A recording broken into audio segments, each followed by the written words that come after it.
Good afternoon. Welcome to the board meeting of the Oakland Unified School District.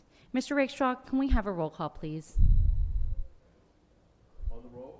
On the roll call, Student Director Garbo, Student Director Smith-Dahl, Director Hinton-Hodge, Director Harris, Director Yee, Director Gonzalez, Here. Director Torres, Vice President London, President Ng. Here. Quorum present. Thank you. The board will now recess into closed session. We are discussing the items listed in the agenda. We will reconvene for public session at 5:30. Thank you very much. The board is now in recess.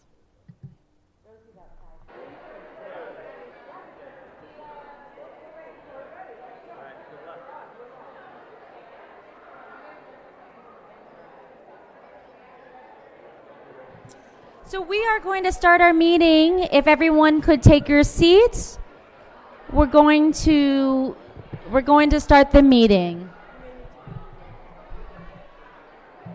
I'll wait first. Good evening. Thank you all for coming out. We're going to get started on our meeting. So if you could take your conversations outside, that would be great. We are going to get started shortly. Thank you for being here. But we do need to hear. All right, board members also, are we ready? All right, we are ready to reconvene to public session. Mr. Rakestraw, can we have a second roll call, please? Yes, on the second roll call, attendance roll call, Student Director Garbo, Student Director Smith-Dahl, Director Hinton-Hodge. Present. Director Harris. Here. Director Yee. Here. Director Gonzalez. Here. Director Torres. Present. Vice President London. Here. President Ng. Here. Quorum present. Thank you. There was no reportable action taken in closed session today. So before we begin, I'm going to review the oath of office and meeting norms of the Board of Education. They are found on page 6 of the agenda.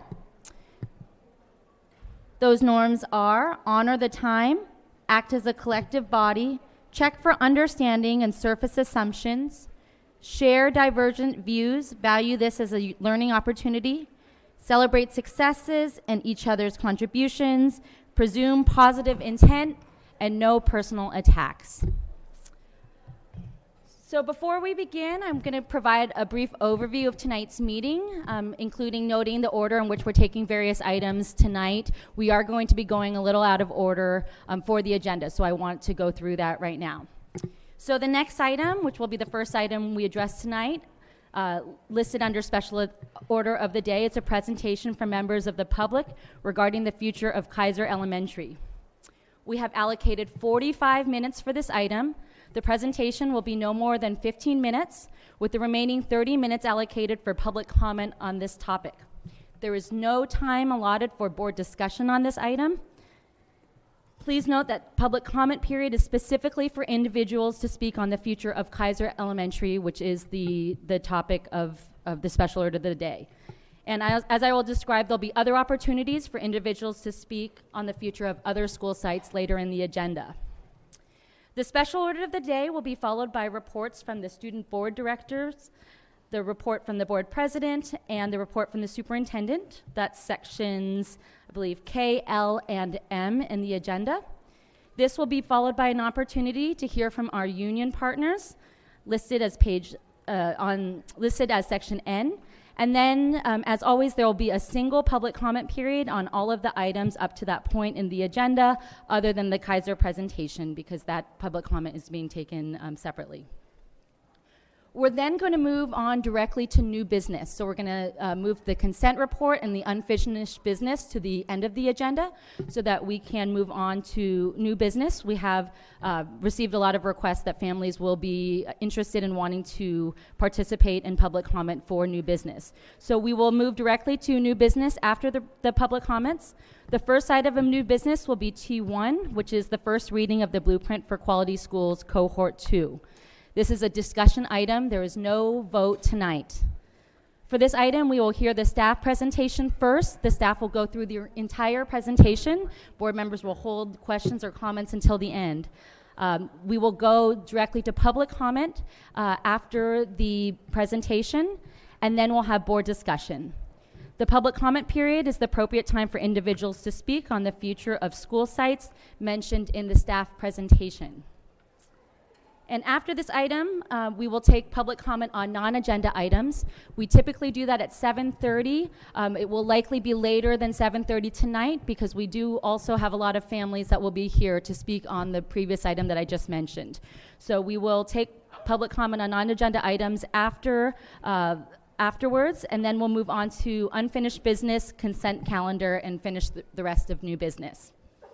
Just want to provide a few reminders of public comment. First, I want to just remind everyone that we are in a board meeting. We're going to be broadcasting live online, which means that our meetings and anything captured on video will be archived online and on our website forever, well, for the time being. Second, it will make public comment to go much quicker if everyone who wishes to speak could turn in a card now or sign up online. There's cards available right here. If you could submit your cards earlier, that's great. Given the high number of people here tonight, we are going to limit the speakers to 1 minute so that we can hear from as many speakers as possible. Please note that minutes cannot be transferred or combined according to our bylaws. So there will be a timer indicator right here. You'll hear the beeping once your time has completed. And if you're still speaking when your time is up, you're allowed to finish your sentence, but please complete your thought and then wrap it up. Fourth, we understand that there are really important issues that many people feel very passionate about. However, in order to be fair to all speakers, and so we can hear as many speakers as possible, I am going to ask you to stop once your time has elapsed and to please keep your comments relevant to the items that are being discussed at the time. I would very much appreciate it if you don't put me into a situation where I'm going to have to turn off your microphone or because that is something that we will have to do. We want to be fair to each of the speakers and make sure that all of the voices are heard. So we're going to be consistent with that. Fifth, for those that are new to board meetings, I just want to remind folks that the board members do not respond directly to comments or questions that are made during public comment, as doing so could actually violate the Brown Act. Board members, the superintendent, and staff do take notes and may follow up with the speaker after the meeting. So we will not be responding directly to your questions or to your concerns. This is the time, public comment is a time for the public to express your viewpoints and not the board members to respond. Six, I do want to just ask you all to respect the speakers who have the floor. Even if his or her opinion is different than yours, we do want to yield to the speaker, whether it be a public member or a board member. We just ask you to be respectful to the speakers. And lastly, I just want to remind all speakers that there are at times children in the audience. We have children here today, and they may be listening or watching at home. So please just keep that in mind as you speak. And we do generally, we'll prioritize student speakers first, and so we will call for student speakers. So I want to thank everyone in advance for coming tonight. If you do not get a chance to speak, or would like to share more, you can always email board members directly. Our information is posted online at the website, www.osd.org, and you can click on the Board of Education. So with that, we are going to move on to the special orders of the day. And just as a reminder, it does get, especially in this auditorium, if there are, it echoes if there's conversation. So we do ask you to take your conversations outside. If you're going to have an extended conversation, we do want to make sure that we can hear each other. So we are on item I-1, which is special orders of the day. This is the public presentation for the future of Kaiser Elementary School community and constituency. Great, thank you. As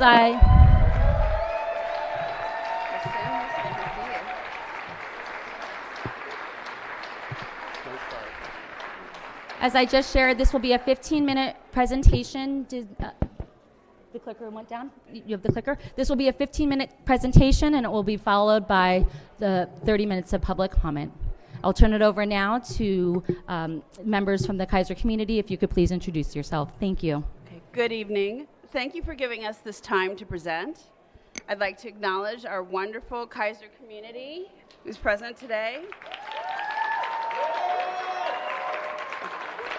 My name is Gina Penn. This is my husband, Stash Molesky, and this is our 6-year-old son, Stash, who is in his second year at Kaiser Elementary. Hello, is that better? Okay. Hello, is that something we can do? They will adjust the mic upstairs, so just keep on talking. Okay. This is a historic Oakland redlining map. Today, neighborhoods in Oakland still remain racially, ethnically, and economically segregated.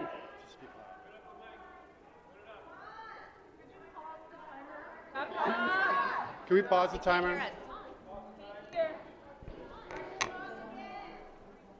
Yeah, they can't hear Can you us. test the mic? Hello? Is that better? Okay. Okay. Can we restart our time? Here we go. Just keep on going. Okay. The OUSD Blueprint for Quality School focuses on neighborhood schools, yet reinforces residential segregation. Every child deserves a quality school. Over the years, well-intentioned educators and school board members in Oakland have tried many different approaches to address these issues. Sadly, many of these efforts have been unsuccessful, but some of them are working. Kaiser Elementary is one of the schools that is working. Historically, magnet schools like Kaiser have brought families together across the district around common interests and exceptional programming. Kaiser was a successful arts magnet school and has been inclusive for decades. While no longer a magnet, Kaiser remains one of the most diverse schools in the district and one of the least expensive to run.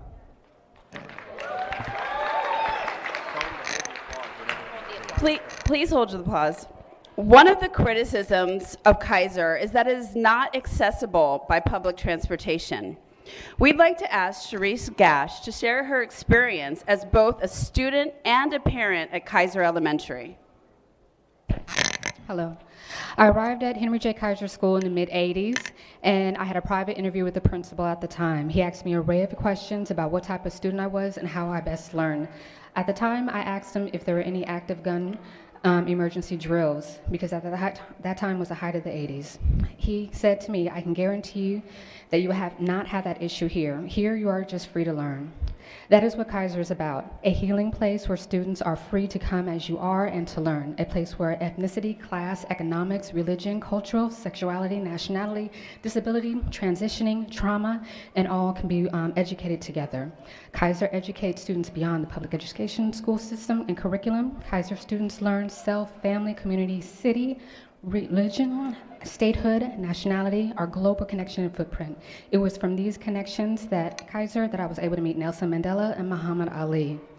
I was not a neighborhood student. I had to take the bus up there every day to school at the Ashby BART station. If I missed the supplementary bus, I had to cross Tunnel Road and then walk up to Henry J. Kaiser. This is what I and other students did, rain or shine, every day. Kaiser has taught me that the students' opinion mattered and was needed for the growth of education. From that perspective, it became an inclusive learning environment and a utopia atmosphere. It was from this experience that I knew that this was the best place for my son. Even though it was 2 decades later, I knew that the type of teachers that came up to Kaiser's were committed to their students. And I came back as a parent in 2010. And just to let you know, Kaiser parents have a meeting with AC Transit tomorrow. AC Transit is open to expanding the current bus service in contrast to the district's claims that there is no service. Kaiser may be sitting in the hills, but the Kaiser serves families throughout Oakland. Kaiser Elementary's demographic closely mirrors the demographics of the city of Oakland.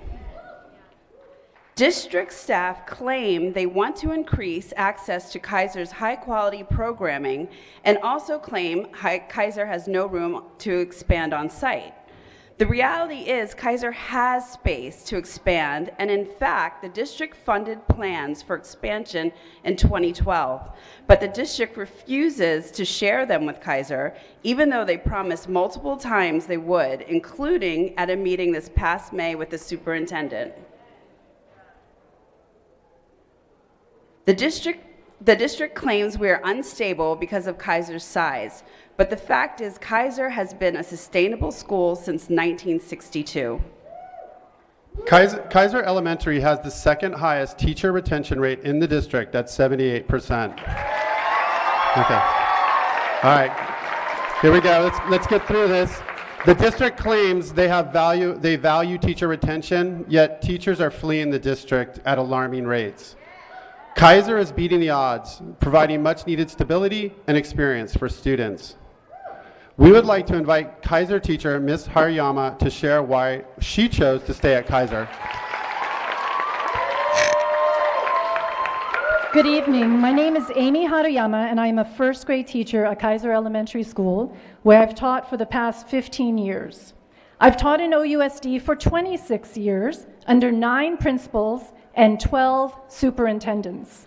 Through all the countless district changes, adoptions, and mandates I've experienced, the one thing I know is that Kaiser works, and it feels like home. I do agree with the district staff when they say we are a quality school, but my fellow coworkers and I speak on either deaf ears or dismissive ears of district staff when we emphasize that an integral reason for our success is our small size. Our size is one reason we have such a high teacher retention rate, which is something the district claims to value. Our size allows for daily engagement among all teachers. Through our constant collaboration, we can support each other and truly get to know each other, and in turn, want to spend more time together. Our size allows each teacher, for better or for worse, to serve on multiple committees, which keeps us closely tied to the community. Our size helps us know and support students even if they aren't in and have never been in our classes. OUSD should embrace a diversity of schools and provide quality, small, public schools as an option for Oakland families.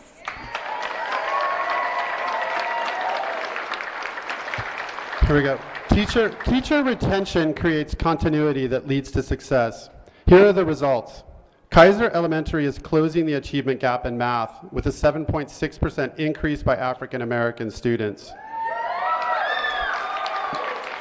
Kaiser had a 21% increase by African American students in English language arts. Overall, the entire Kaiser program has strong academic growth over the last 4 years. Kaiser has a long-standing history of celebrating and embracing LGBTQ+ families. We'd like to invite a fellow Kaiser parent to explain why this is so important. Like many of the LGBTQ families at Kaiser, I'm emotional because I don't want to talk about this and I'm being forced to. We don't have a choice.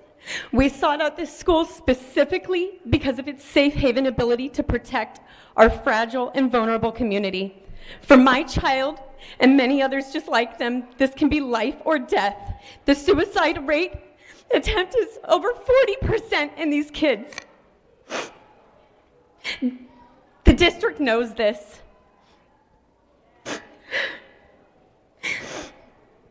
They know that Kaiser is a long-established genderqueer school that has inclusionary systems already into place.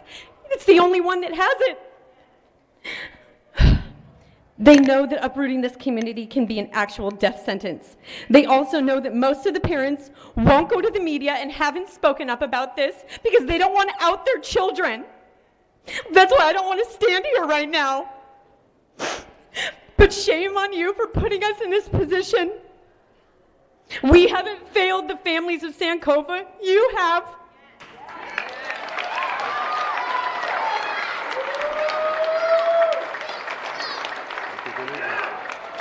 Students with diverse needs who have not been able to succeed in a large school environment excel at Kaiser. Kaiser is a small school, like many charter schools. However, charter schools do not serve children with disabilities at the same rate as public schools. In fact, in a report released just last week, it was revealed that charter schools enroll students with disabilities at roughly half the rate of district-run schools in Oakland. Why would district staff be considering displacement of a school that is meeting so many vital needs?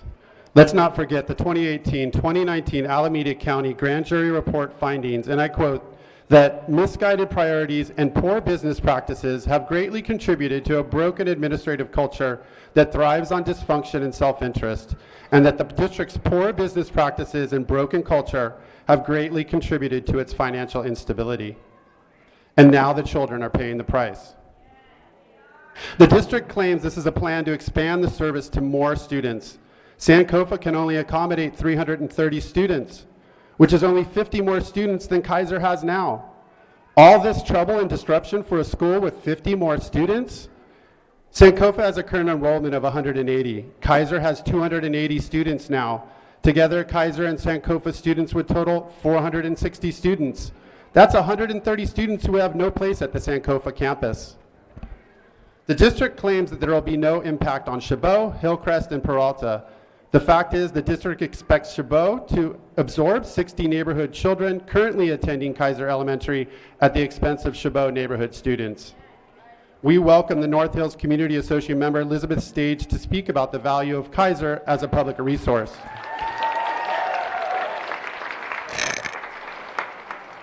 Keep it brief.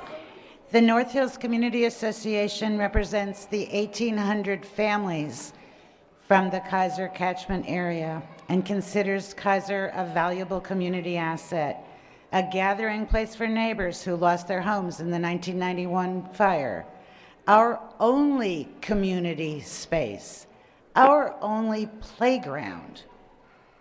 Yes, we are aging out. Many of us have lived there for decades, but we are so excited that we are welcoming in the young families as they move in. We value their diversity, and we appreciate the academic accomplishments of our school. We agree, actually, with the blueprint, item number 1, every child should have a quality neighborhood school. We think our neighborhood deserves that consideration as well. Thank you.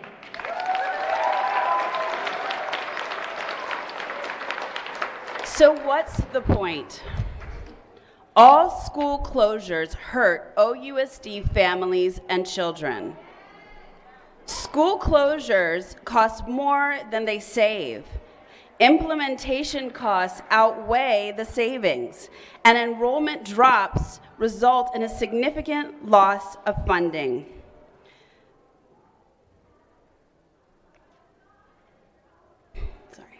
A potential $4 million loss in average daily attendance annually is expected with this proposed closure.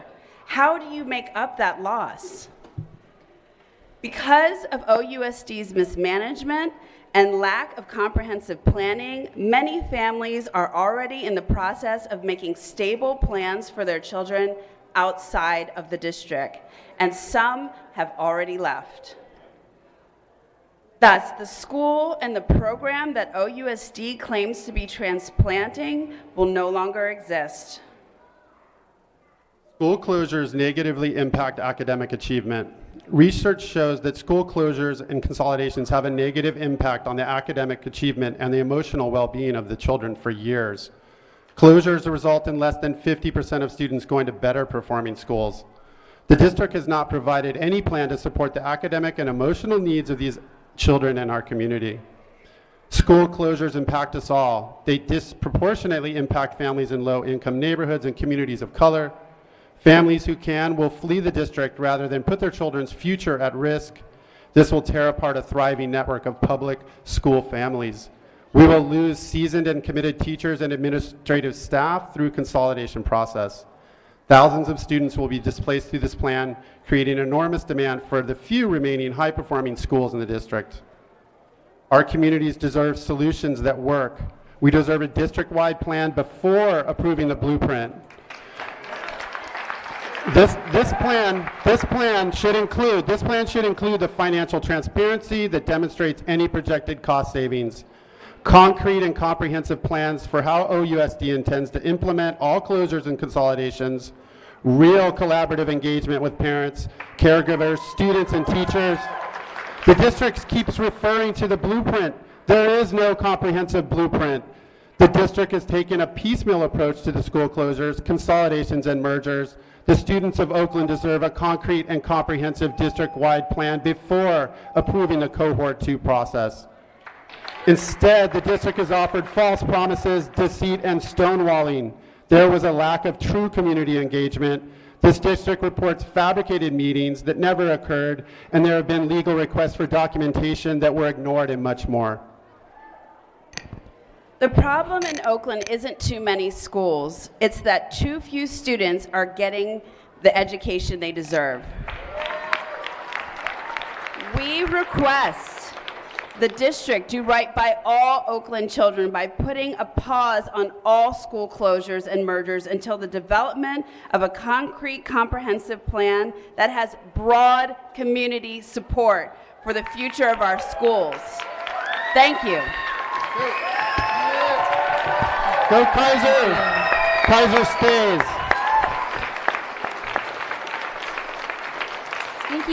Thank you so much for the presentation.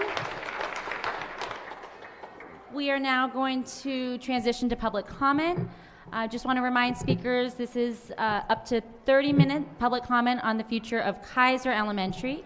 If you want to speak on the future of other schools mentioned in the Blueprint Cohort 2 process, that will happen later in the agenda. Ms. Floyd, how many speakers do we have at this point? Madam President, we have so far 23 speakers who have registered. Okay.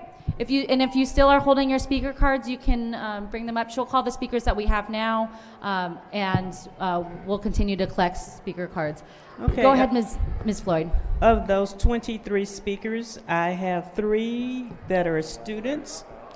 Holly Young, Michael Lowden, and Mira Shaw. All right, so we're calling the student speakers first, and then Ms.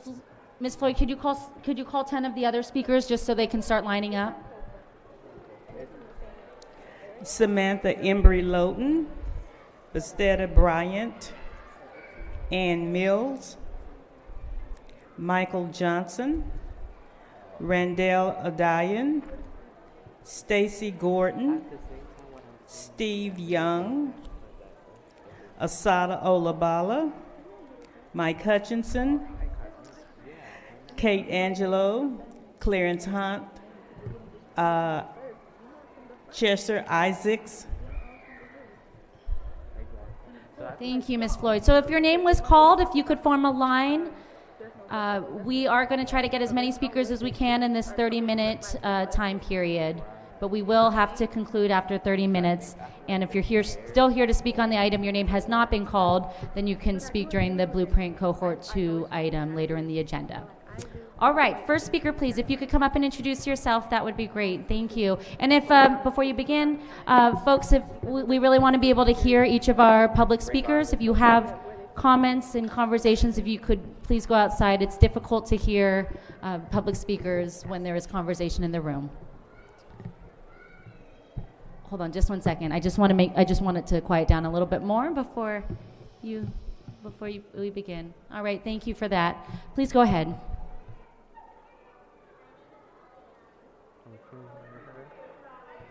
Just 1 minute. Make sure that it's. Could you test it? Hello? Okay. Got it. Reset the clock. Reset. Yeah. Thank you. Okay, go ahead. My name is Holly Young, and I am an alumni from Kaiser Elementary. I just graduated, and now I'm in middle school. And my brother is still at Kaiser. And yeah, so I've come home from middle school every day, and I've been crying because I've missed Kaiser so much. And I just, during my, I want a place to go back to. I want to go back to there and I feel like it won't be my school if I go back to Sankofa or any other school. Not just Sankofa, but Santa Fe or Peralta or any of those schools. But just please don't close Kaiser. I really, really want a place to go back to. And yeah, I just really miss Kaiser. Thank you. Next speaker, please. Hi, my name is Mira Shaw, and I'm in 5th grade. I just want to say, please vote to keep Kaiser here, because it's an amazing school. Thank you. Thank you. Hello, my name is Samantha Embry Loudon, and I used to go to Kaiser, and I think that all the people who have been speaking, what ties all their stories together are emotions, because they feel a genuine connection to Kaiser, and I think if you move it to any school, that connection will be severed. Yeah.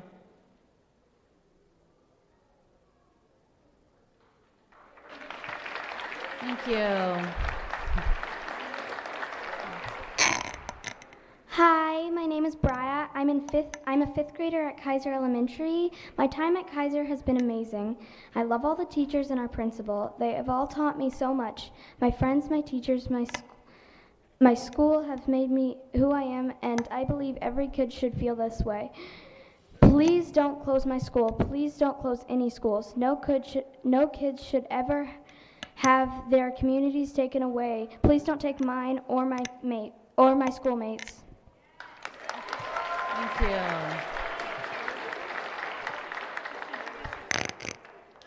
My name is Miriam Isaacs. I am a 4th grader at Kaiser Elementary, and I just want to say how much Kaiser means to me. I have been at Kaiser since kindergarten, and it has shaped me throughout everything, my friends I've met, my teachers, classmates, and I just don't want it to close. If it closes, I may not be who I previously was. Thank you. Thank you.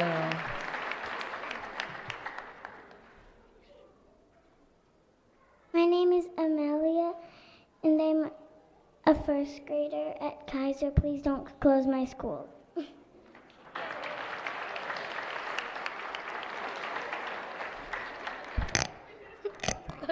Okay. My name is Marco Allen. I'm a 2nd grader at Kaiser Elementary. Why do you want to close our school? It's a good school. And how dare you want to turn it into a charter school? Bye!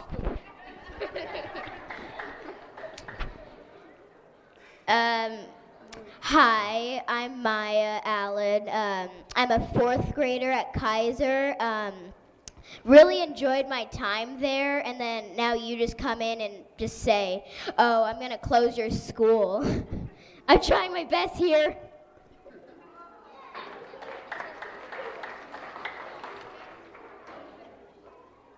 Hi, my name is Naomi, and I'm sad that you want to close off school because I started in kindergarten and I made it up to 3rd grade, and I want to make it all set to 5th grade and up, so please don't close my school.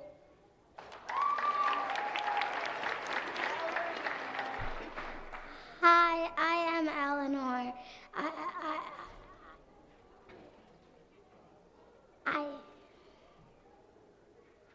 I love Kaiser, and I don't want it to shut down because when I came to USA, it was hard, and Kaiser made me felt like home. It was the people, the teachers, everything.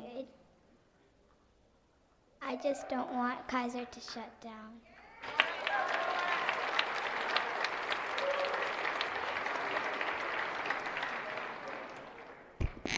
Hi, my name is Tracy Gordon. I have a 4th grader and a 2nd grader at Kaiser Elementary.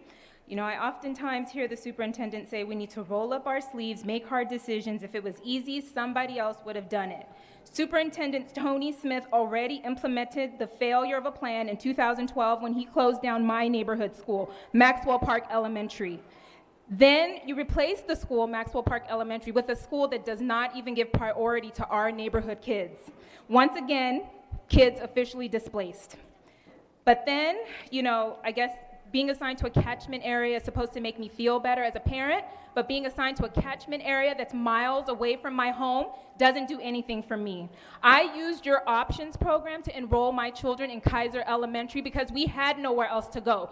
All the schools on Highway 13, Redwood Heights, Montclair, Sequoia, they're all full. Kaiser was the only one that welcomed my children. Even though I could never afford a house in the Hill or Highlands, they were very welcoming to me, my family from Maxwell Park.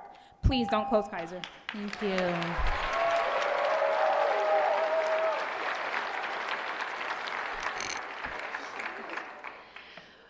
I'm Randy Iden. I'm the mother of a third grader at Kaiser Elementary.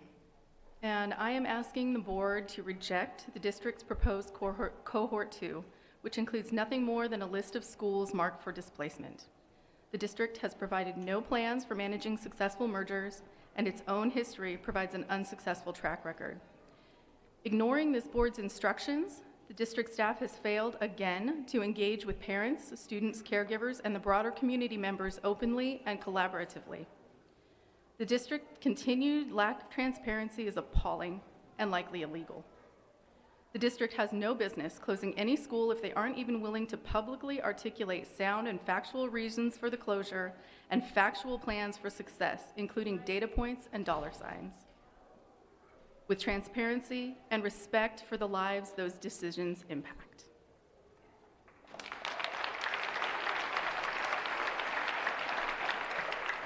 Good evening. My name is Clarence Hunt. I'm a second grader at Kaiser. How are the children? How are the children? Is a common greeting among the Maasai people. They believe if the children are well, then all is well.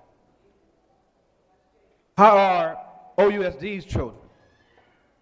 How are you, the superintendent, the staff, and elected officials feeling about our children? How are Sankofa's children? How are Kaiser's children? How are all children in Oakland benefiting from your decisions tonight and any other night in the past couple of years? The grand jury has answers to those questions. Please finish your thought, Mr. Dysfunction, mismanagement, corruption, and favoritism. The board needs to change and listen to your constituents tonight. Listen to the Sankofa parents in terms of what they're asking you to do. Thank you.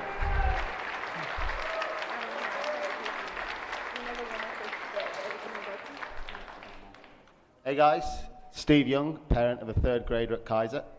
So in January, Yvette and Sondra came to Kaiser with a formative plan to close our school for the 2021 school year.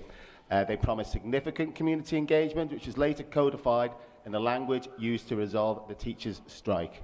That was all a complete sham. After half a year of false promises, deceit, stonewalling, missed meetings, denial of records requests, and out-and-out lies, here, tonight, Yvette will present to you that exact same plan, completely unchanged. In the meantime, Kyla, you walked out of a meeting at our school and promised to return. You never did.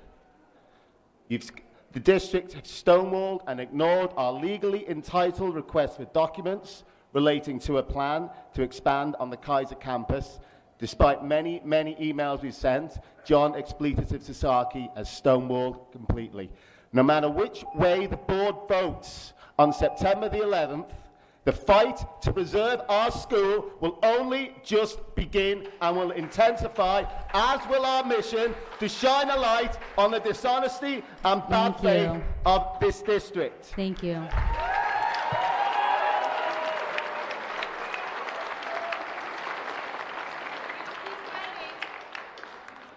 Hi, I'm Cheshire Isaacs. I'm the parent of a fourth grader at Kaiser. We need OUSD to be honest. OUSD lied about engaging with Kaiser. We have the emails to prove it. But it has never been about engagement. Terrified of state receivership, OUSD has had an agenda and pushed it forward with total disregard for the community. We need OUSD to be honest. It has never really been about helping Sankofa succeed. It has never really been about expanding Kaiser's success, and it was never really been about OUSD supporting a merger. In this room, we heard how OUSD left Elmhurst United high and dry in their transition year. That same thing will happen here. We need OUSD to be honest. It has never been about neighborhood schools. OUSD says it's bad that Kaiser students come from all over the city. If Kaiser and Sankofa merge, students will still come from all over the city. We need OUSD to be honest. It's about money, it's about land, it's about OUSD putting itself over the needs of its students and lying about it. We need OUSD to be honest. Thank you.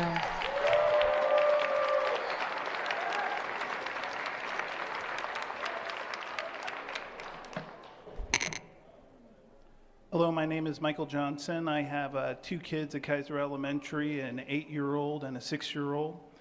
I must say I've been working through this fight with Kaiser parents for over the past year. I've been really disappointed in the district representative, Ms. Rentera.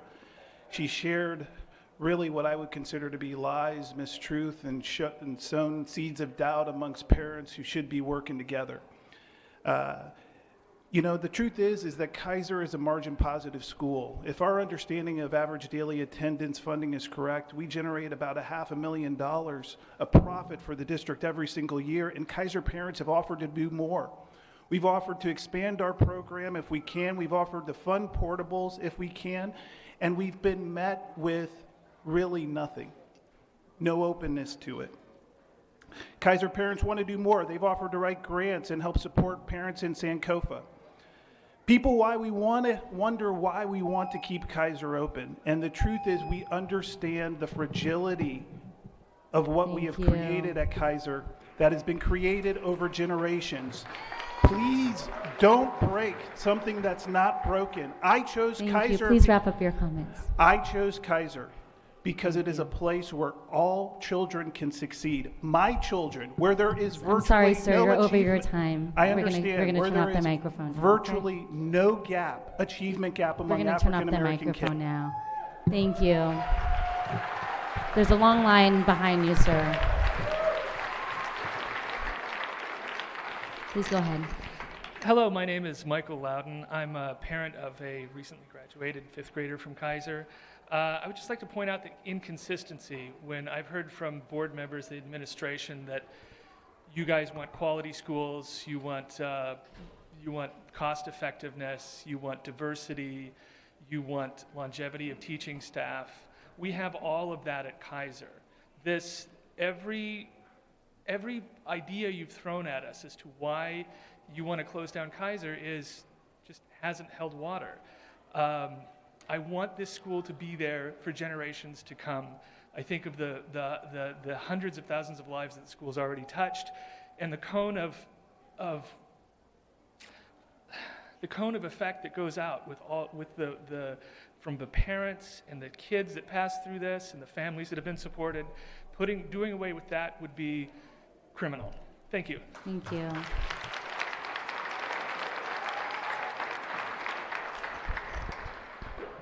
Mike Hutchinson, proud graduate of Oakland Public Schools. I thought it was fitting tonight that I wore my Santa Fe Elementary t-shirt, because here we are 8 years later, and we're having exactly the same conversation, and many of the same board members who voted to close our schools in 2012. It's really offensive how you've used this process to pit one school against another in the community.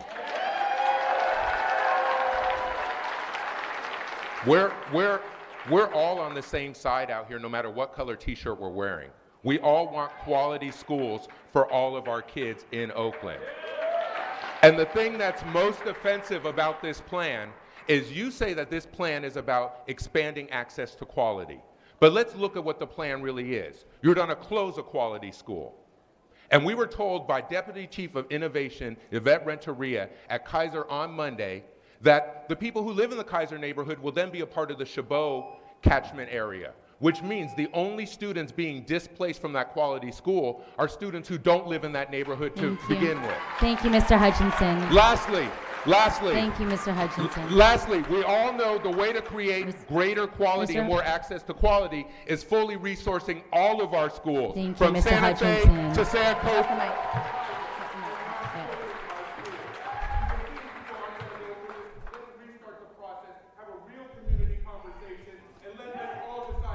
Thank you, Mr. Hutchinson.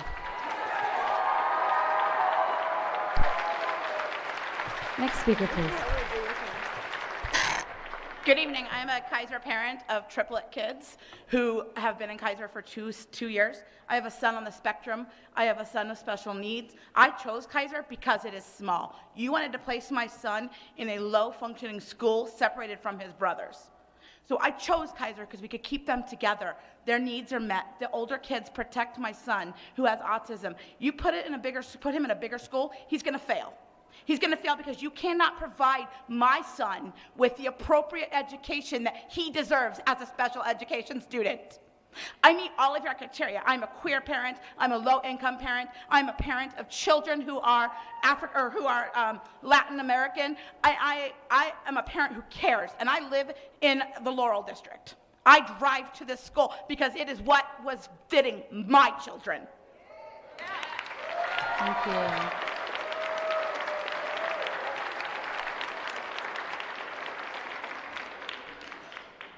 Hi, my name is Yvette Renee, not Yvette Rentero. So, I am a proud parent of a third grader at Kaiser, and this is our second year, and we haven't felt this safe in school in a long time. As a queer parent, nothing is more important than having a space where my family feels safe. I live in Santa Fe. When my first daughter was our first kid was going to school, they closed Santa Fe. We showed up at Sankofa, and staff members talked about how in the closet they were. I need a school where where my community can feel safe. And I also really appreciate how Kaiser reflects Oakland. I'm raising a white male. I need him to know what his peers look like and what languages they speak and where they come from. We need to keep Kaiser open. Thank you. Thank you.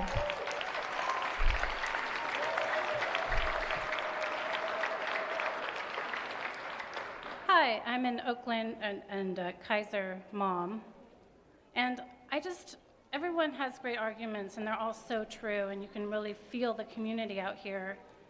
And we're a strong and bonded community, but once you close a school, that community doesn't stay together. It disperses, and then we try to rebuild elsewhere with different people. But the thing that I don't understand through all of this is that you're closing an excellent school, a good school, in Oakland. I mean, how many good schools do you have?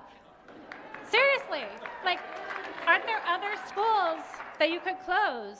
I mean, we're doing well, and now you're jeopardizing that you're going to lose a good school and get a couple mediocre schools. You can't guarantee that we're going to be as successful anywhere else.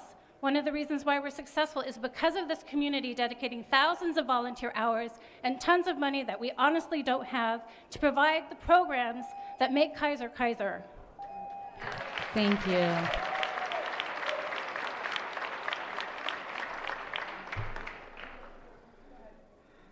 My name is Lauren Olson.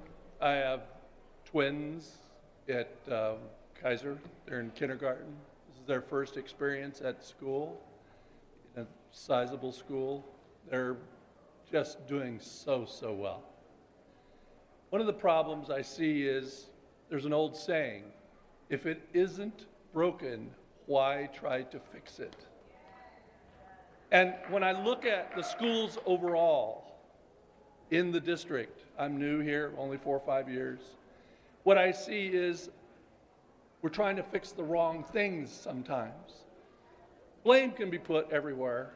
It's easy to throw darts, but I think you affect a lot of lives You have how many students? 30-some thousand that you manage? You take 4 people for each of those kids. You know how many lives you affect? If it's not broken, don't try to fix it. Fix something that is broken. Thank you.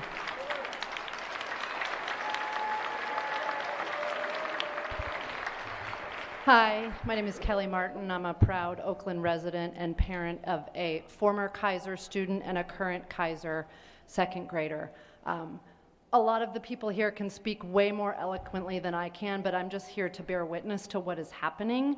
This is Oakland, and this is a successful school. Don't close it. Thank you. Hello, hello. My name is Daryl Guidry, father of a third grader, excuse me, now at Kaiser. And I originally came from San Francisco, and it feels like Oakland is going through that same type of process where it's bleeding out the color. It's underserving the people that have been there for years. And when you underserve those people, what do you expect them to do but leave? You don't give them resources. You don't, just like the back of the shirts on the folks in the Oakland Reach shirts that says making the powerless parent powerful. The kids are even less powerful. So the kids are even less powerful when we have to take care of the children. So there's no reason that schools should be struggling. Like in this process, I had no clue how much Sankofa was struggling. That's ridiculous. Like you're not taking care of the people that make Oakland what it is. And if you don't do that, Oakland's just going to change and end up just like San Francisco. We can't have it.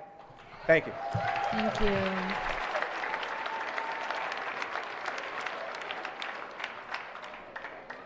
Hi, I'm Helen Lee, a parent of a second grader and a neighborhood parent. I just wanted to say that when we moved into the neighborhood about 10 years ago, we were the youngest family on the blocks.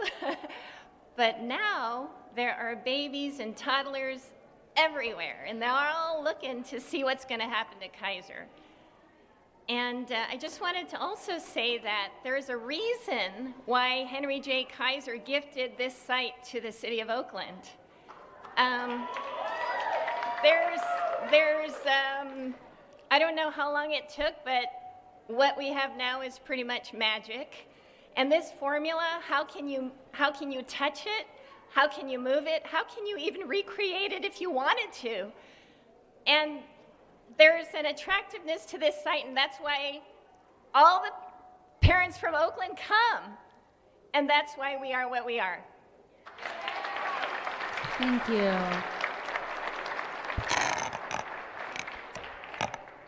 Hi, my name is Noah, and I'm in 5th grade. I have been going to Kaiser since kindergarten. This is my 6th year, and I am blessed to have gotten this experience. I have a sister in 3rd grade, and I want her to finish in Kaiser just like I might do. I also have a brother in kindergarten who just started this year, and I really want him to get the experience I did. Please don't close our school. It is very blessed. Thank you. Thank you.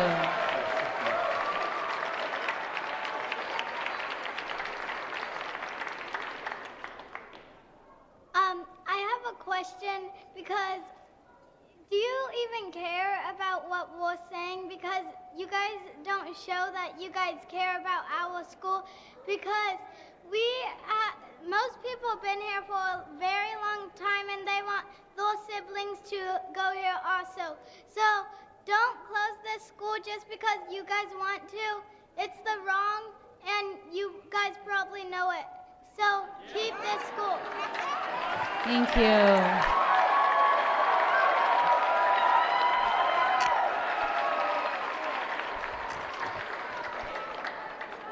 Hi, my name is Nico, and I'm in 5th grade at Kaiser. I love Kaiser. I've been there for 5 years, and I love it. I've learned how to spell my name because of there. I learned multiplication because of there. I learned division because of there, and I got like a whole bunch of friends just from being there. And I love Kaiser, and I don't want you to take it away, because that'd really break me.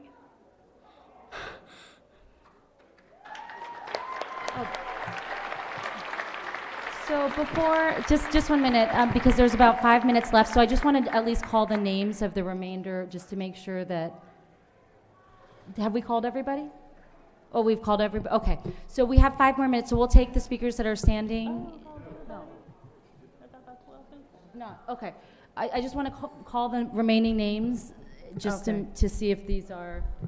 Catherine Lee, Melissa Carber, Oscar Campos, Susie Howard, Ben Tapscott, Mark Lang, Allison Matterford, Kim Davis, Clifford Flamer, Bedesta Bryant, Ann Mills, and Asala Olabala. Okay, so I think some of those names, I think some of those speakers have been called. So we have 5 more minutes left. So we'll take the next, 5 speakers, or I'm not sure how you want to allocate it, but I just wanted to make that announcement up front. Okay. Please go ahead. Okay. My name is Melissa Korber. I'm a community college teacher, a single parent, and a proud member of the Kaiser community. My son and I live half a block from MacArthur Boulevard. After my son's kindergarten year, we moved to Kaiser because our neighborhood school did not support our family. It offered no after-school care, and my son was bullied there. We love Kaiser. It saved our lives. As an educator, I want to highlight that our state is currently focused on access, inclusivity, and closing the achievement gap. You know what Kaiser does? It provides access to families like mine who are not effectively served by neighborhood schools. It provides an inclusive community which is self-integrated and has no majority population. It closes the achievement gap for students of color. I'm very focused on that as a community college instructor. You should be fighting to keep schools like Kaiser. I hope that each one of you knows that the proposed closures and mergers hurt vulnerable children. Your blueprint hurts the children of Oakland, but it's not too late to change your minds.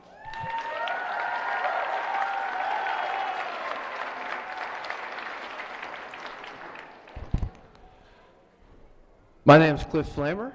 My daughter is an alumni of Kaiser. She's in 8th grade right now, still talks about the school, really wanted me to come.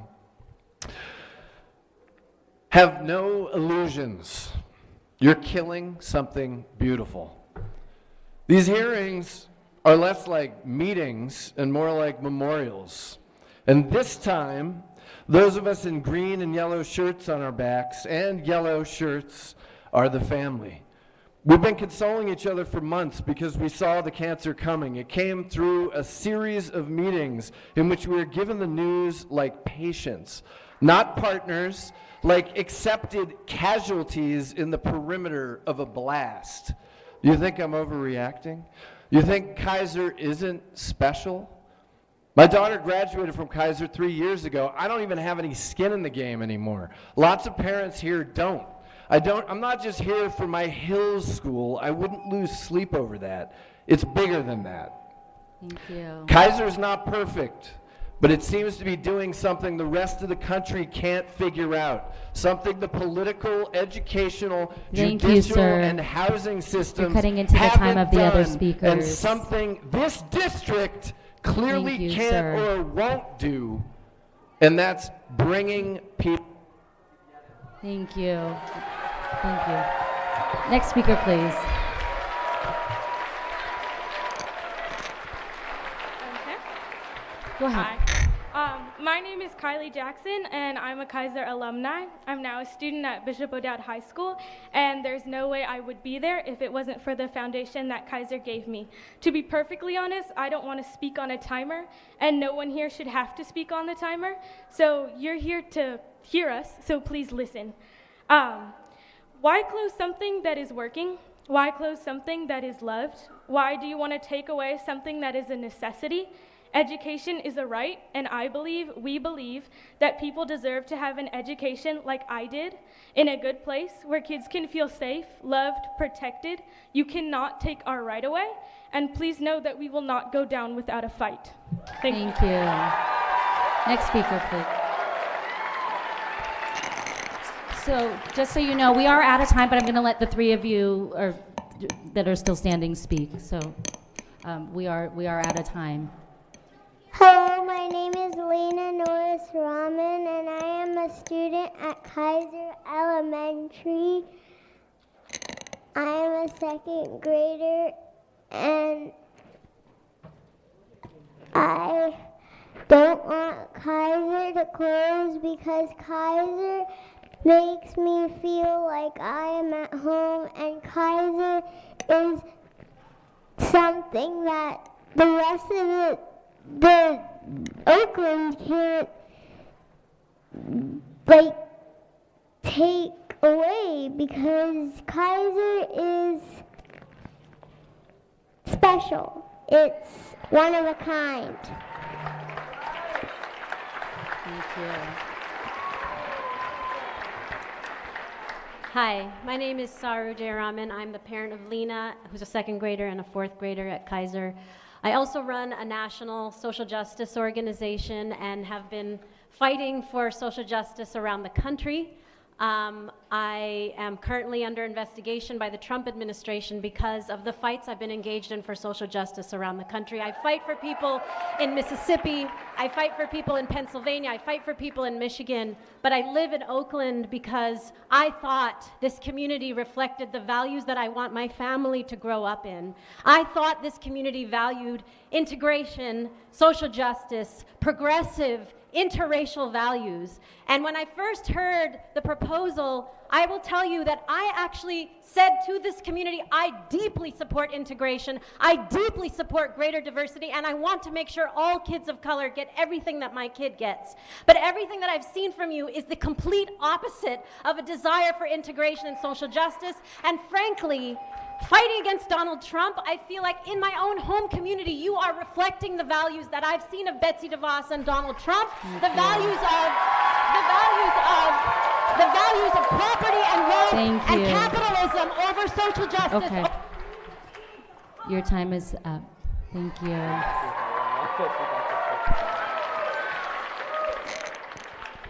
Hi. I wasn't going to speak today, but I decided I needed to speak for my child and for all of the children like my child.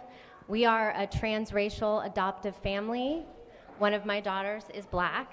We are at Kaiser because Kaiser centers difference. Not just LGBTQ kids, not just adopted kids, not just foster kids, not just immigrant children, but everyone is there together. We live in the Peralta area. We actually chose to go to Kaiser so that my child would not have to be one of two black children in her class. But more importantly, so that she could be around lots of difference, because our difference becomes normal when we are all together. The magic of Kaiser is that it's everybody in it together. And I think we need to think about the long-term consequences of children like mine who are continuously displaced and the cost to society of moving these children over and over again. Thank you.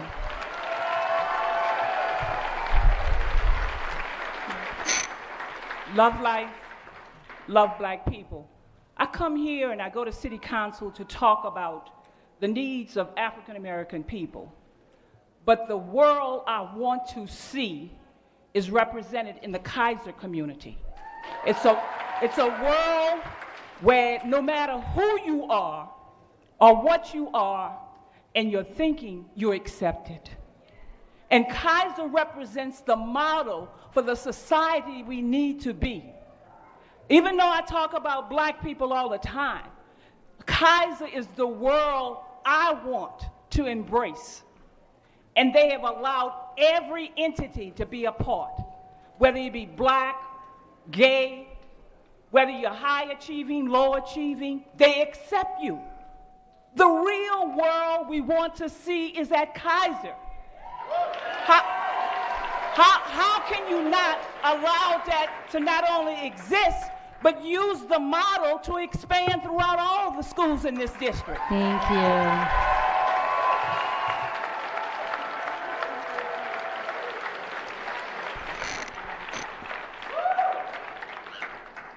You talk about no personal attacks.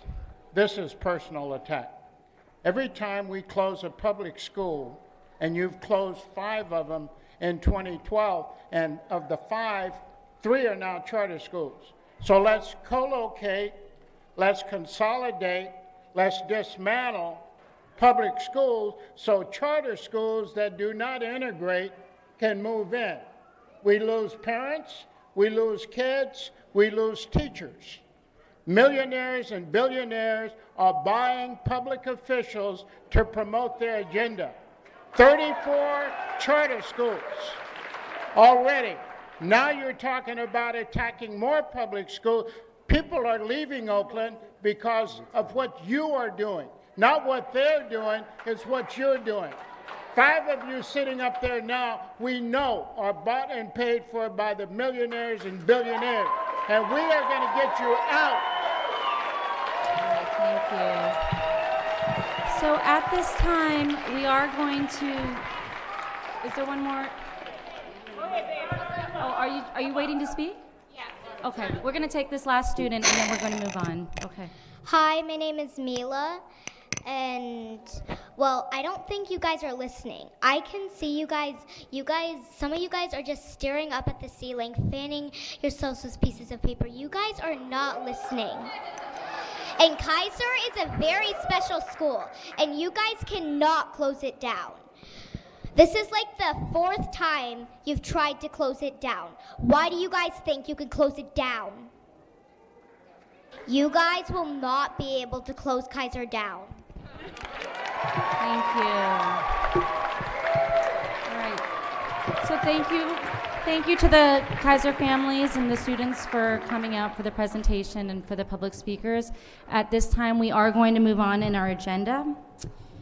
Before I move on to the reports, is there any modifications to the agenda? I already announced that we will be taking consent and unfinished business at the end of the meeting, as well as the other new business besides the Blueprint for Quality Schools. Is there any other modifications from the board on this agenda? Nope. Okay, seeing none, we will move on. We are on item K.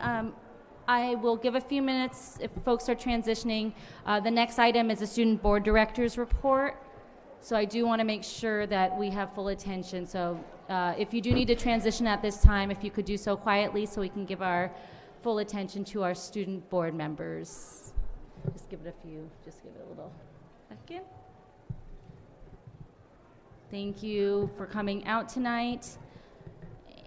And okay, we are moving on to the student board members report. Student board members, welcome to your second meeting. Please provide your report for tonight.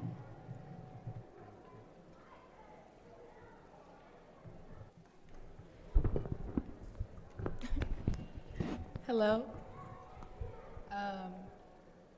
Yes, so good evening, board members, superintendents, students, families, and community. The Old City Council Student Union. The Old City Council Student Union Governing Board is excited to share with you all what we have been up to and what we are planning into the next couple of weeks. This past summer, 5 of our newly elected governing board for All City Council participated in the annual summer onboarding process. This 30 hours of training was focused on everything needed to set ourselves up for success within the new school year and in our new role as ACC elected student representatives. Through this process, we were able to work on getting to know each other more and building as a team and as governing board. We were able to reflect on our skills, strengths, limitations, and areas of growth and how this applies to working on a team. We were able to understand our individual role and collective role as ACC and what it means to be a representative, and of course to have fun. Through this process, we also gained a lot of knowledge and many skills that will help us in our leadership roles this year, including group communication, creating community values, holding a restorative justice community building circle, representative leadership, OUSD, student data access, how to lead group icebreakers, energizers, team builders, and the power of storytelling. It was fun and just what we needed to kick off the school year, ready to put students first. Some of our highlights included getting to meet and get trained by some of ACC's alumni and getting to meet and build with some of the staff in Office of Equity and our Restorative Justice Department. We also had the opportunity to meet up with all USD principals at the All Administrators Leadership Institute to discuss on how to help students learning and student engagement to be more successful in our schools. Our 2019 to 2020 All City Council Governing Board opened up the 3-day institute by sharing our own personal stories and ideas on how principals can partner with students to improve the quality of our schools and education. We also talked about the role of teachers, mentors, and structures that supported us to overcome the challenges we face as students and see the value of education. These are some of the inspiring words our beloved culture and climate keeper Ana Paula Mendez had to say. My ask for you, our school leaders, is to remember the importance of being personally aware of the different walks of life each student has, to never take their struggles with a grain of salt, creating student leaders in your own school communities who are personally telling you what they need, hiring teachers and staff who look like us and come from similar backgrounds as us and can help us see that you want support and understand us. Partnering with us, your ACC elected student representatives, and supporting your own student as well and meeting with them regularly to hear and acknowledge their concerns and also their ideas and solutions to the challenges that take place in our schools. This is what being there for your student looks like. This is how you build conditions for student learning. You need to get to know us to be able to build with us. And this was so necessary to say because we as a community need to be supporting the youth boys, because at the end of the day, the youth are the ones actually in these conditions and in these schools. This inspired a lot of principals to want to learn more and get connected with ACC. We want to shout out the principals from the following schools who signed our ACC pledge for how to support student engagement in their schools this year: Roosevelt Middle School, Fremont High School, CCPA, Oakland High, McClymonds, Met West, and Skyline.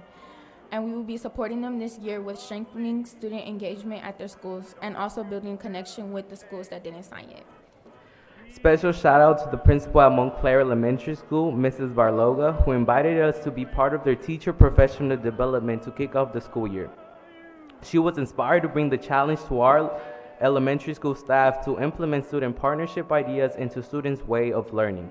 This can impact students' engagement to improve the way teachers and students present themselves in class. Although ACC doesn't work with elementary schools, we are planning to work on a video project that explains more about who we are and what we stand for to help them get informed about us and get connected with us. One of our visions is to us go back to our elementary schools to present the video and talk about the importance of student leadership to hopefully inspire them at a younger age.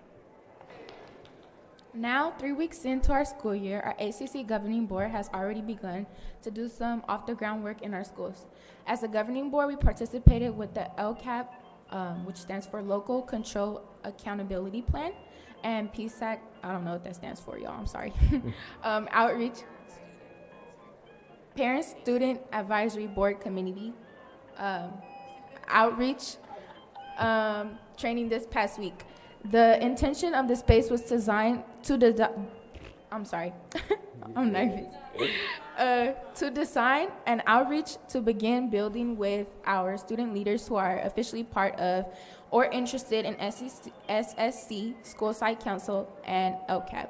As ACC, this is part of our effort bringing more voices from all schools. If every high school student must have an SSC by law, we want to get to know who they are, invite them to our meetings and trainings, and also provide support and training on being engaged SSC member.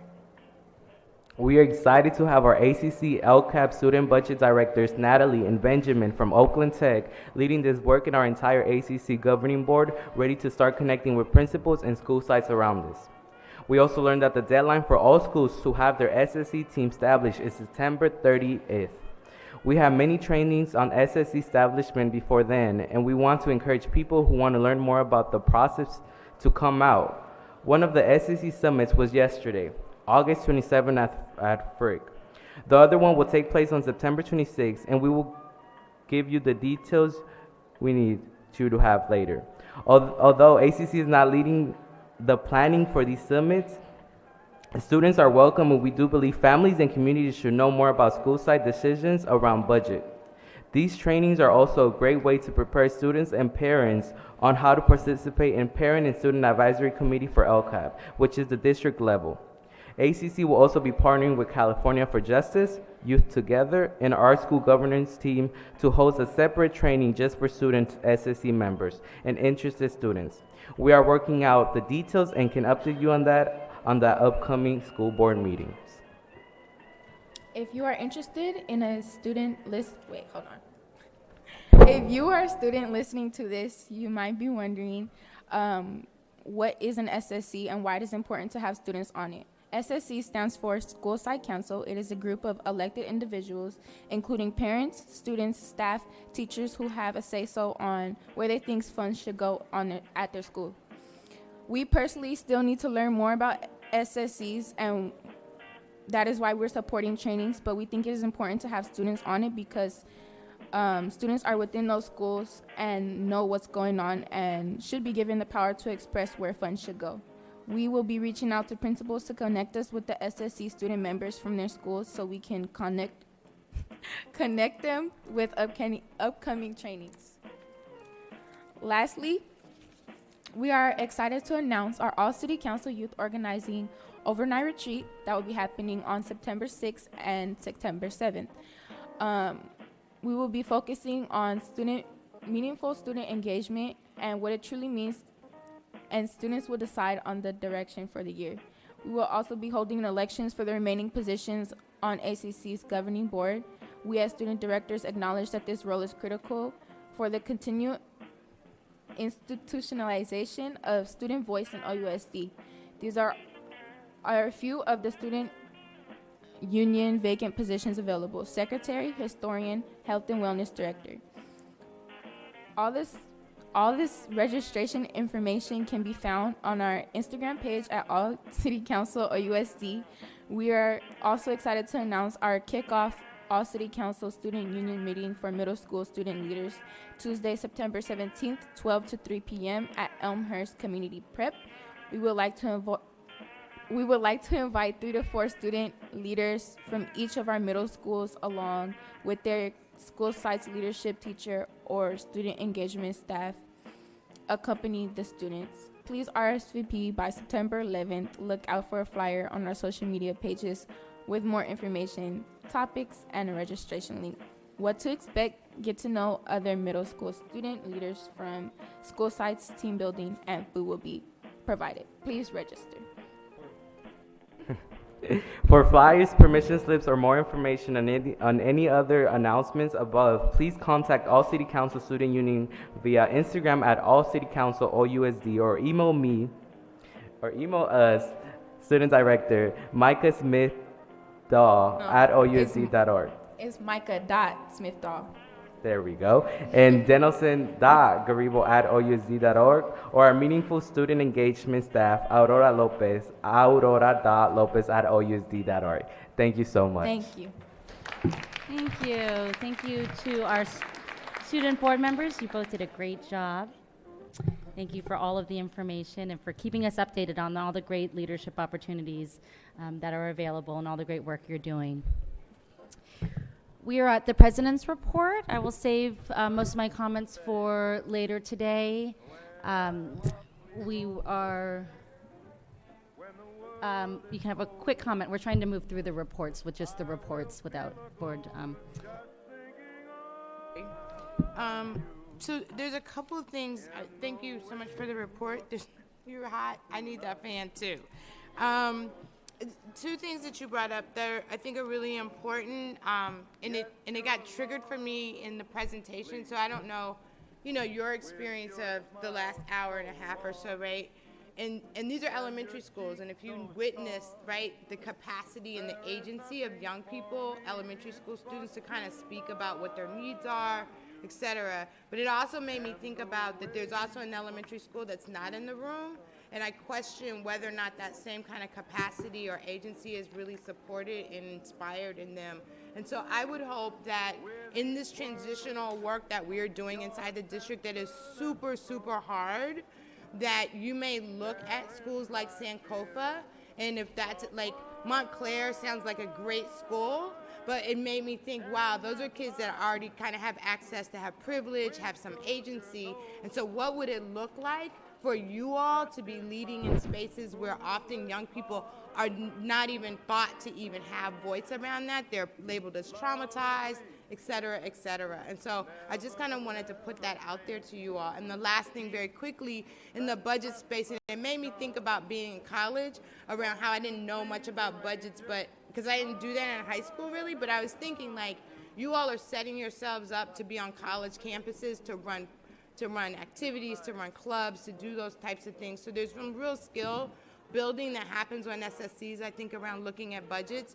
And the other piece really is that I was presented, I guess, an email earlier in the week from a budget leadership team inside the district, and it's Preston Thomas, Carmelita Reyes, and a couple of other people. And I might want to, and you can talk to the superintendent or talk to Aurora, like, you may want to, because one of the things that comes up in that space is this, we have a policy that talks about site-based control of dollars. Well, one of the things is that SSCs control significant budget and dollars. And so your direction, I think, around leadership and building capacity is very on top of it. Because I will be quoted as saying, I'm not interested in a lot of dollars at school sites if it is not managed well and if it is not really voiced, right, by the folks who use it in a way that it makes sense. So I just want to kind of really appreciate you all for digging into those spaces and knowing that I think that there's some adults, in particular in the fiscal world, that might really welcome your insights in supporting SSCs. So thanks for the work.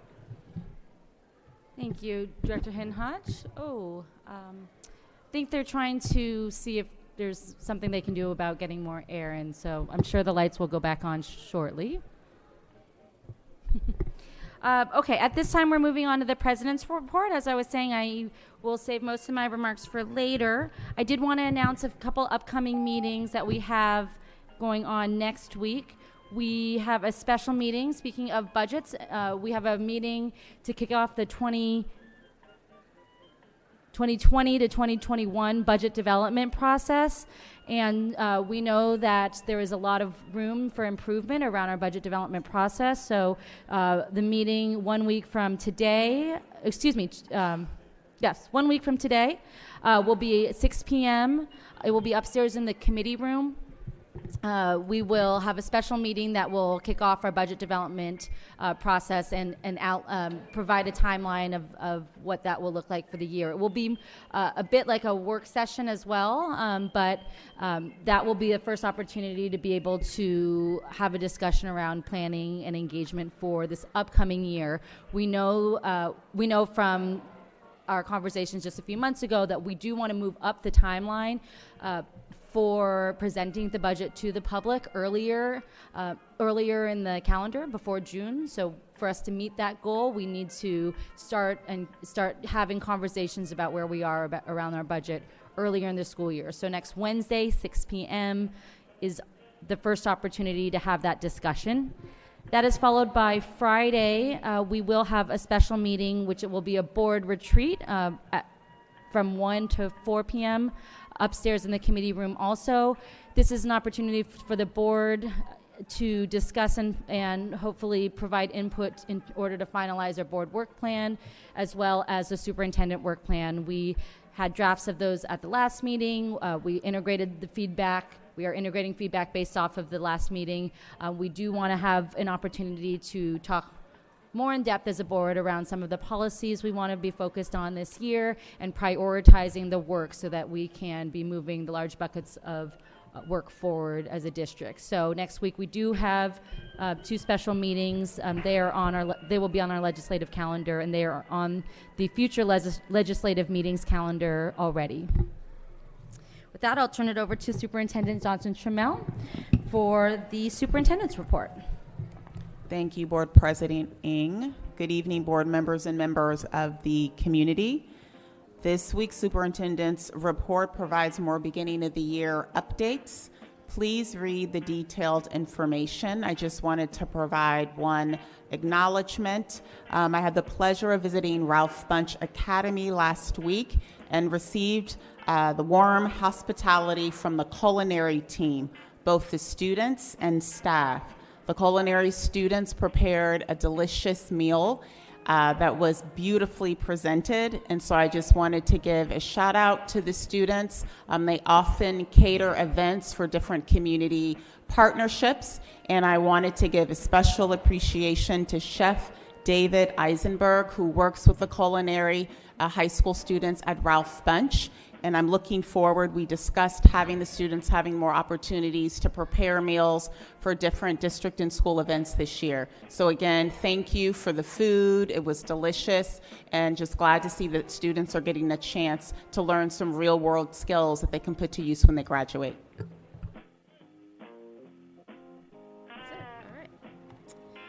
All right, at this time we have comments by collective bargaining units. If we have leadership, any leadership here from, that would be the president of the any of the respective unions that would like to speak, this is the time where they are able to. I see President Keith Brown, Mr. Melvin Phillips from SEIU 10 to 1. Are there any other leaders here? All right.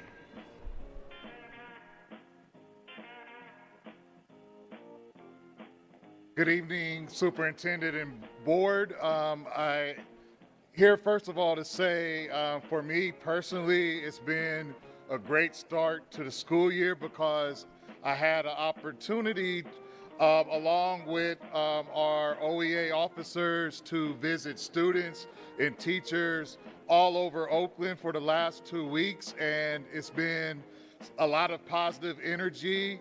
And we just see so much potential for our schools. So I want to give appreciation to all of our classified, certificated staff and administrators that we met over the last couple of weeks. And we, thank you for your love and support for our students here in Oakland. And we had the opportunity to visit our high schools, elementary schools, CDCs. We also visited Ralph Bunche, and I'm happy that the superintendent had a chance to visit Ralph Bunche because that is an amazing program, their culinary arts program. And I'm just looking forward to visiting more of our schools in this school year. Also, I want to thank Miss Gina Lozada from Claremont Middle School. I had a chance to participate in a 6th grade walking field trip where the students engaged in community building activities to build a positive school culture. Also, I'm here to support all of our schools in cohort 2.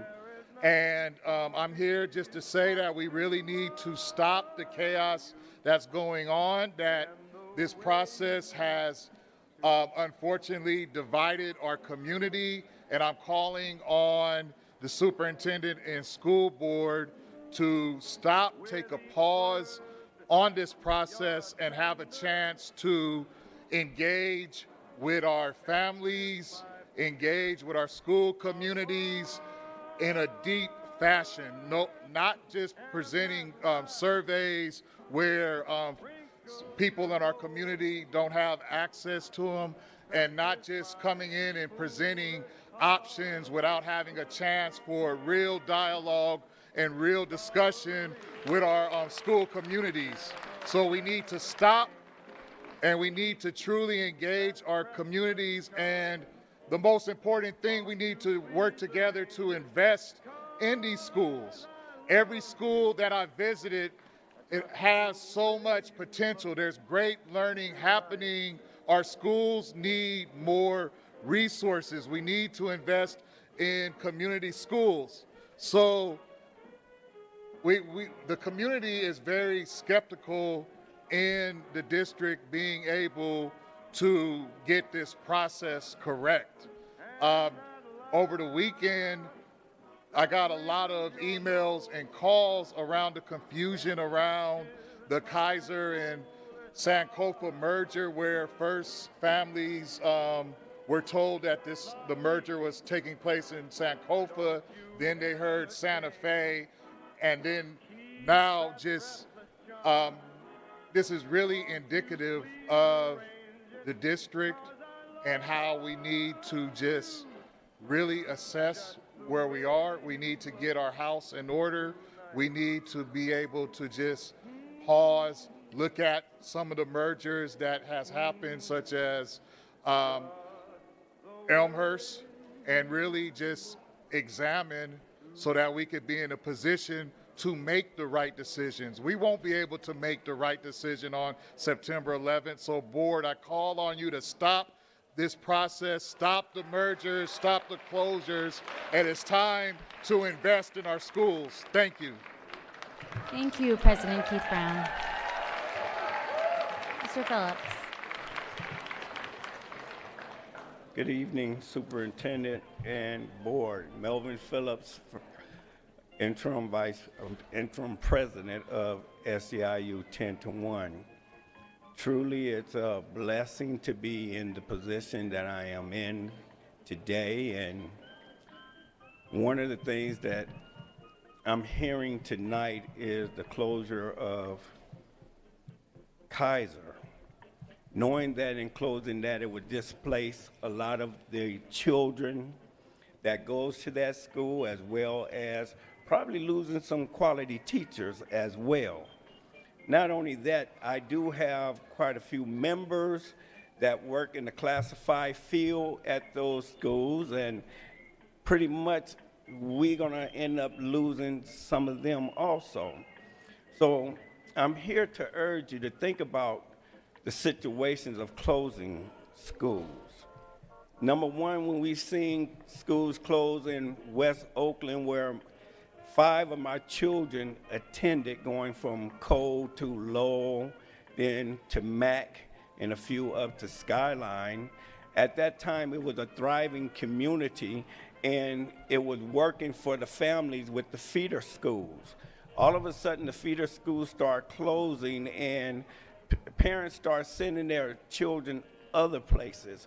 And this is the same pattern that I'm seeing going on again in our community. You close schools, parents send their students to other schools. We're losing the children for the feeder schools, for the schools that we have in our community. And that's the reason why when I first came to Oakland and was living here with my children, we were thriving with over 65,000 students in the school. Now we're down to like under 35,000, and that does not make sense in a city with the population that we have today. It doesn't make any kind of sense to me. So I asked you right now today, think about what will happen if you close any more schools. Thank you, Mr. Phillips. All right, at this time, we will take public comment on the items you just heard. That is items K through N. Ms. Floyd, do we have speakers on those items? Yes, we do, Madam President. We have 3 speakers. Mike Hutchinson, Ben Tapscott, Asala Olabala. All right, if those speakers can come forward. Hello. Hi, I will just take 10 seconds of your time. I have to go. My name's Erica. I'm a parent from Santa Fe. And I just want to say, if education is a priority, and look behind you where it says community schools, then more schools are better. More schools, more teachers is better for education. It's pretty simple. Okay. Don't close schools. Thank you. Thank you. Okay. So at this time, if those whose name were called for items A through N could come up. 3 years later, we still have lead at Mac. We can spend $4.6 million on 1000 Broadway, but we can't repipe McClymonds High School for $90,000. I made a trip over there on a Thursday, the hottest day of the summer, and the water was off. So where are the kids supposed to drink water if the water is off, A Superintendent? reminder, this is comments on the I'm reports. talking about what we have poisoning our children, and that's what I'm going to talk about. The swimming pool has not worked in 3 months, and we can't get that school lead-free. Something's wrong. Thank you. These are comments on the student director report, president, superintendent, and labor bargaining unit report. Mike Hutchinson. So I want to second what Coach Tapscott just said. And I think it's really important that these kinds of comments are made during the superintendent's report, the president's report, and the student's report. Because what we're addressing is some of the overriding issues going on with our school district. And what we're saying is, how come 2 years later you don't have a report on how you're going to get the lead out of our water? 8 years later, how come there's not a report on actually having a master's facilities plan before you tell communities you're going to close their school?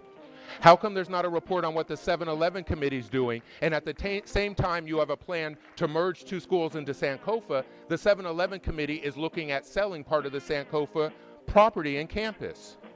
Why don't we have any overarching plans for the direction of this district? Why isn't there any master plans? And at the same time, there's been no official response to the grand jury report because that meeting wasn't even recorded. So how are we as a community to know what happened at that meeting when your official response, that meeting, wasn't even recorded? So there's no minutes from it, so it didn't exist. So at the same time all this is going on, we have a grand jury report that cited your mismanagement as the driving reason for our financial troubles right now. Then we also have the problem that you told us we're entering into budget 2019-20 2.0 and we're redoing the budget. Well, where's any information on that? We don't have a senior business officer anymore. We've outsourced the CFO, and they're not even a district employee. We have never had this rate of dysfunction. At the same time, you're telling communities you need to close their schools. At the same time, you're telling them to trust your decision-making process.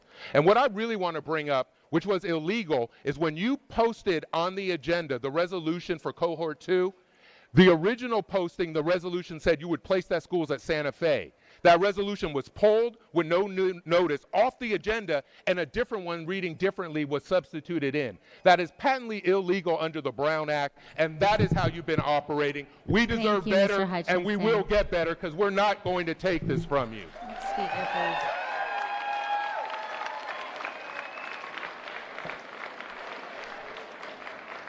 Jim Mordecai, speaking as an individual. One of the things that's happening is that with cohort whatever, the superintendent is committed to closing schools. Gary Yee is committed to supporting the superintendent. But what is not happening is the outcome. The outcome is to upset and divide this community. And that's what's happening right now. And it doesn't make any sense because there's a different path. The state of California has created a 7-11 committee or commission. And this 7-11 committee is supposed to be consulted prior to the board or the superintendent making a decision. Let's not even look that she's already made decisions. Let's just look at the fact before the school board, whose vote counts because the superintendent doesn't have a vote. So why isn't the school board demanding that the superintendent have a 7-11 committee? What good would that do? Because the 7-11 committee is not the school board.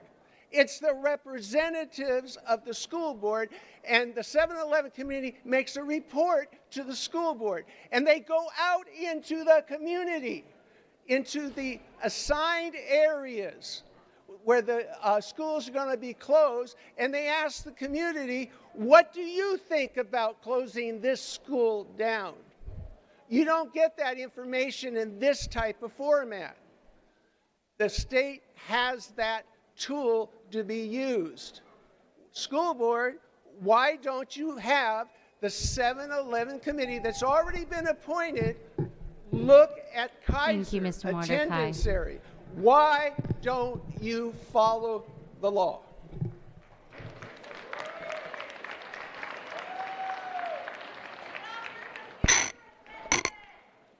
Love life. I want to direct my first comments to the student representatives. Student representatives, I want to respond to your letter and your comments. I would like to see during the course of this year that you act in an intervening in a solution manner related to issues that students need to have in terms of change of behavior. Okay, let me give you one example. I recently heard on the news that one school district is having to take cell phones away from their students because cell phones are disrupting teaching and learning to the point that they have to take them away from the students. So is cell phones an issue in the classroom? And if so, give me a solution of how we can make that work. And throughout the year, I want you to come up with solutions to student need for change issues and let students come up with the answer. To the superintendent, it's common that you always start off with comments that saying all students will be successful. We're not addressing the needs of all students. Gifted students are completely left out in this district. And I will continue to bring to this body that we have nothing that addresses gifted students. I saw a little young man yesterday, 6 years old, Devon Motley, who is a gifted artist, and his talents, we're going to offer him nothing in the school district. But there are many other gifted children who need to be addressed. The other thing I want to address is critical and analytical thinking, problem solving, creative thinking. I want teamwork to be developed. I want children to be engaged in a diverse perspective of thinking and not just the same thing over and over about the curriculum and the subject matter. Life skills for these young people has to be a major part of what we bring forward as teaching as well. Thank you.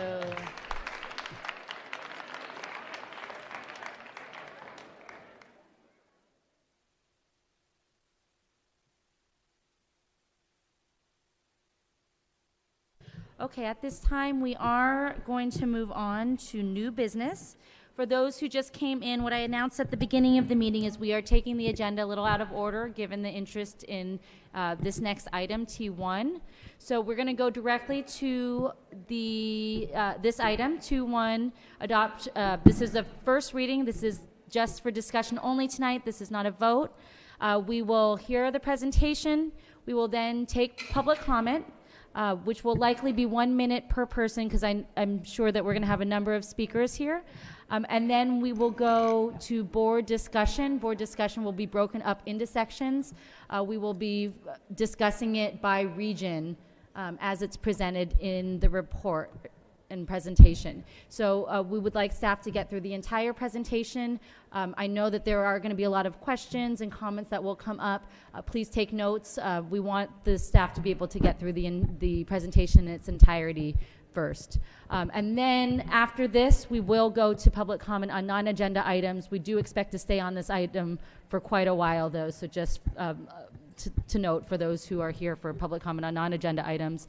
It does say 7:30 or shortly thereafter. We are unlikely to get there for a while. So with that, I will turn it over, I believe, first to our Superintendent Johnson Trammell, who will kick off this presentation for Cohort 2 proposals. Superintendent Johnson Trammell.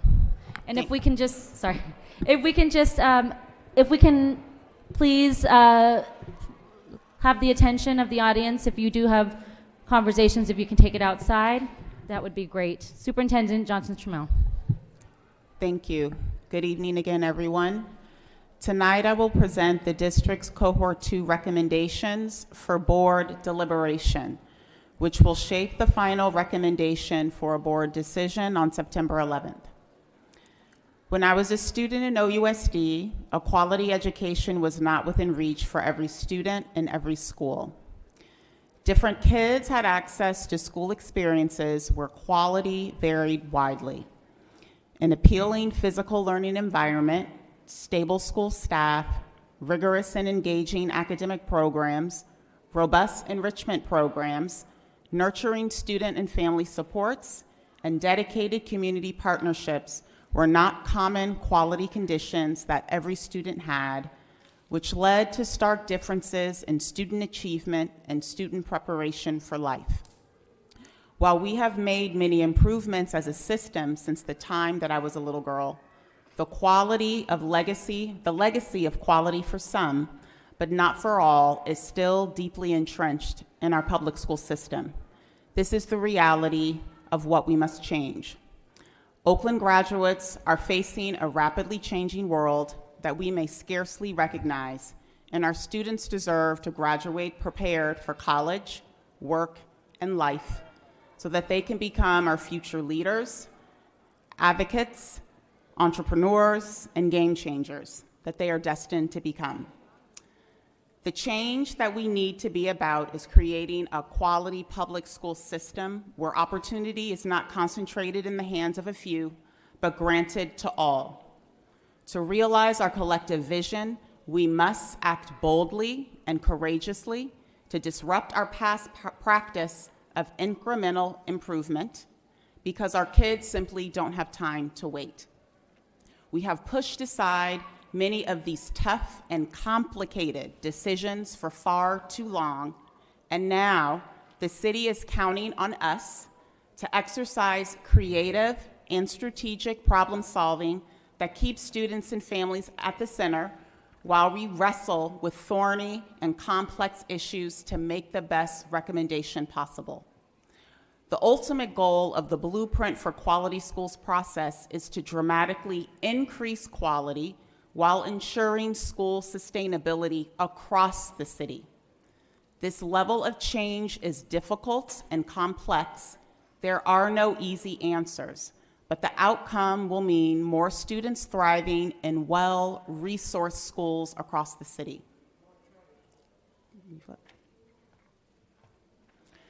These 7 guiding principles were used by district staff to create proposals for the board's deliberation this evening. In summary, we have to look at quality within feeder pattern area, sustainability of school size, geographic location, community input, district data, both the quality of the school over time and the enrollment of the school over time, condition of the facilities, and equity, impact of each proposal on the most vulnerable community. These factors illuminate the complex nature of this work. During tonight's presentation, we will review the following: regional considerations, outreach summary, proposal and rationale, as well as enrollment and fiscal impact. Again, the purpose of tonight's discussion is to present a proposal for board deliberation to then shape the final recommendation to bring back on September 11th. I'll now turn the discussion over to Deputy Chief of Innovation, Yvette Renteria. Thank you, Superintendent Johnson-Chamorro, and good evening, Board of Directors. Before I begin sharing this presentation, you can see by the look of this room and all of my community engagements that this is intense and this is hard. I've listened a lot, I have been around, and every story is unique, different, and I will say that it has been a pleasure to see the passion that sits within Oakland for those people who are fighting for their kids. I've listened to a parent of a student with special needs who was advocating for us not to move their children from that location because they had been moved several times in their educational experience. I listened to a teacher who has been at a school for several years and has found a home there and has been frustrated and terrified with the thought of leaving that place. I have also met with a staff member who has been at the site and has heard of a lot of promises and implications and interventions for the school and was tired once again to hear that again. And I would come home after these evening events and I was torn because it was painful to hear these stories. But as I think about it, we cannot just sit here and we cannot just let things be as is. You hear it, you heard it from several comments. There's only a few schools that people want to go to. That is not okay for our kids here in Oakland. We need to make sure that all schools are schools that our kids want to go to. So today's presentation for me is not simply about the quantitative data, it's also the qualitative data that we've been able to look through and experience. And I recognize and I hear some of the people who spoke today about the lack of engagement that we've had. And I'll say we've done our very best to reach out to families, to get input, and I will share that information today. Excuse us, please. So starting in May, we dug into the challenge and the opportunities in North Oakland. We identified ways to address some of these challenges and build out on opportunities. In North Oakland, we saw varied demand rates for our schools in North Oakland, as well as varied academic performance data. We also found that a place like Kaiser had very few school-aged children living in the area. And at the same time, we have a school in the North Oakland area where we have an abundance of school-aged children. As we look at those challenges, we also thought of what are the opportunities in North Oakland? And we found that we want to expand access because we have several schools in North Oakland, again, with varied academic performance, and we want to make sure that all of our schools have high levels of academic performance and successful programs. We want to be able to meet the growing community in North Oakland and be able to fill all of our seats. And we want to make sure that we have high demand schools in every area, and we no longer have underutilized seats in some of our schools. So as we look at these opportunities, we built out scenarios. And as we built out scenarios, we went to school sites to talk about these scenarios. And so you'll find in the board memo some of the data that we have reflected from the survey. But in addition to that, as we sat in those meetings, some of the high-level summaries that I want to share with you are starting with, first, Sankofa families, who primarily expressed a concern for quality programs and resources for their children, not about in the future, but now, the need to have quality and resources now. And so they really discussed and expressed the need to be able to give those resources to our kids so our kids have all the resources necessary to have a quality program. Our Kaiser families expressed a strong preference for staying at their current facility. Some Peralta families expressed concern about a split campus, and another group of Peralta families advocated for a merger at Sankofa. All these communities want to make sure that the implementation and the design will be supported and resourced. That was very loud and clear from all the communities. With that, again, looking at the qualitative and quantitative data, we are recommending that we merge Kaiser and Sankofa on the Sankofa Washington campus. As we narrowed our scenarios to this one, we focused on whether the merge at Kaiser and Sankofa and the merge of Kaiser and Sankofa on the Sankofa campus or the Santa Fe campus. Both of these scenarios have their own pros and cons. Most prominently, Santa Fe is the larger of the two campuses. However, considering equity, we recommend merging at Sankofa. Merging at Sankofa means that we are not displacing a large group of our most vulnerable students. Sankofa students have been subjected to a number of interventions, and providing them with more stability is important and aligned to our values. Additionally, there are other educational intangibles such as previous Sankofa campus beautification, major bus lines at school corner, volunteers in the area, and ample green space. To be clear, no option is perfect. In this case, we'll have to make facilities investments to get to the size that we ultimately want. However, the Sankofa campus offers a number of ways for us to expand capacity. As we dig into the enrollment projections, as I shared before, we are looking at providing and projecting what would happen in the North Oakland and how this impacts students. So as we look at this data, we see that as we think about this visual of all the schools in the area, we have taken into account all of these schools in terms of impact. Going back to this slide here, you're seeing that merging Kaiser and Sankofa on the Sankofa site will require more space than Sankofa currently has. By the time schools open, it will be able to house all of our current Sankofa and Kaiser students. Our facilities team is looking into ways that they can build capacity on that campus. We see that approximate cost of $700,000 to $800,000 is needed to do so, and we have budgeted for that. Again, this slide provides a visual of all of our surrounding schools in North Oakland as part of our impact analysis. On the next two slides, you will see the enrollment analysis we looked at in regards to Chabot, Glenview, Emerson, Peralta, Hoover, and Piedmont. We looked at the demand rates, and we also looked at the impact we had when we moved Glenview over there. What this information shows is that there will be low impact in those areas by going to Sankofa.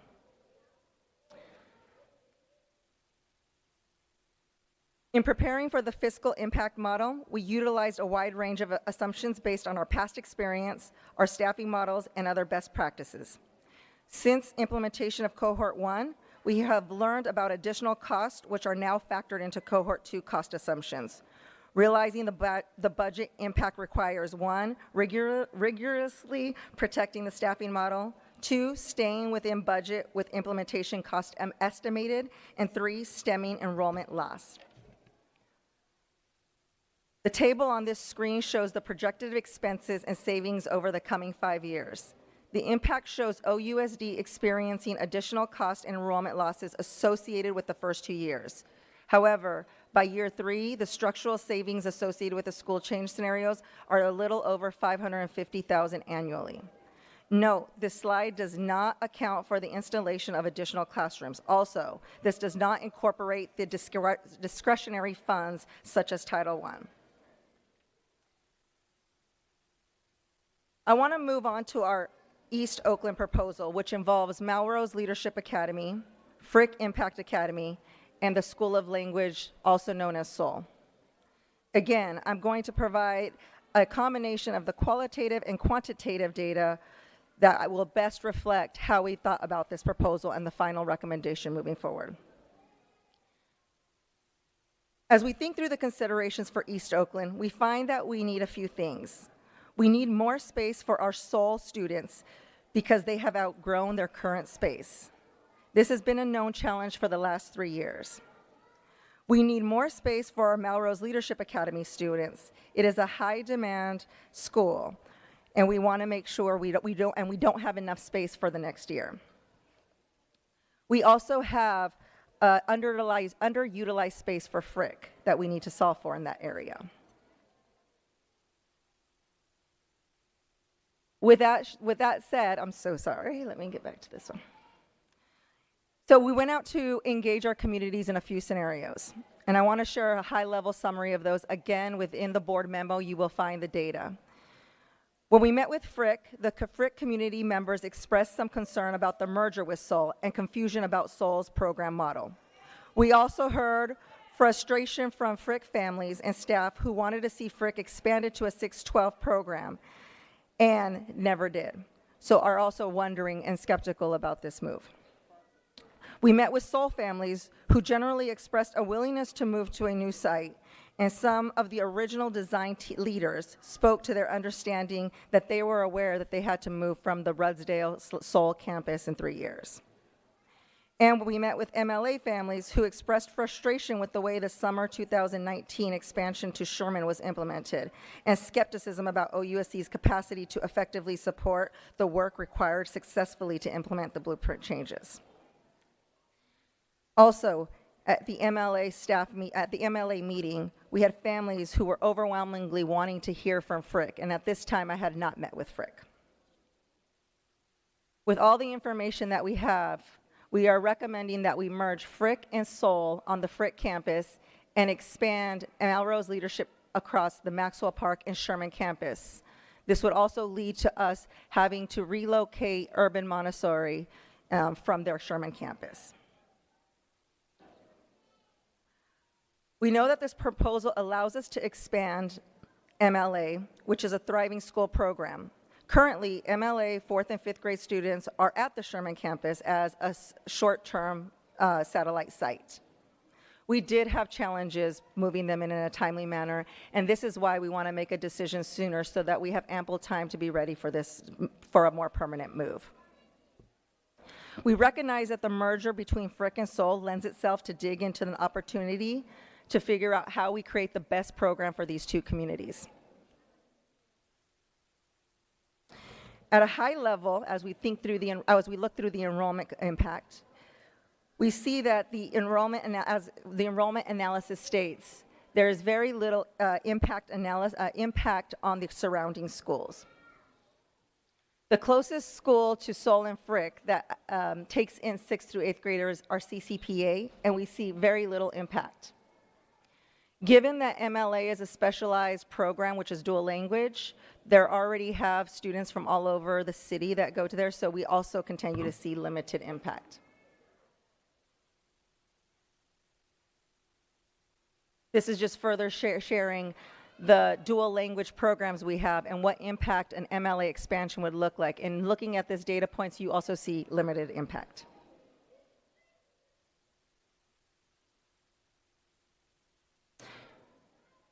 The table here shows the projected expenses and savings over the coming 5 years for a Soul-Frick merger. The impact shows OUSD experiencing some additional costs and enrollment losses associated with the first year. There is a savings of $340,000 by year 2. The structural savings associated with this school change scenario are a little over $550,000 annually. This table shows the projected expenses and savings over the coming 5 years at MLA expansion. The impact shows OUSD experiencing additional cost. After initial investment and some time optimizing enrollment, the costs even out approximately $100,000 annually. I want to move on to our last proposal, which is a quality program design year for the Fruitvale Elementary. Fruitvale has shown significant growth over the last year according to our SBAC scores, and we want to build on that success.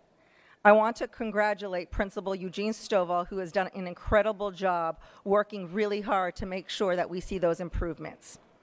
Fruitvale is in a densely populated area and has the capacity to grow.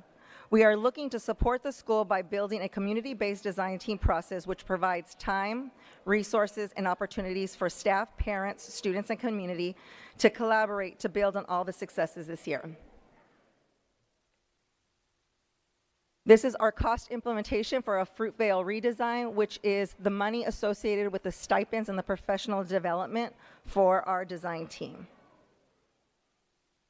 So overall, you will find our fiscal impact, which I've discussed previously. This is all of our fiscal impact over the Cohort 2 proposals. I want to now pass it on to Jen Korn, our coordinator of innovation, who will talk through what this next year would look like as a design year.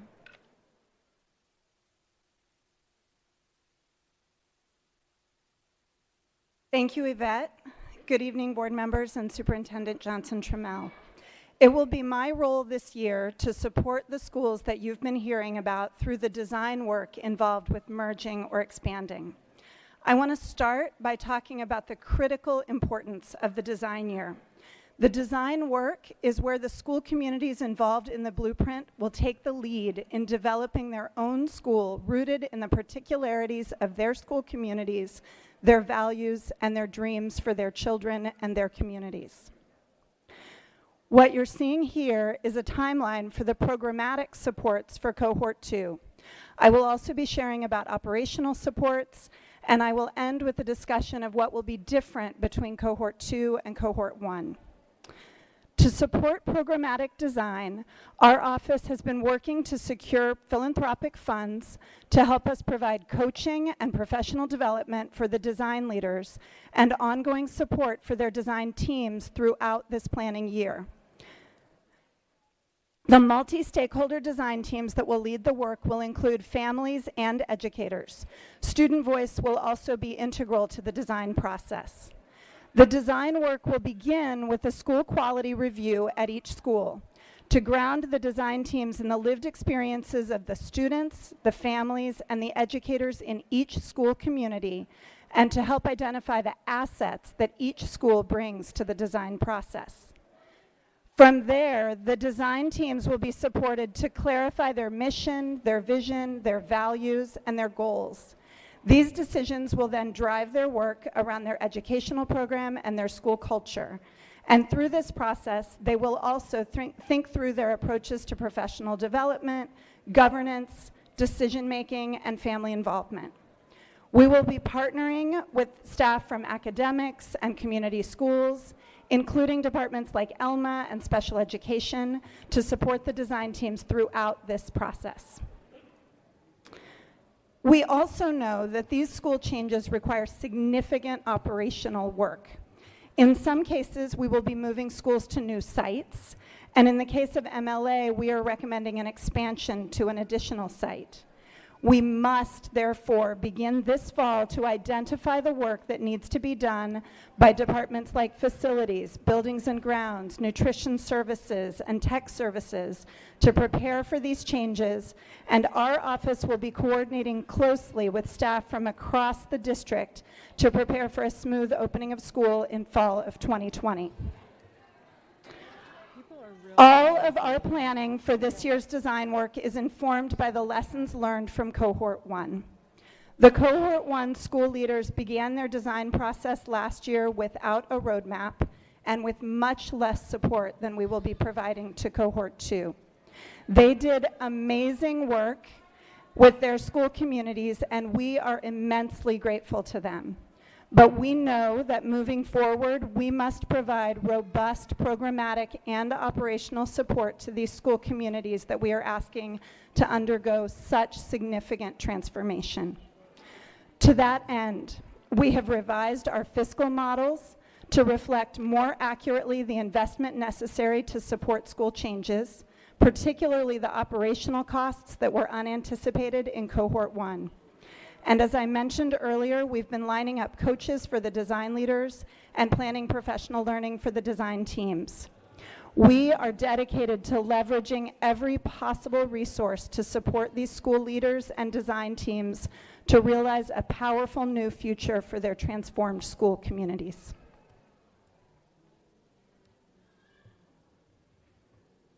Thank you, Jen. I will pass this back to President Ng. Thank you. Thank you so much for the presentation and for all the work. At this time, we will go directly to public comment on this item. I just wanted to remind folks that public comment will be limited to the public comment on specifically the future of these school sites and what you heard in the presentation today. Ms. Floyd, how many speakers do we have thus far? And if you still have cards to turn in, please bring them up at this time. Madam President, so far we have 41 speakers. Of those 41 speakers, 7 are students, and I will call those students first. 41, okay. So we will call the students first, and I then will call the students first.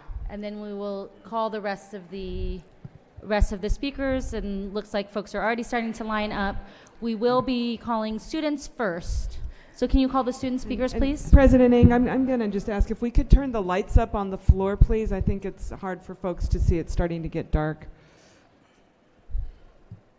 Jeremiah Tolliver, Tamaya Tolliver, Isaiah Washington, Anjani Snore, Mary Hackett,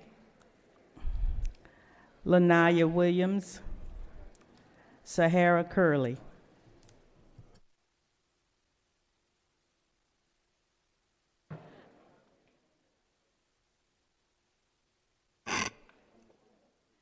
Good afternoon. My name is Sahara Curley and I go to Oakland Middle School.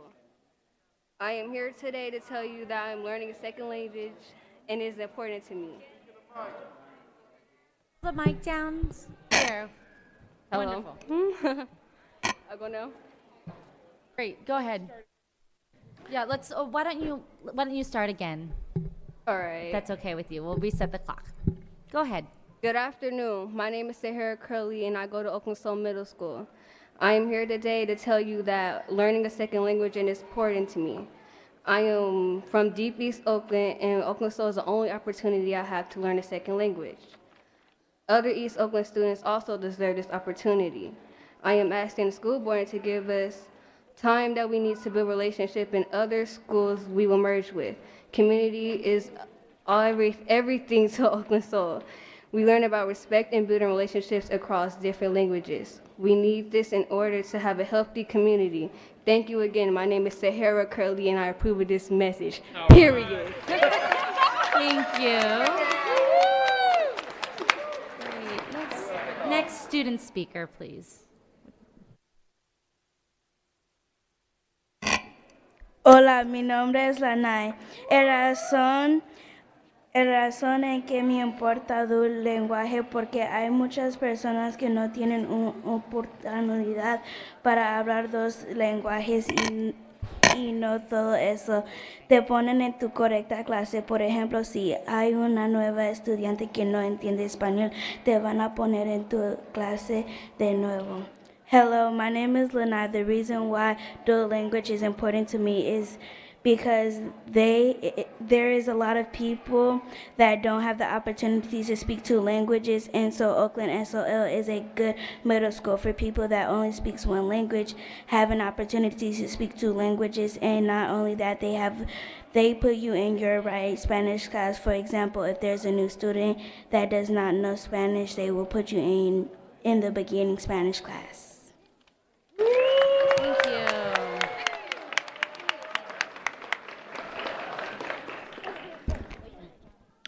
Good evening, everyone. My name is Marleja Hackett, and I'm an 8th grade student at Oakland Soul Middle School. Buenas tardes a todos. Me llamo Marleja. Yo soy una estudiante de Oakland Soul Escuela de Lenguaje. Today, I will be speaking out about some of my personal experiences and learning experiences at Oakland Soul.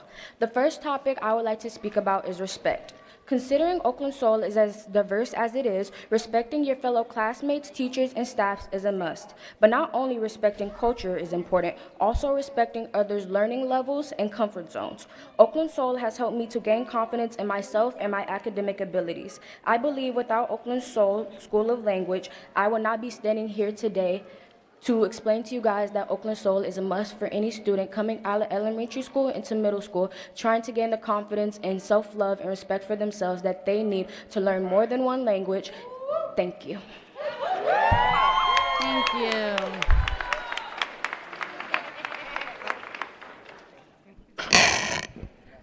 Great. Good helper. Hi, my name is Isaiah, and I'm in 3rd grade, and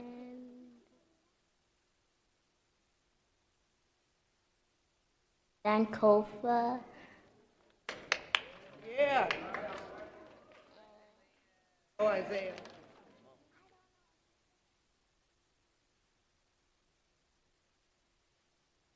I like my school a lot.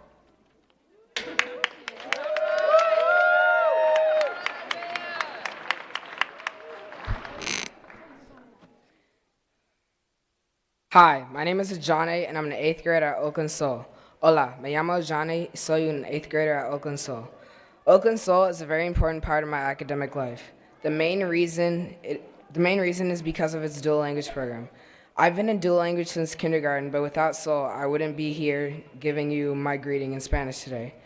In 6th and 7th grade, I could speak Spanish pretty fluently, but over the summer, I would slowly lose it. But thanks to the school, I feel like I'm gaining it back quickly and learning even more.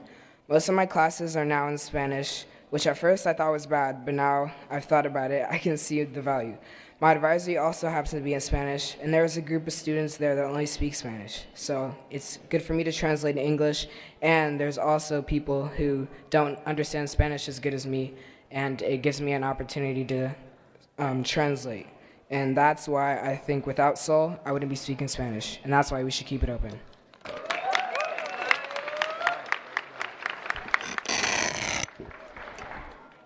Hi, my name is Brian, and I love my school a lot because it's free for anyone who wants to come. And I love my school because it's pretty nice and big. And I love it so much.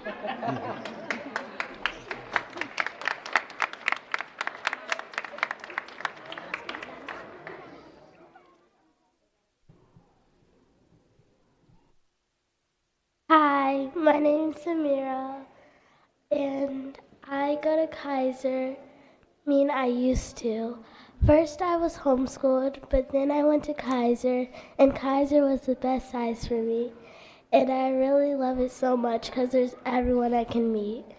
And I have old friends and new friends like Journey and Andrea. So I hope the school can be open forever. That's all.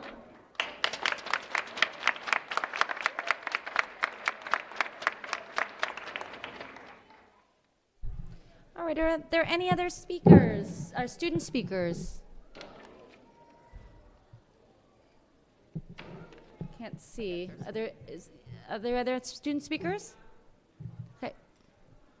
Come forward if you're a student here to speak on this item.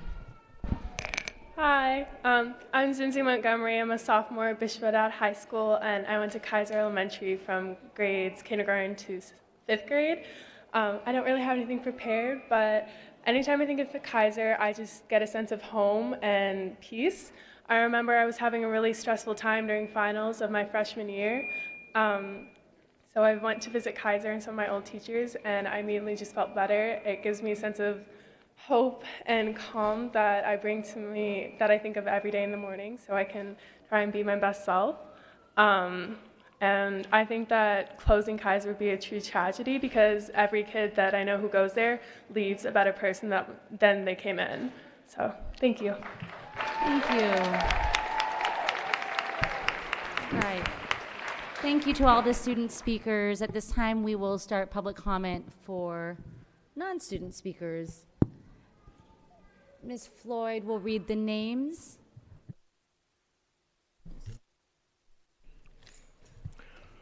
Okay. All right. I'm not Ms. Floyd, but I'll do it. Alan Fatima, Eileen Fatima, Shay Abram, Luz Alacruz, and please pardon me if I'm mispronouncing your name. It's not intentional. Emilar Garcia, Erica Castillo, Rico Camacho, Kim Swan, Katie Angelo, Spacey Gordon, Mrs. Olabala, Randy Aiden, Ken Angelo Avalo, Catherine Yu, Gina Penn, Patricia Roden, C. Delgado, Kim Lee, Damar Cion Condi, Vilma Serrano, Derek Westby, Marish Mills, Kim Davis, Sheila Hubbard, Bryant Besta, Valerie Manchester, Ann Mills, Ben Tapscott, Emma LaPlante, Jamie Lolly,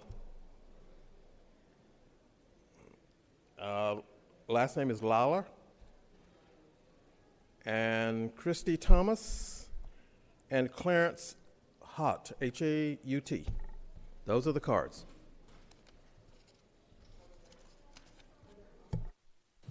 All right. I'm sorry, and Mike Hutchinson signed up online. Okay. All right. If your name was called, please come forward. You'll have 1 minute to speak. Hello. Just to clarify, we're working to get the lights tuned up. It was very hot earlier. They're working with the vendor to figure out how to make it the right temperature and the right brightness, and we apologize for any discomfort or inconvenience. Thank you. Please go ahead. Hello, my name is Che Abram. I'm a parent from Oakland Soul Middle School. Our school was dreamed up, designed, and founded by a team of 30-plus parents and students, including myself and my now 8th grade son. Oakland Soul's purpose has always been to utilize a myriad of the best resources available to advocate for, engage, and educate Oakland's most academically vulnerable student populations in Oakland, honoring and adding to their multiple languages, in addition to provide space to nurture their individual stories, in turn coaching them to thrive academically. As an Oakland native, raised in East Oakland, working in Oakland's colleges and universities, I know what Soul and Frick have to offer is magical. We ask that this year you allow us to build a relationship, that next year we are allowed to co-locate so we can design together, and then there is a third year where we actually implement our redesign process. And I ask that on behalf of our families and friends of both of our school communities, and I thank you for your time. Thank you very much.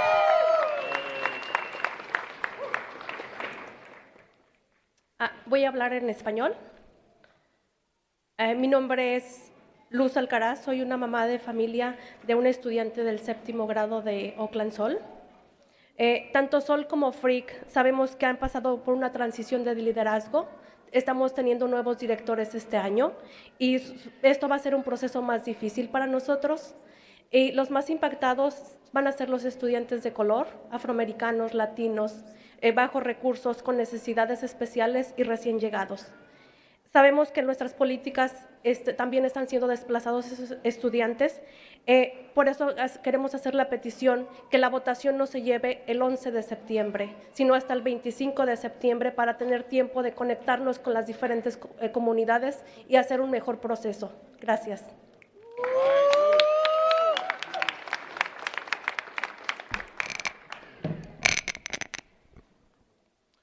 Hello, my name is Amilcar Garcia, and I am a parent from Seoul. I also belong to the Poor People Campaign in Laney College. Time is critical in order to execute anything in life. We need more time for the merging, and we need support. Usually, rush decisions don't take us anywhere.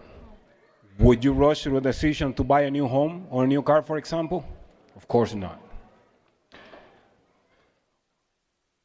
It is a trend to rush to decisions that affect minorities, Black, Latin, and Middle Eastern, for example. And our family, in particular, is composed by all of those three races. That is exactly why I unite to the collective effort of accentuate awareness in this podium. Undereducated children are destined to feed our prison system down the road. We don't want to be part of that statistic. Oakland Soul is an asset for its students and society in general. The love and dedication provided there will transcend into the future. We refuse to fund those statistics. Thank you. We're being underfunded, and our schools are being closed left and right. Thank I you. have two questions before I leave. How is it exactly that closing schools are benefiting us? Thank What's you the rush? very much. We have a lot of speakers, so unfortunately I'm going to have to ask people to wrap up after 1 minute. Please go ahead. Thank you to all of the families that are here. Thank you to all of the family members that are supporting you being here. My name's Fatima Guenz. I'm one of the founding teachers at Oakland Soul and was brought to this community through Manzanita Seed. I believe that language is a right, and that's one of the reasons why we're supporting our most vulnerable children with the right to speak as many languages as they would like, and not just be limited to just one. In addition, you cannot ask new principals to learn their community and plan to be a new one in sincere hope that it's a success. It is not okay to ask us to bring any students into a community that is hostile and is not built on love and built on understanding with each other. If you're advocating for children, you're giving us the time to do our part and to make sure they are in the center of every decision we make. Thank you. Thank you. Greetings, my name is Erica Castillo. I'm also a parent at Oakland Soul. I am a parent of biracial children, and so when you have a merging of schools without the communities being involved, genuinely involved, intrinsically involved, and you put the finances behind those communities being built, then you're asking for my children to pick a side pick a side, which culture do they rep, right? And they're going to be the ones who are going to be be hit the hardest when they're in the playground. Not us, the adults. I have to deal with whatever comes home, but they're the ones who are affected. So we're asking you to let us actually build community with two schools, two very different visions. Let us build community before you put my kids on the playground with other kids who are going to be like, oh, which side are you on? And you know how the song goes, right? Which side are you on? We're on the justice side. Justice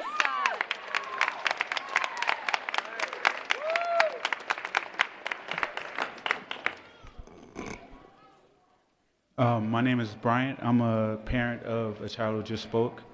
I just got a few things I would like to say that the board should consider before they make any decision about Sankofa. Sankofa has a rich history dating back to the early 1900s, and Sankofa has thrived with deficits. So it just seems like Sankofa needs a chance. Thank you.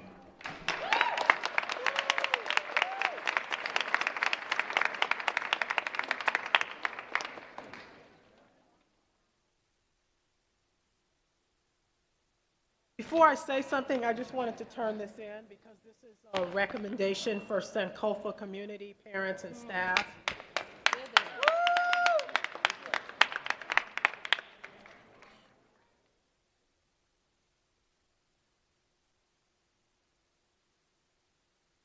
This is my son, James Hubbard. My name is Sheila Hubbard. He's in special education. He's a 4th grader at Sankofa, but he was traumatized due to a direct result of school closures back in 2015. He has to move from place to place, and we finally found Sankofa in 2017. They embraced him, and he's happy there, and I just ask that you think about him and other children and don't close any schools.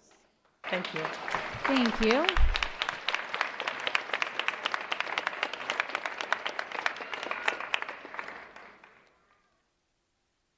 Good evening. My name is Valerie Manchester, and I'm speaking on behalf of 2 Oakland Unified School District students, one that I have currently at Sankofa. My questions to you guys today is, when you guys are making any of these decisions, because you guys are talking about numbers and buildings, are you guys thinking about the children? And not only that, it's like, the condition that Sankofa is currently in, you all may be parents or maybe not. Would you send your child to Sankofa in the condition that it is in now? We have been starving of resources for years now. My son attended Sankofa back in the 2nd grade. He is currently attending McClymonds High School now in the 10th grade. You guys have lied to us and deceived us ever since then. It does not make any sense that you guys can sit, I don't see how you guys can sit on this board and sit here with straight faces and just not consider these children. It's ridiculous that we have to keep going through this at Sankofa. It's ridiculous that you guys know that we need the resources and you guys are not giving it to us. It's sad. You know, it makes no sense. And us at Sankofa, we are willing to merge with any school that is willing to merge with us. Our kids are loving kids, they're smart children, they're bright children, and they have a bright future ahead. And we expect you guys at Oakland Unified School District to make that happen. Thanks so much.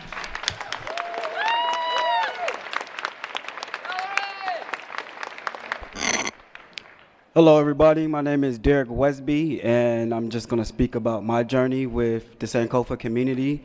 I've been a part of the Sankofa community since 2006 at the after-school program.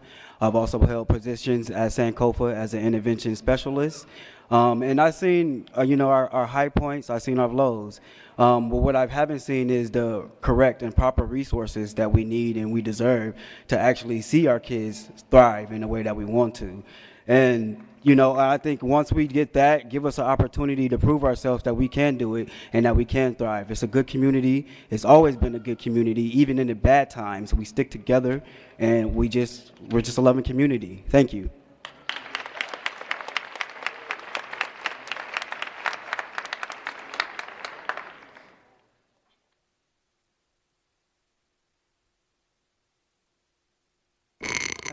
Okay.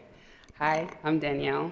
I have 2 children at Sankofa, and I am okay with the merger. Whoever wants to merge with us, I'm fine with that. My thing is, like everyone else said, like Valerie said, what about the children? Are you considering the children when you're talking about closing these schools down? Are you considering the children when everything is so chaotic? Sankofa, I have an older son. He's in high school now. He graduated from Sankofa. My children are in the 4th grade. I would like them to continue there. I have a niece who is in the 1st grade.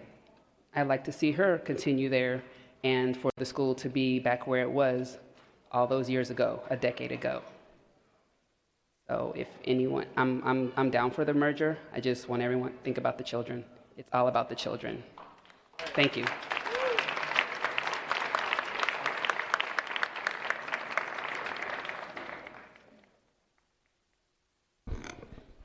Good evening, my name is Ann Mills. My daughter is a 1st grader at Sankofa. It's our neighborhood school and it was our first choice school.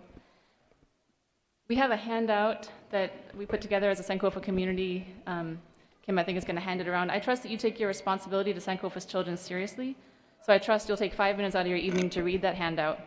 But in a nutshell, what it shows is that Sankofa students have thrived when they've had stability and resources. These past few years, Sankofa has had neither of those things. Speaking of instability, the neighborhood around Sankofa is changing fast. The new residents, like me, are by and large white, and judging by the sale prices of homes we've walked past on our way to school, they're very affluent. At Sankofa, my daughter has learned that not everyone is new to North Oakland, that there's history in this community. Her friends have cousins at Sankofa, uncles who volunteer on the yard, and parents and grandparents down the block that went to the school when it was Washington.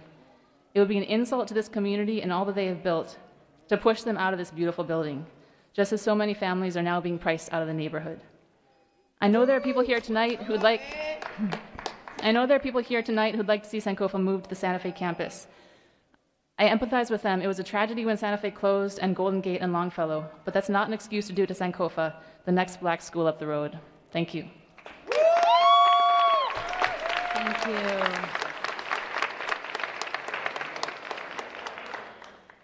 Hello, my name is Tamia Tolliver. I'm a parent of a kindergartner and a 3rd grader at Sankofa.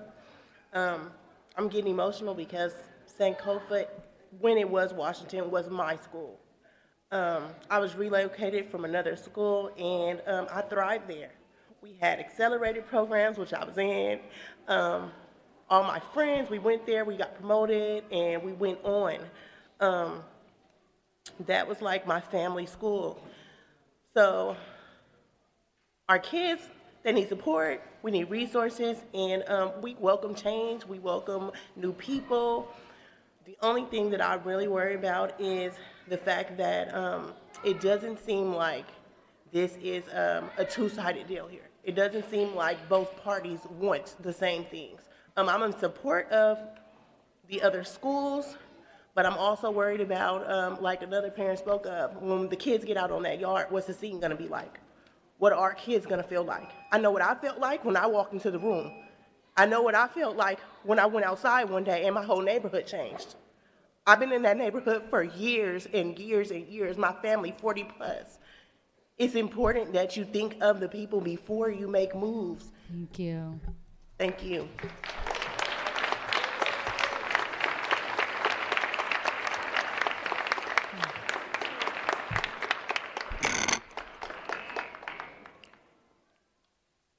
We have about 42% Latinos in Oakland, 36% African Americans. All of the closures have taken place in black and brown neighborhoods. We haven't closed any Hill schools, and now we're talking about closing more black schools than Latino schools. 22% of Kaiser is black, 71% of Sankofa is African Americans. Frick has 40%, and now you're talking about closing it. You knew when you said Parker down the street it was going to impact on Frick. So we're going to consolidate 4 schools, leaving 2 schools empty so you can put in 2 more charter schools. You're keeping the black and brown students on the plantation, but you still want them to contribute to your fund. This is nothing else but more moves for charter schools and talking about how dysfunctional you are. When you close public schools, you do not save money, and many people will lose. When you closed Marshall and said they were going to Grass Valley down the street from me, they left Oakland. So we lose students when you consolidate and make it difficult for them to get to a neighborhood school. Shame on you.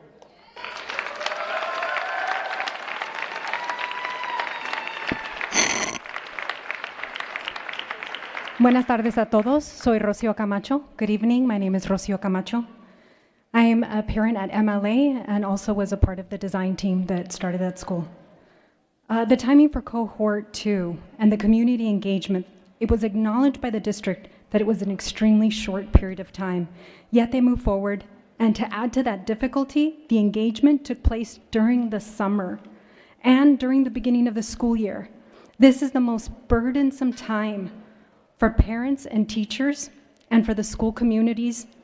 The district was also aware that Frick, Soul, and MLA all have new principals that are struggling at the beginning of the school year to make a welcoming environment for everybody to return. As a member of the ad hoc committee and as a parent that specifically made recommendations to the district on how to engage with schools around these significantly impactful decisions, I'm reporting that the district did not follow the strong recommendations by parents to ensure stronger community engagement. We support Frick and Soul to continue to grow and build their communities before changes are made. Thank you.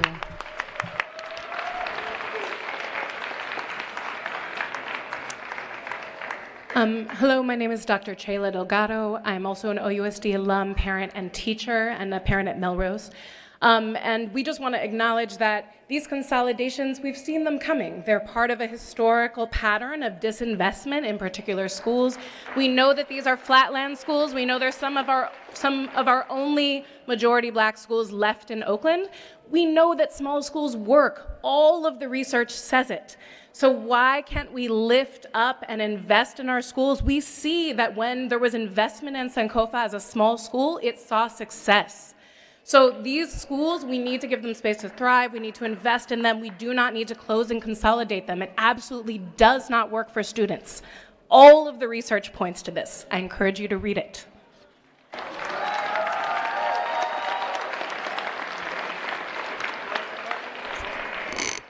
My name is Kira Swan, and I am a parent of 2 students at Melrose Leadership Academy. And I have experienced the deep problems at the district that resulted in the changes to our school being in 2 sites, and the extremely lack of coordination, lack of communication that resulted in a lot of problematic issues for many families.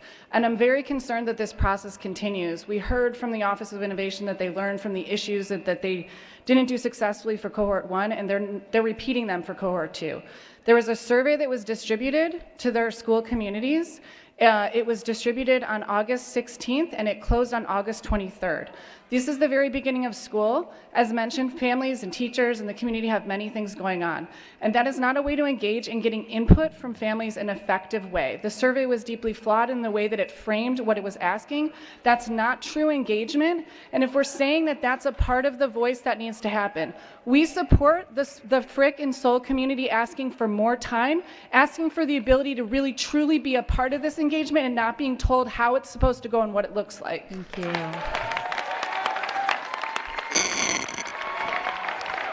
Hi, my name's Kimmy Lee. I'm also a parent at Melrose. I have 2 kids there. And just like the other parents we just heard, we support Frick and Soul having more time. And it's just ridiculous, this engagement period. We only had a couple of weeks. It was the first weeks of school. We don't even have lists or emails of all the parents yet. We have not been able to communicate. And if you look at the results of the survey, the 45 pages of survey results, it's all Melrose. And it's not fair to Frick and Soul. So we want to be sure that we're hear from Frick and Soul parents, and it's not just about the parents that are online and can look on the computers. We need more time, and the board needs to be more respectful to our communities.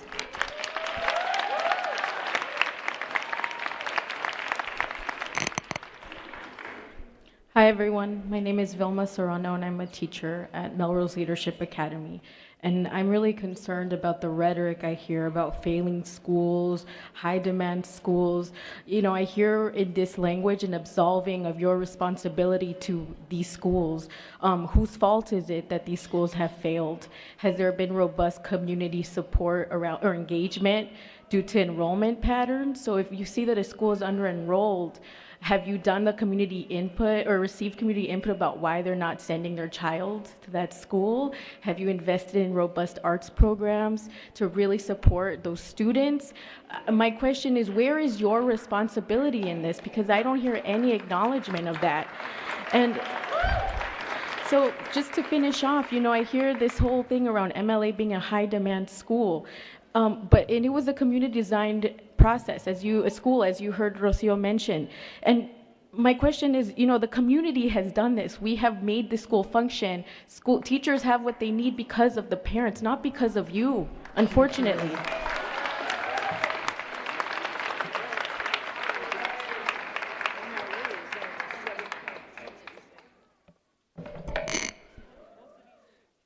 Ken Angelo, a quote. Our goal is to provide more children with quality school options. The problem is that the district operates too many schools for too few students. This results in the district not providing a quality program with adequate services in every neighborhood. Former Superintendent Tony Smith explaining his plan for community schools back in 2011. His plan resulted in closing nearly 20 schools in the interest of creating quality programs with adequate services. But these quality programs never happened. Now we're back in the same place with the same problem and the district offering the same solution. We can't keep trying the same solution and hoping for a different outcome. Closing schools is not the right solution for our problem because our problem is not too many schools. The grand jury report outlined the nature of our true problem, quote, poor financial stewardship coupled with unnecessarily costly policies that do not directly benefit students. Closing schools will never solve this problem because it won't change how the district spends its money. We need real solutions. We demand a forensic audit of how money is spent by the district. We demand an independent oversight committee to ensure recommendations your time is expired. of the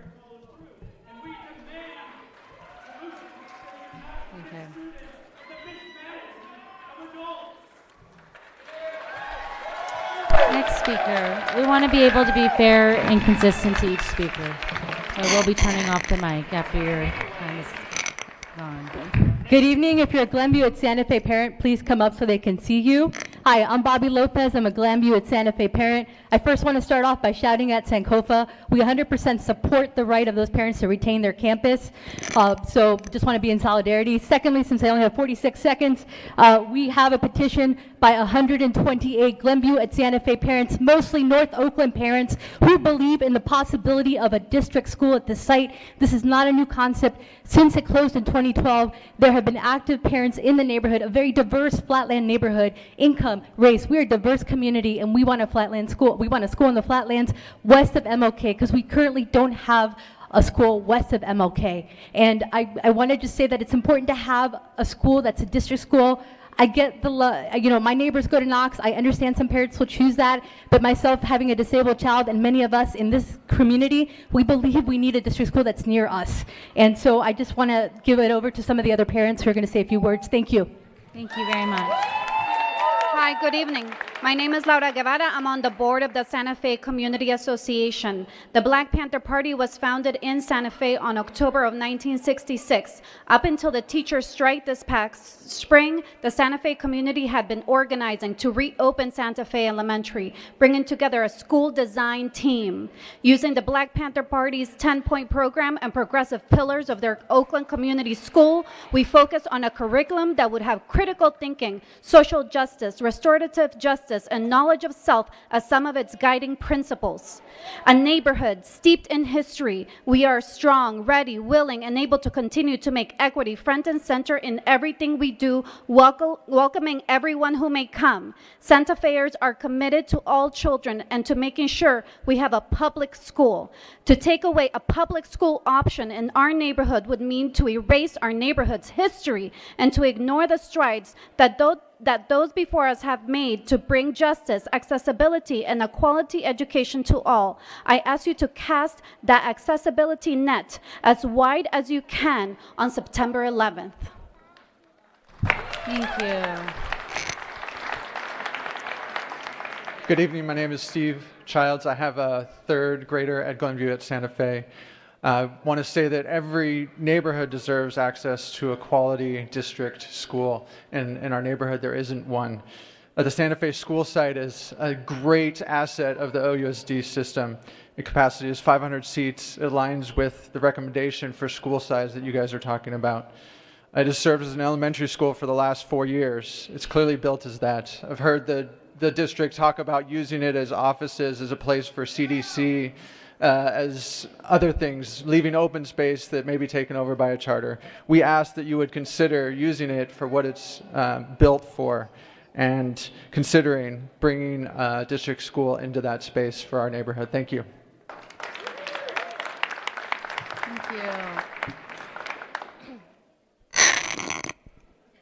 Hello, my name is Emily Fox, and I have a 2-year-old who is likely to need an IEP. A report came out last week showing that charters serve SPED students at half the rate of its district counterparts. In Oakland, charters also serve proportionally fewer Black, English language learner, and newcomer and foster students. I know you all know that already. 14 of the 18 OUSD schools closed since 2002 now house charter schools. I'm not anti-charter school, but charter schools simply don't work for most students with special needs, including my family.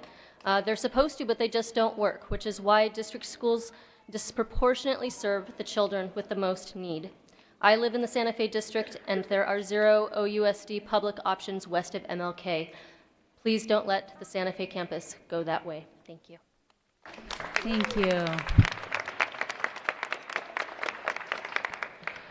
Hi, thank you. My name is Shannon Tracy. I am also a resident of the Santa Fe neighborhood. I was going through some papers today. I too found some data from 2011 from when the Santa Fe Elementary School was closed. And I think maybe Jody London is the only person who is still there from that time. I was there too. All right. You weren't at that meeting though. So we've been organizing since then. I have been organizing since then to bring a district-run elementary school back to that site. And I don't see a lot of people still here because when you close schools, people leave. This is a historically black and brown neighborhood. I know I am white. When I have canvassed my neighbors, it is not just the white people who do not go to school across the MLK way. People on my block go to Hoover because you can get there on the bus line. They go to St. Martin de Porres because you could get there. And so we've been saying for years that we want to support OUSD. We want a neighborhood school. And why would you turn this down? Why? Thank you.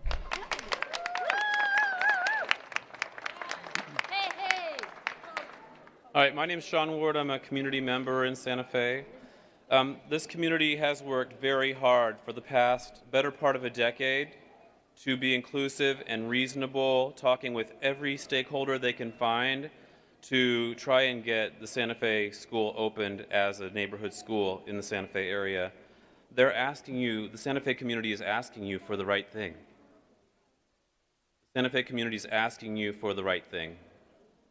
I'm afraid, though, that if a school's not placed at Santa Fe, that the district is going to lose the wholehearted support that's going to come from the Santa Fe community to that school.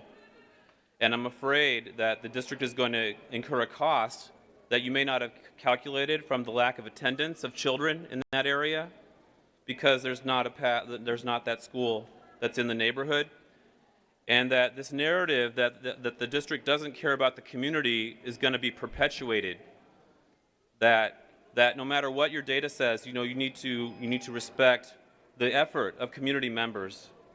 Thank you. And that there will never be maybe never another community group that ever asks for a public school from OUSD ever again. Thank you. Ho ho! Hey hey! We need a school at Santa Fe! Ho ho! Hey hey! We need a school at Santa Fe! Ho ho! Hey hey! We need a school at Santa Fe! Ho ho!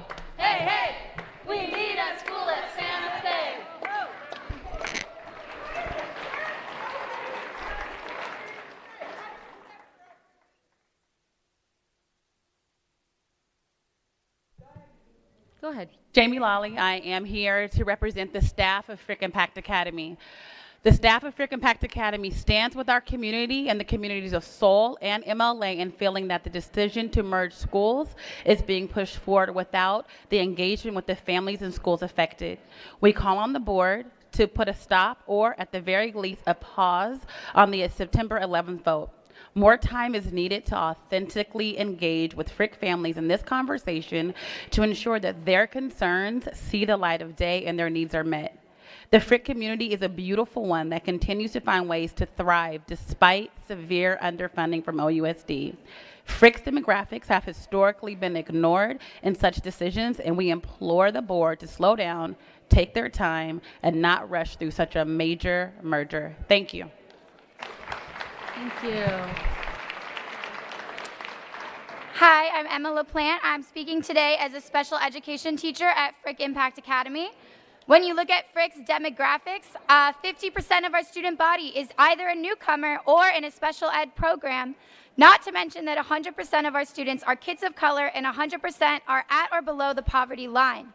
When you look around this room, Frick's populations are nowhere close to being adequately represented at a meeting like this, and that is prominently because of how weak, last-minute, and superficial district communication has been to Frick's entire family and school community.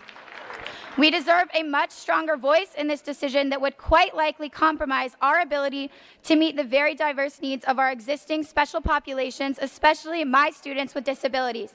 We are very concerned that the hastiness of this process would prioritize the dual immersion model over Frick's deep commitment to serving East Oakland's most marginalized populations. Thank you. Thank you. Hello, Kaiser parent in solidarity with Frick. My name is Lexine Alpert. I'm a retired social worker who chooses to volunteer as a tutor at Frick Middle School in East Oakland. I chose Frick because, like Richmond High and Kennedy High in Richmond, where I also tutor, it is an underserved school. Unlike other schools, Frick has one of the lowest retention of teachers. It does not have the parent support of other schools we see here today.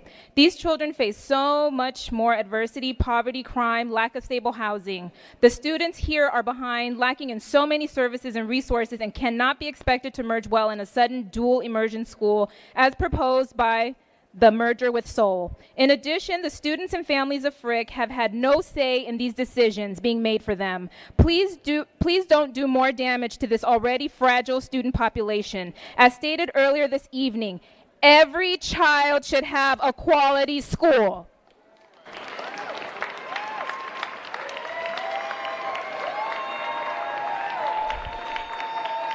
Hello, my name is Patricia Rodin. I'm a part of the Oakland Reach. When I entered high school, I realized the school system was failing me. I didn't understand big words, math, so when I would ask for help, I wouldn't get it. Instead, they would call my auntie who was raising me at the time, and she would threaten me and say, I will send you back to foster care. I had no one in my corner, no one telling me how important education is. I had no one to fight for me. So when I got to the 12th grade, I wasn't able to graduate. Now that I have two kids of my own, one is in elementary, one is in high school. My son has a learning disability, and I could see the school failing him, passing him from grade to grade. And from grade to grade. So I was afraid and shy, so I didn't know how to advocate for my son, even though he didn't have the skills he needed. That's when I found the Oakland Reach. Everything changed. I was able to advocate for my son and to get the help that he needs. I'm standing here in front of you advocating for my son, and I want you to fight for our kids as you fought for your own. The time is over. The wait is now. The wait is over. The time is now. Thank you so much.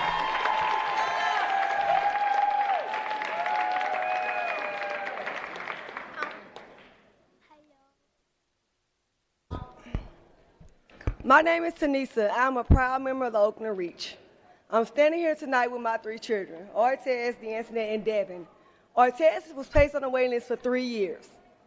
Let me say that again, 3 years on the waiting list. That is too long when your child's future is at stake. So I had to send him way to Louisiana for a better education. That was too far for me to send my child and too long for me to be apart from my child. So I brought him back and I had no choice but to put him into a neighborhood school.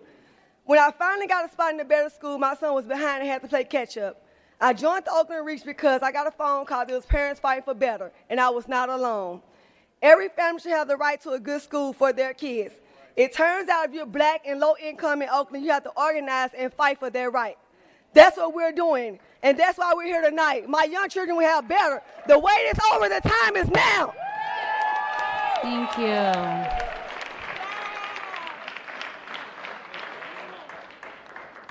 I'm going to wrap this up real quick. Okay, my name is Lakeisha Young. I'm the executive director of the Oakland Reach. You've heard from many of our parents in this meeting, the last meeting. You've heard from people who have given their lives and their children's lives to a system that has failed them, a system that frankly has been screwing them for generations. You heard last meeting from April, who went to school her whole life in Oakland Public Schools and didn't read her first book until she was 38. Okay?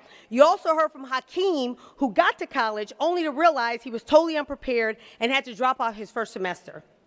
You heard tonight from Patricia, who reached 12th grade in OUSD schools, barely able to do any math and failed to graduate. And if you can imagine having children trying to build a life when you have not gotten a decent education, you don't want to live that life, okay? Our parents grew up in schools that didn't meet their needs, born and raised in Oakland. Now they are stuck in the same schools that are not meeting their kids' needs. Parents are turning out because their story will not be their children's story. They are telling us that they'd rather have their schools be closed if it gives them a shot at a better school. Where there's a plan to remake our schools that's focused on quality, we support it. Thank you. Okay? And we will, hold on, Amy, and we will have your back. Okay? We are willing to totally disrupt our lives for the chance at something better. But the conversation needs to be focused on quality, on parents, on our kids. Thank you. The wait is over. The time is now.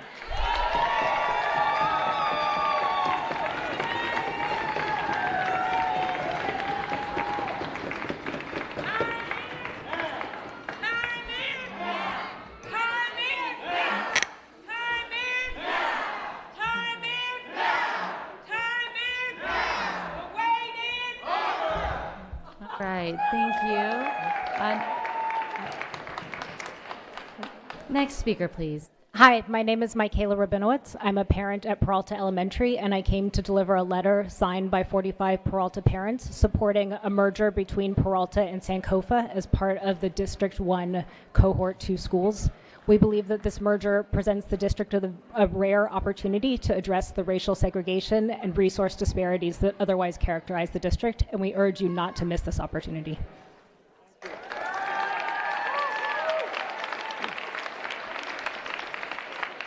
Thank you.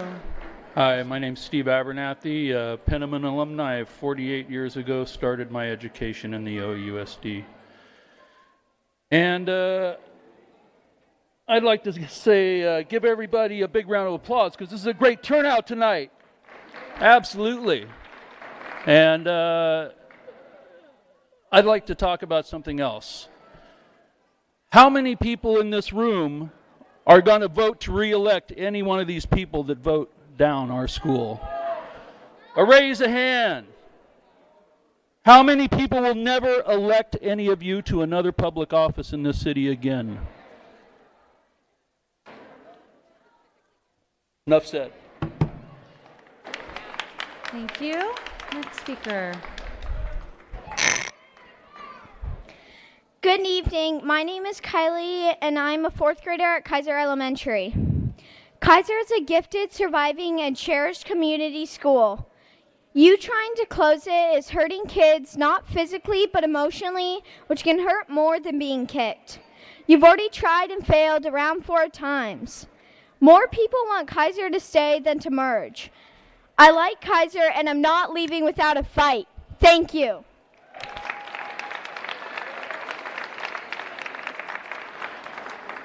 My name is Christy Thomas, and I'm a Kaiser parent. There is no evidence that shows that closing schools will save money or benefit students. Are you proud of the 2012 school closures? Are you proud of those financial outcomes? What about the outcomes for students? There are no examples where closing schools has led to quality, sustainability, or fiscal vitality. Even Ms. Renteria's own presentation has, in fine print, she cautions against optimism, saying if the costs are higher than the savings, that means less money for the district to redistribute to create more quality programs. We are set up for failure with the lack of community engagement and planning. We have no faith that the district will provide adequate resources for the planning year. Ultimately, when the plan is implemented, there will be no money for additional supports to create quality programs. I have confidence that the board cares about students, especially Sankofa students, but I have no confidence that the district will have the ability to provide resources that Sankofa and Kaiser students deserve. Thank you. Hi, good evening. My name is Cassie Parham, and I run an education nonprofit in Oakland, but I'm here tonight as an OUSD parent. My daughter just started kindergarten at Laurel Elementary. I know the district is having to make incredibly complex and difficult decisions as part of this blueprint process, and I know that these decisions are deeply painful and personal for families. It's not a secret that we have a deeply unjust and inequitable education system. So my ask is that we place equity at the forefront of these decisions. I would like to continue to see how the district's current and future plans protect and lift up the students who have been most harmed and disadvantaged by the inequity, and we place the burden of this change on the communities that have benefited. Finally, I want to say that while the district has had a hand in shaping this reality, they didn't create it alone, and they're not going to be able to solve it alone. It's going to take families both advocating and participating, which is why I support the Oakland Reach's proposed opportunity ticket, and it's also the responsibility of families who have been advantaged by the system, by which I especially mean white and affluent families, to not just fight for what's best for our kids, but take into consideration how our decisions and actions contribute to upholding a deeply unjust system or creating a more equitable one that serves all kids. Thank you for your time and your work. Thanks so much.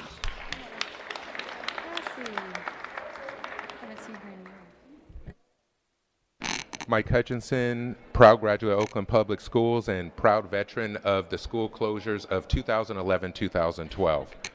You know, it's actually surprising how much this presentation was just like the presentations we were given in 2011-2012. When the school board, actually 3 of the same school board members, told us you were closing schools to save money. You were closing schools because of declining enrollment. You were closing schools because of test scores, and not one of those things was proven true. We know that there's no overarching reason for why these schools, why Kaiser is being closed now. If you want to expand access to quality, then the easy solution is you create more quality schools. You don't close schools. But even more than that, I think it was really interesting, if the board members even paid attention, which I highly doubt, what everyone came and said today. Everyone who came and spoke was very frustrated because they know that they have not been engaged in this process. And again, the school board and the district is dictating to communities what you are going to do to us and to our schools. Not only do we have no trust or faith, like what was pointed out by Oakland Reach, this is a systemic historical problem. So of course we don't trust you. We know that as you're mismanaging the budget, the same money you spent on Jacobs, the $2.4 million, would have been enough to fully resource Sankofa and Santa Fe. Thank you, It is Mr. a question of Hutchinson. priority.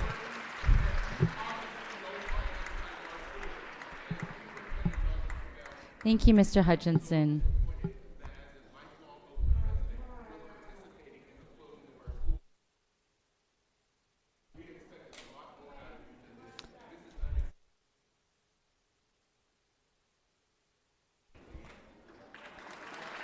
Next speaker, please.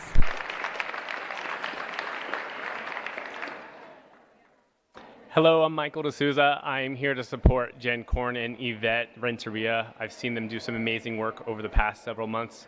In particular, I want to shout out Killian Butlock and the team he had at Alliance and Elmhurst. I had an opportunity to meet with them every week for the past year. I had an opportunity to work with them every week last year to meet with teachers and to think about what could it be if Alliance and Elmhurst came together. And I know things could have gone a lot better, and I know things could still go better. But I think if you met with some of the teachers and some of the experiences they had, and if you go visit Elmhurst United right now, I think you'll see parts of what could work. And when I've talked to Jen and when I've talked to Yvette, I see that they're committed to trying to figure out how to make it work. And so I just want to recognize that there's some people that want to believe that everyone here is to destroy schools, but I do think that Yvette and Jen are doing their best for what's right for kids. Thank you so much. If folks can please take their conversations outside.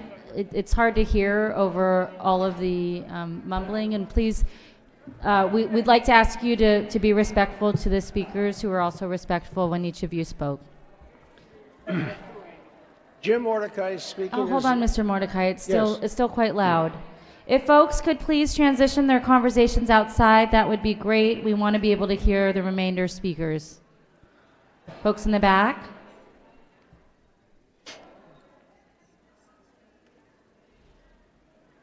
If you can please take your conversations outside, that would be great. It's hard to hear.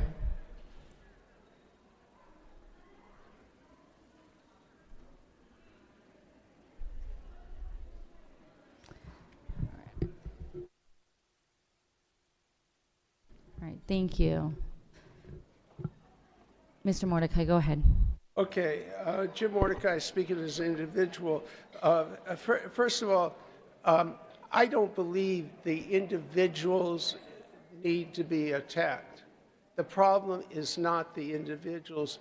The problem is the structure. The reason you're all upset is because you're not following what the state had suggested to maintain peace and harmony, that you use the 7-Eleven committee to do what you're doing right here.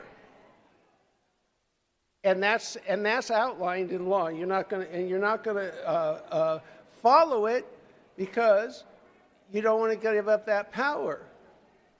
But it's a mistake. You will be more powerful when you share your power with the people. Thank you. Thank you, Mr. Mordecai. Next speaker. Good evening. My name is Shioni. And I'm a parent at Kaiser. I wasn't actually planning on speaking this evening because everything that you need to hear someone else has said. I do want to speak up. I work in my day job. I am a racial justice advocate for a national nonprofit. This is what I do. So having to do this for my kids kind of sucks. I've lived in Oakland for 20 years, 25 years. My husband is an immigrant from Ethiopia. My family's Mexican.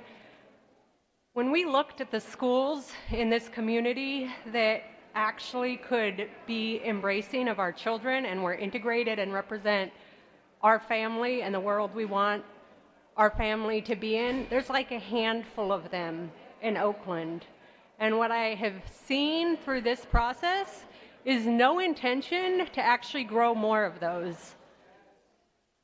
What you're demonstrating is the worst example. What we would lift up in my work is the worst example of community engagement and actually building a community that has a vision for something different. You are tearing down our community, not building us up. Thank you.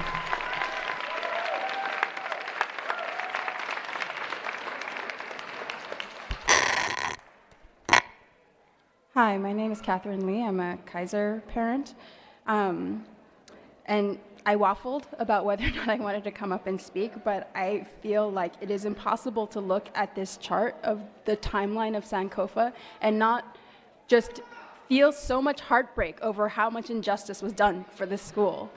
And I know that the things that are wrong with Oakland, the Oakland school system did not happen in a year.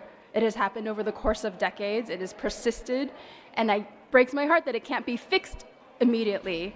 But it's also, you want people to like roll up their sleeves and do the hard work for their children, but we also have to trust that you are guiding that route properly.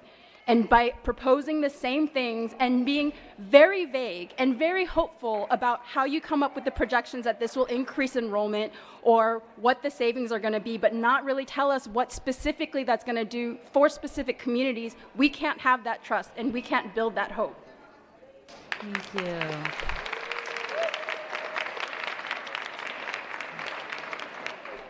I'm Cheshire Isaacs. I'm the parent of a student at Kaiser.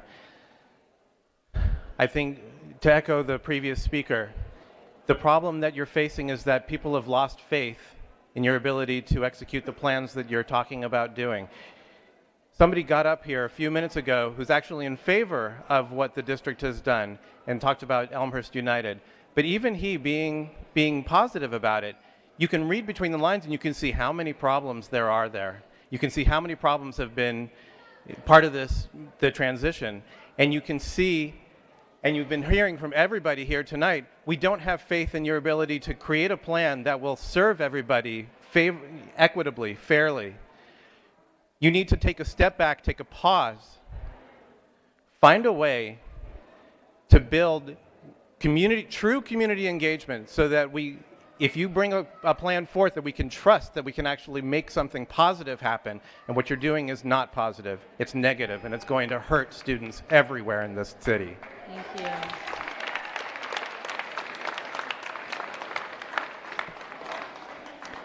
Good evening. My name is Sarah Isaacs. I'm the PTA president at Kaiser.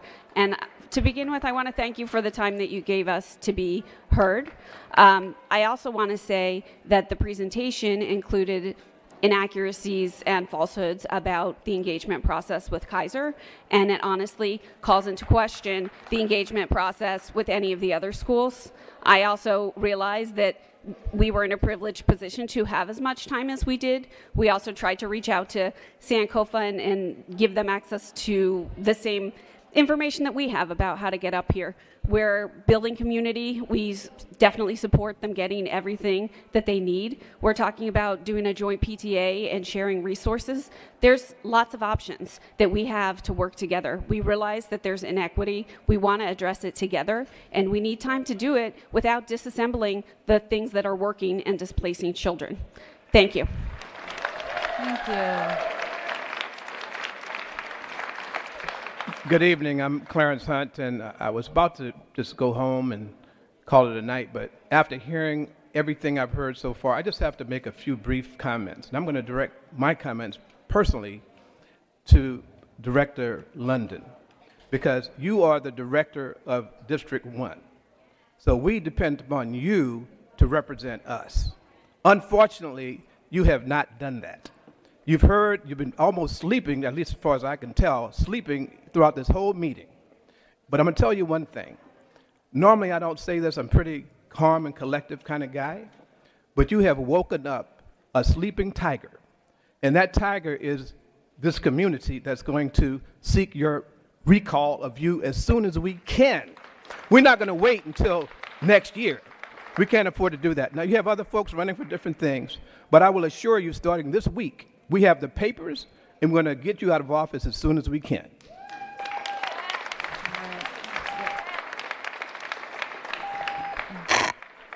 Love life. I have participated in witnessing this board close one school that I was totally in agreement with, and that was the Epic Charter School. The Epic Charter School failed academically. 32% of the children at the Epic Charter School were chronically absent. They were fiscally irresponsible. They had low teacher retention. I mean, everything was wrong with that school. You closed it. But guess what? They went to the Alameda County Board, and they allowed them to stay open. And if they would have closed them again, they could go to the state and ask to be open. But here, in this situation, once you close these schools, that's it. That's it for these parents. Where is the equity with charter schools having 3 chances to stay open, but these parents, once you close it, that's it for them? Thank you. So don't talk about charter schools and our neighborhood traditional schools are the same. Epic Charter School is open today. It doesn't deserve to be open. Thank you. These schools, not one of them, is undeserving of having the opportunity to stay open. Your time is now up.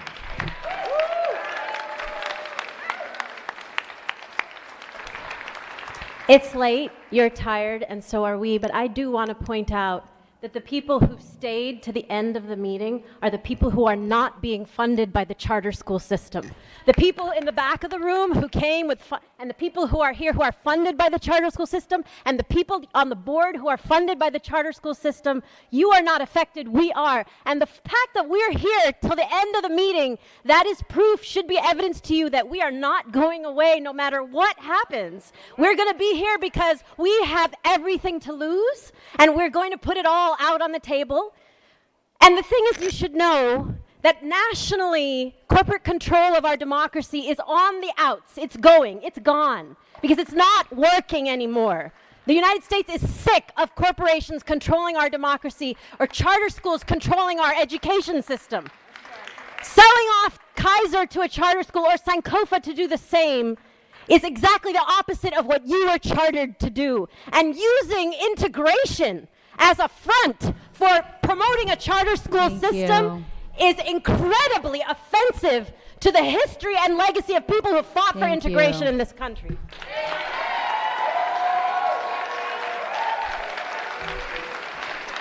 All right. At this time, we will move to board comments. So my suggestion for the board is that, because I know that we will need multiple rounds, my suggestion is that we take it in sections. So we discuss the North Oakland proposal first, then the East Oakland proposal, and then any follow-up questions. We will allow up to 5 minutes per board member. And I would actually like to defer to the board member of the district to speak first, as they are representing the district. So let's start with questions or comments on the North Oakland proposal. I'd like to turn it over to Vice President London. Thank you. I want to thank everyone who came out tonight. Clearly, this is one of the most important decisions that we will make as a board. It matters deeply across our city. I want to remind the board that we asked the superintendent to develop a citywide plan. We did that in 2018. And we said to her, come back to us with strategies to solve for the problems and the challenges that she outlined in her presentation. And she has come back to us with her recommendations. And I want to thank you, superintendent and staff, very much for your work. This is extremely hard. And we need Teflon, Kevlar, something, but it is very difficult work, and I admire you all for sticking in it. As we heard, the challenge in North Oakland is around both quality and access. And the superintendent and staff are recommending relocation of Kaiser to the west part of District 1, where we have more school-age children, and as you saw, a neighborhood, an immediate neighborhood that wants to have a high-quality school there. I'm at that point referring to both Santa Fe and Sankofa sites. So I think we need to decide, I think we need to approach this. We're not making any decisions tonight, but we can indicate the direction that we want the superintendent to go, because I wouldn't want us to proceed with this, and have them bring us something in 2 weeks that we're not going to be able to vote on. So I think there's a threshold question of, does the board agree with relocating Kaiser? And then once we talk about that, we can talk about which site would be preferable, Santa Fe or Sankofa. And I will say, and I know it's going to anger everybody in a green shirt and some others in this room, but I have sat here now this is the 11th year, and the reason that Kaiser continues to come up as a candidate for relocation is because it is located in an area where there is not a large population of school-aged children. I went back. Please. And I strongly believe that we can relocate Kaiser School. President Eng, I just need to say that, all of you came up to speak. We listened with respect. We didn't interrupt. We didn't scream out. So please allow us to conduct our meeting with respect and decorum, the same way that we showed respect and decorum to you. Thank you, Director Gonzalez. The bottom line is that on the threshold question, I do support the relocation of Kaiser, and that's what I have to say right now.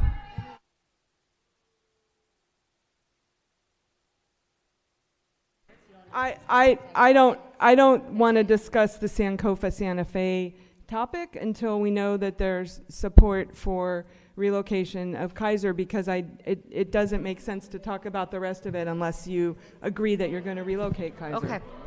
So what we'll do. If board members want to say something different, they can. But that's how I propose the conversation. And I do believe there's an opportunity to change the proposal, but I just want to get through that. That to me is a threshold question. If you all want to approach it differently in your comments, you're welcome to. I would propose. Wait a minute, I raised my hand, Director Torres. Director Yee. I spend much of the time listening to the audience and also reflecting on the decisions we made in 2010 and 2011, which Director London, Vice President London, also participated in. And it was really important to just be reminded that these are never easy decisions. If we postpone a decision for a year, 2 years, 5 years, it'll be just as difficult as it is today. My question is as Director London said, and this board put it to the superintendent to come up with a proposal. The superintendent came up with a proposal. I believe that her staff did due diligence in a very messy, complicated environment, and I support Director London's threshold recommendation and our superintendent. All right. So as I said, this is not a decision. Today it's not decision, but what we're proposing is to break up the North Oakland conversation into two sections, because that would allow for a more robust discussion once there's a threshold question around relocation and the overall direction where board members are leaning. Of course, this is not a vote tonight. Director Hinhodge? Thanks. I think the struggle that I'm having with this is that it complicates it more. And so in all the two-on-ones and one-on-ones that we've had with staff around this process, over the last few months has been that it has been one question, and that is about moving, not closing, moving Kaiser into another facility. That has always been the question. And so all these nuances have been what I think has created a level of confusion, has created a certain amount of stress on our staff. The other piece is that we sit in the midst of making these decisions when we also were doing things around right-sizing the school district. And so I just want to note that the Office of Innovation is 2 people. And for a minute, it was 1 person. And so we've had a lot of folks say, cut from the top. When you cut from the top, you cut a community engagement department. There's no Liz Sullivan. There's no Ray Bermuda. There's no, back in the day, Charles Cole. Those things went away. And so I just a level of reality check for us as a board around how we because we paused this already. We paused this after the strike. Remember? People were compelled by the union to change something, and all of you all voted on it to pause. So just remember that we've been in this space. We create more confusion, and that is not how we got elected. That is not what we're responsible for doing. That's my piece. The other piece in the North Oakland side, and I have more to say about East Oakland, frankly, but because I'm shocked at what I heard in East Oakland. But Santa Fe, beautiful, beautiful community, right? That has been working to do a dual immersion program, went through Ed 78. So for all the people that hate on privatizers or those millionaires or those billionaires, Santa Fe community did their first deep dive planning with resources from Educate 78. They didn't discriminate. They said, you want to do quality schools? Let me help you. That's what happened. They have an amazing proposal that's there. They did not put themselves into cohort 2. I don't know why. It could be that we didn't have staff capacity or what have you. We got to get that part together. There's absolutely no doubt about it. But we are not having a conversation about Santa Fe right now. We are having a different conversation. And so to me, I would like, and it's on the management at this particular point to do this, but I would love to have a full-blown conversation about the Santa Fe community and that school. And to all the integrationists, because I didn't say nothing about integration. So for all the integrationists, there's a school at Emerson that has seats. There's a school at Hoover that has seats.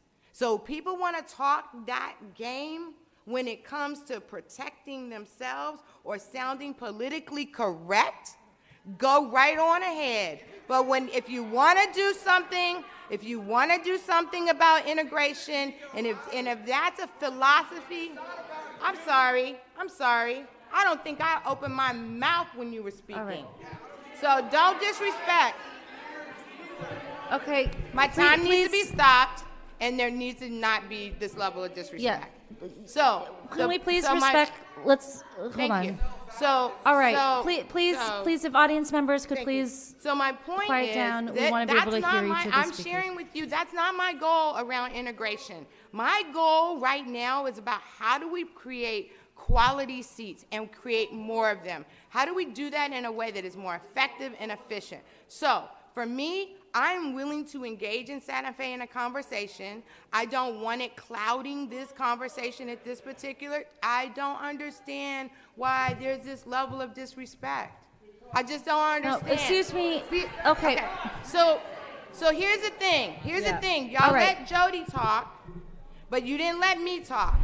Okay, members of the audience, we're going to have to I'm not recess if you're going to having it. continue Like, I'm not yelling having out of turn, okay? I'm not having it.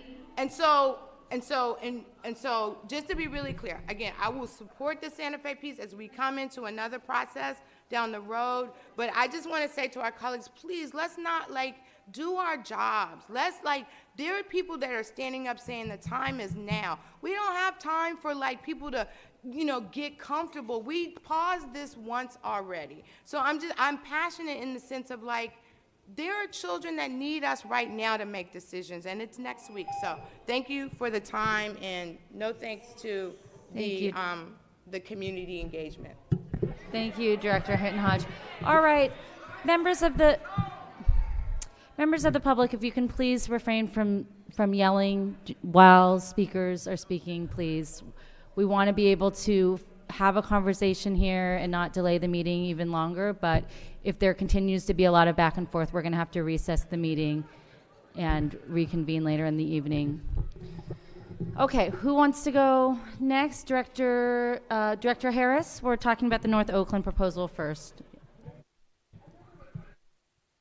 All right, so some questions here that I'd like the superintendent's team to answer either tonight or as this process advances toward the 11th. What I didn't hear clearly was I heard Director London lay out a rationale for why Kaiser, but I would like to hear the superintendent and her team lay out that rationale. I am a very strong believer that we have to begin to invest in the flatlands and heartlands of Oakland, and that the idea of education in 1970, when a lot of these hill schools were started, is very different from the people that we are today. The reasons for Kaiser, the reasons for Skyline, they were perpetuated by people with a different set of beliefs. So I think we as a community have to be willing to address that. So what wasn't clear to me in the proposal was why we're taking this step at Kaiser. What's not abundantly clear is how we're going to address, specific to the recommendation, we have 180 students at Sankofa and 300 students at Kaiser, the 200 or so. I'm sorry, I'm not flipping to actual number there, but you know the numbers don't add up in terms of capacity to the school. So what happens to the 81 students that are members of each school community? Where do they go? That's not clear. This is for the staff to answer. So how will you accommodate students?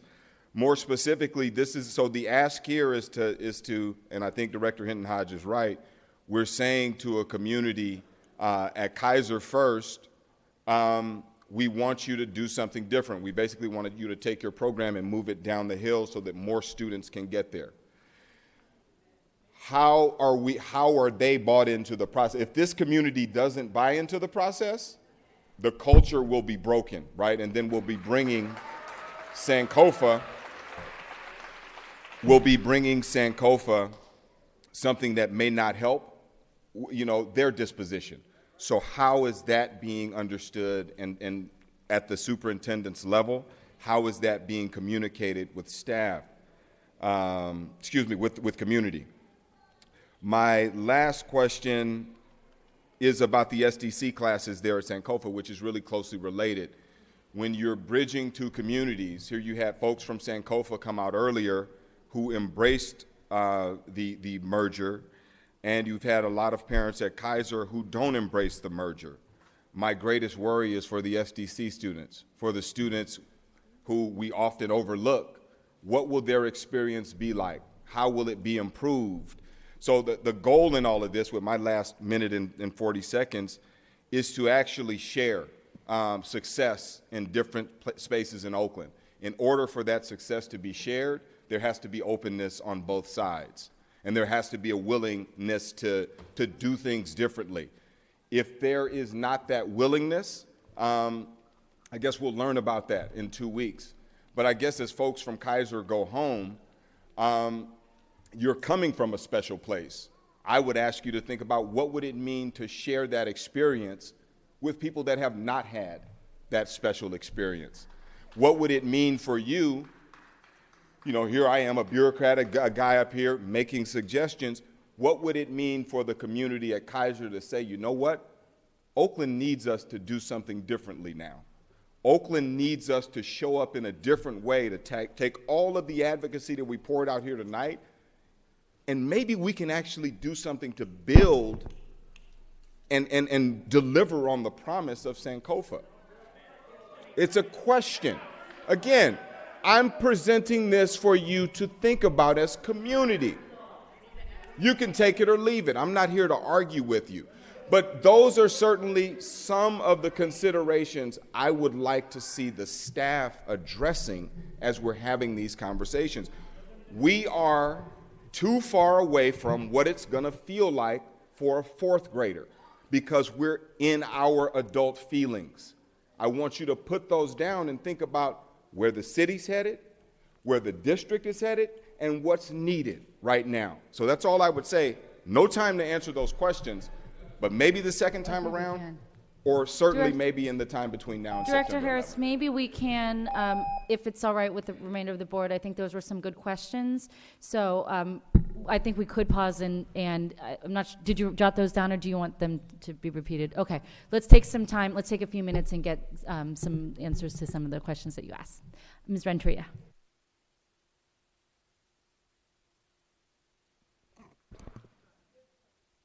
So the first question you asked Director Harris is why Kaiser?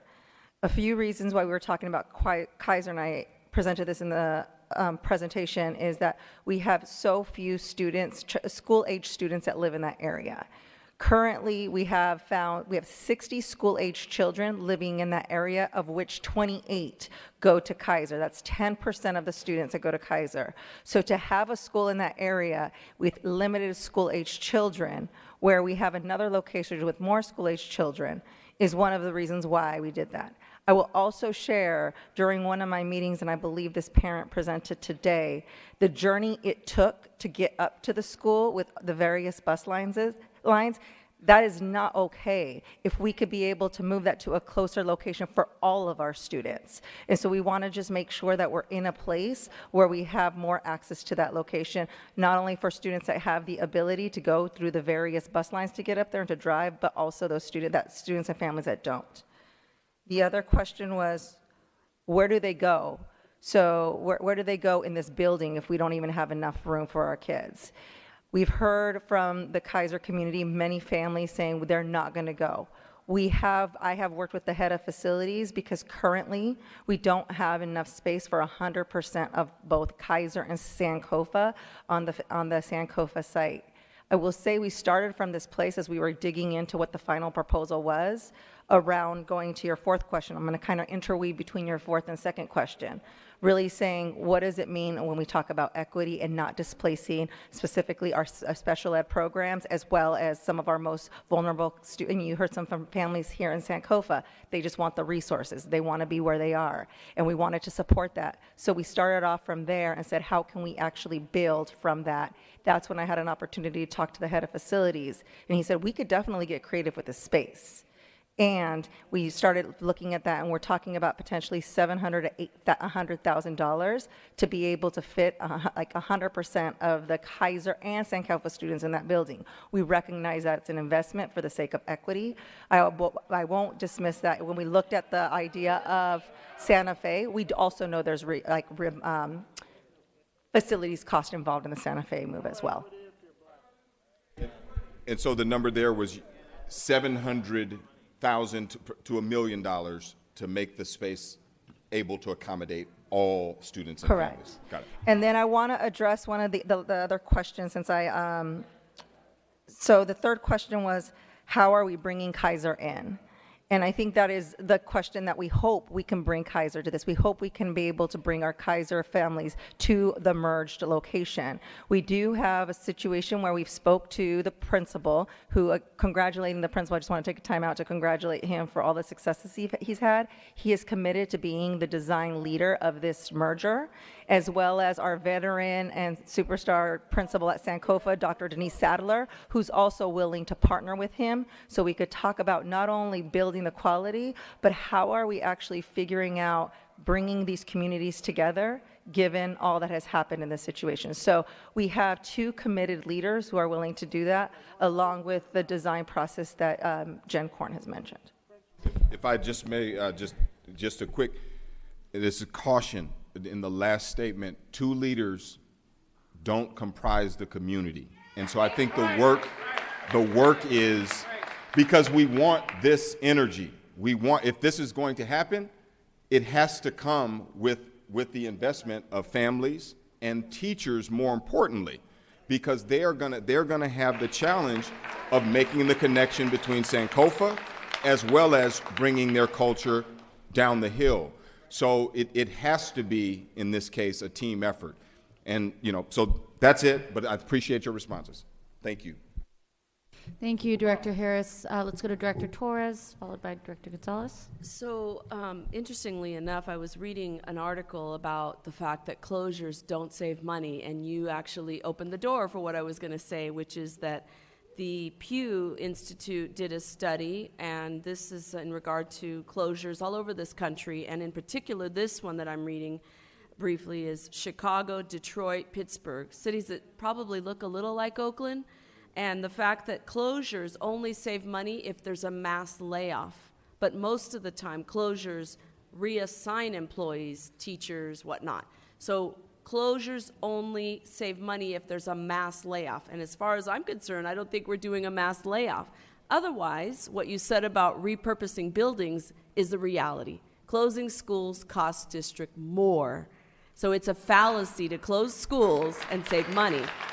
I just want to say that I know you haven't been in the district long, and you've had the stress of this job as only one person, and now you doubled to two. But the amount of work, and this is where I'm worried about the superintendent's judgment, the amount of work is for 10 or 20 people that is in these ideas and dreams and pipelines that are not realistic in my view for where we are on the heels of superintendents that caused us to do lots of cutting. Central office was cut.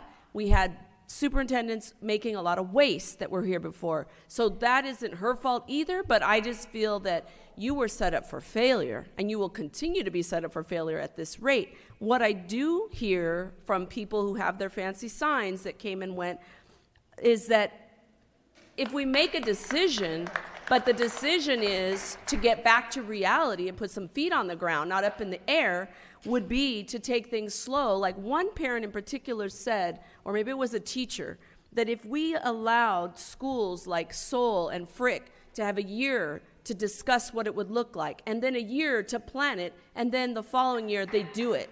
What is so hard about that? That's realistic. we already know on her watch, this superintendent's watch, because of the low amount of staff and expertise and whatnot, and the lack of trust, because you just got here and you're being held out to walk a plank, unfortunately, is how I feel about you, because you don't even have longstanding relationships with people, whether in this district as teachers and principals or the community, because you just got here. So I do feel that that was unfair, but nonetheless, I'll go on. I think that our job, when we were elected and when we all ran and we gave these fancy speeches, and the newest people on here is Gary Yee, those speeches include the finances of this district. Santa Fe can fit 500 kids. That's about $5 million. Sankofa needs resources. So $5 million by reopening a school, and I don't know what kind of construction you need, because you might want to tell the Glenview parents who are there, because they think it's a normal school. So we don't need to do construction at Santa Fe. It's been running a school for 3 years, so that one's ready to go. And ultimately, I feel if we're gonna do something to Kaiser, Santa Fe is a school that already has children there that are not Glenview parents. And we could definitely build up 500 kids. I have hundreds of emails of people who are at charter schools near Santa Fe who want to come back, but their school was closed. So ultimately, I'm a little bit surprised that we would even think that this is a realistic plan when it's not. Director Torres, did you really mean to say that you question our superintendent's judgment? On the speed of this plan, because I think that, and I would like that clarity, because I found that offensive. I didn't interrupt you. I don't care what you find offensive. I didn't interrupt you. I said the speed of the plan. Okay. We can make a decision very carefully and the speed. Not helpful. So, Director Torres, are you done, or is there more? Are you I also suggesting with think Santa Fe that in regard to your presentation, and another place where I feel it is unrealistic, and so I'm not sure who approved it, but I'm assuming the boss approves these things before it goes public, which is to say that you list 600,000 in losses as we deal with some people leaving, unhappy people leaving, but then it's zero magically after 2 years. That can't possibly be true. What we did to Roots, we barely offered Roots boxes when we told them there would be counseling, when we told them there would be some help transitioning. And again, it's the lack of staff. It's the lack of support that we're going to offer people. So we're not doing it right. Let's not pretend we're going to do it any better next time. Director Torres, before you leave, Director Torres, I want to allow our superintendent, Director Torres. Director Torres. So, Director Torres, before you leave, before you leave, I have no problem with you having disrespectful comments to me, but you need to refrain from doing that to my direct staff. So that's number one. Number two, these directives are collective of the board. The speed is the speed that aligns to the board policy 6006, which is that of the board. In terms of the cost savings, it has never been the messaging that any changes to schools, closures, consolidations is around cost savings. Our problem all over the city is we have many schools, whether they're 130, 200, we cannot afford to provide all the resources that they need. And so it's about being able to reinvest those deeper resources into fewer schools. That money is not going to be to save money for the reserve. So I want to make sure that that's clear. It's about reinvesting. And interestingly enough, thank you. I did not interrupt you. Lastly, any place we go, even with Santa Fe, there is going to be a cost. That was part of what our Deputy Chief Innovation. If we move to Santa Fe doesn't have green space. The Glenview community knew that that was a temporary space. If we're moving some community there permanently, we need to anticipate there are going to be upgrades to the facilities. That's going to be a cost. So there is no move that's going to be cost neutral. Thank you. So these studies, multiple studies, say the same thing. that you say, and so studying those as a superintendent and knowing now that Director superintendents actually don't, it doesn't translate into redistributing resources. It's what's said, it's a stock answer, but it's not what happens. No, those It's studies, disturbing. which I have read, all of them talk about it not saving money. So you should cite them correctly. Thank you. Oh my gosh. All right. We still have plenty of discussion left. Director Torres, it appears that she has left. Director Gonzalez. Thank you. So I mostly have questions for this first round. I'm going to need a couple rounds for subsequent comments. So it's not really clear in the presentation what the assumptions are about enrollment loss. And that for me is a big consideration as we make this decision, because what I don't want to have happen, whichever place we decide to, whichever way the board goes, I don't want for families to not be bought into the merge and not participate. And so in 2 years, then we're still voting to close Sankofa because we didn't. So I want to understand what are the assumptions around enrollment loss. That's not really clear in the presentation. I also want to understand, was it considered to, rather than merging Kaiser, to simply stop taking students at the kindergarten level, allow the current students to matriculate out, and at that point, close the school? So was that considered? And if it was considered, why isn't that one of the recommendations or one of the explored options? Another question I have is, why not put Peralta and Sankofa together at Santa Fe? I know that not everyone at Peralta is excited about this, but I do know that we have received some communications from several Peralta parents who are interested in that option. And so I want to understand why that's not one of the options that was explored thoroughly and presented to the board.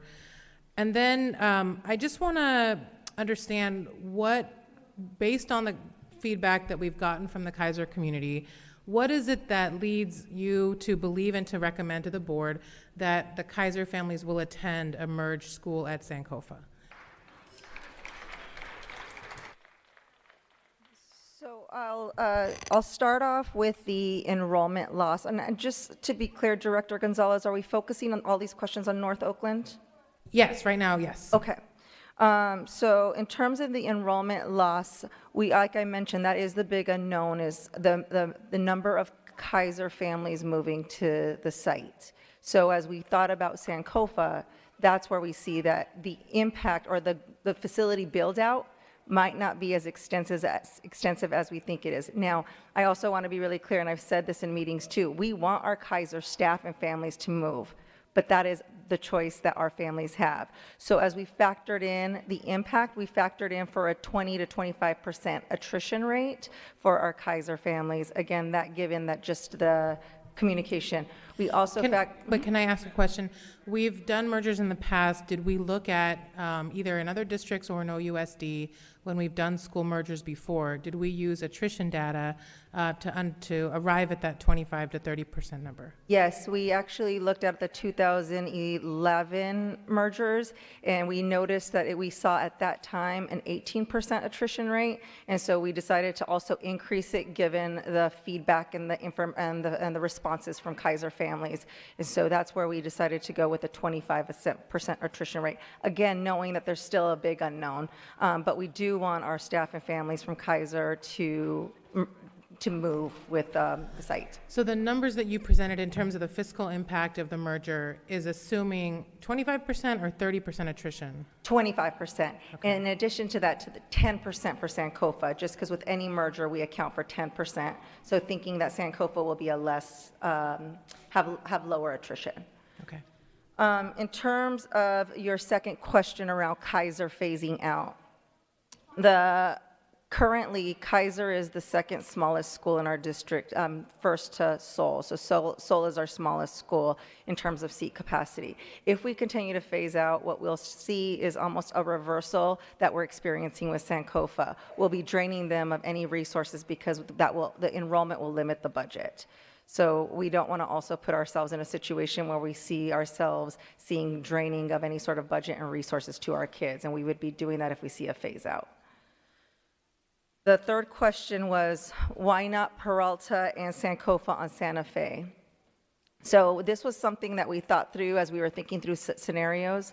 One of the factors when we thought through this was one of the issues, one of the challenges we're addressing is Kaiser being in a location where there are a few school-aged kids. So we know that we needed to figure out on the moving Kaiser. So if we decided to present a scenario where we're moving Kaiser and then moving Sankofa and Peralta as well, that's 3 school movements within one area, which we felt was really big and was a large task at hand. So it could potentially be in the next iteration of this work, but we definitely thought it was a lot to handle in the first iteration of this work. Okay.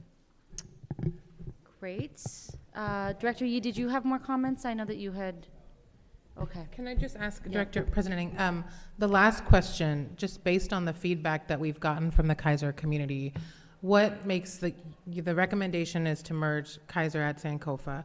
What is the rationale for thinking that parents are going to move, given that they've told us we're not going to move? Yeah, I mean, there is no known here in that. I mean, whether we move them to Santa Fe, that was the other a consideration or a proposal by somebody outside of this work around like, what if we just move Kaiser by themselves to Santa Fe? Well, first of all, it's very small, and we'd have to build that out. But secondly, there was still just the focus around what the feedback I was receiving from Kaiser is they want to stay. The options to do anything else was not considered from the families at Kaiser. Okay. Director Hinhaj. So I just want to acknowledge a couple, it's probably more than 2, but I see 2 center aisle Sankofa parents. So I want to thank you, because I know that wow. I want to thank you because I know that this process has been difficult and complicated, and there's been some othering, right? And I know that for me, I always say to my colleagues that like these issues around race, these issues are difficult and complicated to talk about, and that we don't always have the skills, right, to have these conversations. They're super uncomfortable, right? They're super uncomfortable. So I just want to appreciate then, to the Sankofa family for being in this, because I do feel like we have time. We have time to actually look at how do we repair harm? How do we talk to one another? How do we actually surface some of the really uncomfortable issues around class, around race, around, Director Harris spoke a little bit to it. And this is to my superintendent, and to Ms. Renteria, is that a year ago I asked that we would build our muscle around this. And so I think a lot of the pushback and the critique, the hating, the mistakes that have been made, I think is because we didn't build our muscle. And so I know some colleagues will say, well, wait a year and build the muscle. Our families ain't got time for that. And so I just implore us. We didn't do the implicit bias training. We didn't do things. We didn't take the time to do that work. And that is the work that has to be done, because that's underneath these relationships. Straight up. It's the stuff that bubbles up, right, for me. Like why my stomach hurt all week long, right? Because of that. And so we have to support each other in that. There's some families and folks that I think they have amazing capacity and they're stepping into their leadership, and they need support too. They need support too. So, it's just, I just hope that again as a board we'll start doing some better work to build that muscle to support community and families better. Okay. First, Director Yee. I actually do appreciate the deliberative process, the public comments, all the elements that make up the decision. It just reflects how difficult this has been over the years. I just don't believe it's going to be any easier because we found a magic bullet somewhere. It's just going to be hard to do. I think we have the right team, the right spirit, the right board to make this kind of decision. I'm glad that it's a board decision. It's a board decision of 7 people who come into this in much different ways, with the superintendent's making a strong recommendation, and I just appreciate that, and I appreciate the people out there. Thank you. Thank you. Okay, so yeah, okay. So I just want to just acknowledge as has been acknowledged already, just that this is a really tough conversation, and we're grappling with multiple decisions and competing values, and that this is just not, it's just not easy for any of us. And so, you know, I know that folks are very passionate, they're very upset. I've been asking for respect in that process, and I know that's very difficult as a family member, as many of you are who have kids that are directly impacted. So I do recognize that tension, and also recognize that really, as I've deliberated over many different scenarios, and I'm sure staff has seen even more scenarios than we've been discussing, no option is perfect. Every option has its drawbacks and its opportunities, and that is part of, that's why this work is so difficult, and that's part of the tension that we're all grappling with. So I just want to honor the fact that we are in this space having, you know, tough conversations, and it's just not easy. So in terms of the tensions between quality, equity, and access and sustainability, which is really the guiding star, the North Star, and the guiding values around the citywide plan. I do have some thoughts, and I want to get into us talking about some of the different scenarios and where we're landing. In terms of the Kaiser presentation, I want to thank the families who provided the presentation earlier. It does really highlight your love of your school, how inclusive it is, what a special place it is for the students, for your kids and the students that go there. I hear the school represents the values that you want to see in the world. I hear you all and students speaking so passionately about the successes like teacher retention and the values around culture. For me, what's difficult in hearing that conversation is just the acknowledgement that the small size of the school is being subsidized by the rest of the district, and that's just a fact that we do. The small size of the school, given, and just the challenge, what that means in terms of the trade-offs as we have to sit in this seat. And so I do encourage us to think about as Director Harris was saying, what it means to expand access to the school and locate it close in an area that's closer to where many of the families live. And I appreciate some of the creativity that I've heard, and I have actually also asked staff around vetting some of the ideas I had heard from the Kaiser families about some of the portables or the AC Transit. I will say with the AC Transit, we actually have had an ongoing challenge around finding $1.5 million every year to fund AC Transit to support 4 existing schools now. It's actually an area that we are looking to reduce costs of because of the high costs of transportation.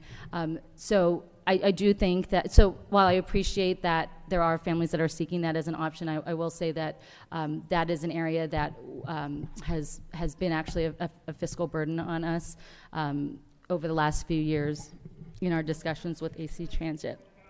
So for me, I do believe that relocating the school to another site makes sense to me if it means expanding access to the school, and also creating the same opportunities that all of you that you love and value about your culture and your community, in inviting other students into that school.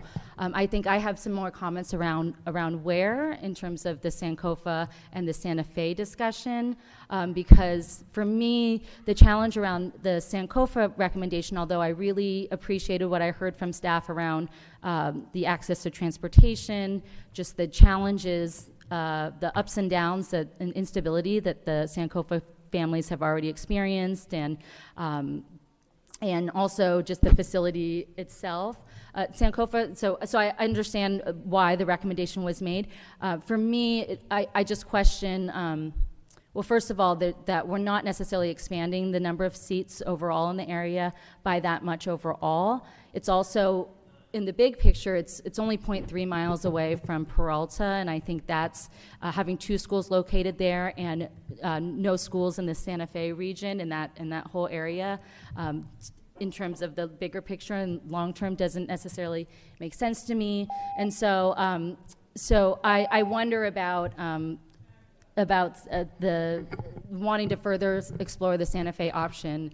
And I think in an ideal world, I will say that I know that this is not an option that we are being considered, but I actually think in an ideal option, I was most compelled by the scenario 3 option, where Kaiser would move to Santa Fe and partner with families that were there in the Glenview neighborhood and the families that want to stay there. And then because there's a motivated group at Peralta that it wants to discuss Sankofa, a Sankofa merger, it would have been great to be able to build off of that momentum, but on one campus, not necessarily over 2. I understand that there's capacity issues about doing all of that at once, but to me that would have been the most ideal option in terms of keeping Sankofa where they want to stay, addressing equity and access issues at Peralta, and building off of the momentum of some parents and families that are interested in having that integration conversation, and then moving a school program, a very successful program like Kaiser, to a campus like Santa Fe. So anyways, I will leave that. I am over, and I've been strict at cutting other people off, so I will cut myself off right now and move on to Vice President London to provide some additional remarks. President Ng, you have just said everything I would have said next, so I thank you for that. I don't have a lot more to add. I think that over the long run, it makes more sense for us to relocate. First of all, I've been very committed for many years, since the Santa Fe Community Action Network formed its education committee and started really digging in and doing research and getting involved in a way that we hadn't seen up until that point, at least I hadn't seen. And I have told them for several years that I support using that site for a district school. And I would like to see us, I would like to see us reopen the school at Santa Fe. And I would prefer to see the move of Kaiser to the Santa Fe campus. And I understand that that is really a challenge for Sankofa. And there's great programs at Sankofa for special ed students, a wonderful music program, and I would hope that if the staff doesn't feel that they can manage all of a Peralta Sankofa situation, I hope that if we do opt for the Santa Fe site, which I think over the long run makes more sense given its larger capacity, when you look at the schools that we've expanded them to be 500 or more, that we would really have each school talk about what are the things it's bringing, what are the things that are valued and can be shared with the other students who are coming to the school. So that's where I am. I would support the whole proposal, but the staff explored different options, and those are presented in the staff report, and I prefer the Santa Fe option. Director Gonzalez, I know that you had some additional questions. Did you want to go next? So I will just tag on and say that I also believe that it makes more sense to do this at Santa Fe. If this is the direction, I do want us to do a more thorough analysis about including Peralta in the mix, because I just think that there's a lot more warm feelings at Peralta than there is at Kaiser, and I don't want people to have a feeling of being unwelcome in their school. The other thing that I just want to, I would like a deeper analysis, if it's possible, about, I don't know how we get this information, but we do have some really good people in the data and analytics department. you know, I don't think that 25% attrition number is right. And I don't want to be having this conversation again in 2 years. This is so painful for school communities, and it's painful for us, frankly, and it's painful for you guys. So I don't want to be having this this conversation again in 2 years about closing Sankofa again when the school community that we merge with them doesn't show up. And so I want to do this one time if this is what we're doing. Director Hinton-Hodge. So I know that we're not going to make this decision, but I just have an adverse. How is it that Santa Fe all of a sudden is in play? It has not. I mean, mind you, we've been over a period of time and we've given it time to have that percolate and bake. If you do that, you're going to be in 2 years seeing black families not want to be inside this school district. That's what you're going to see. Because if you do this in a way that Sankofa doesn't get supported, now mind you, I get that, you know, it's uncomfortable and they don't have warm feelings, but it's not really just about their warm feelings. And I am tired inside of this school district where black people just get, y'all do good lip service to equity. I don't even stop saying the word. Because you are not doing the right thing. There is no way in the world that you can start telling me that if you will move kids into Santa Fe, Kaiser moves into Santa Fe, and you fix that problem because you got them less angry and less mad at you. Meanwhile, you got a school that's not going to be fully seated.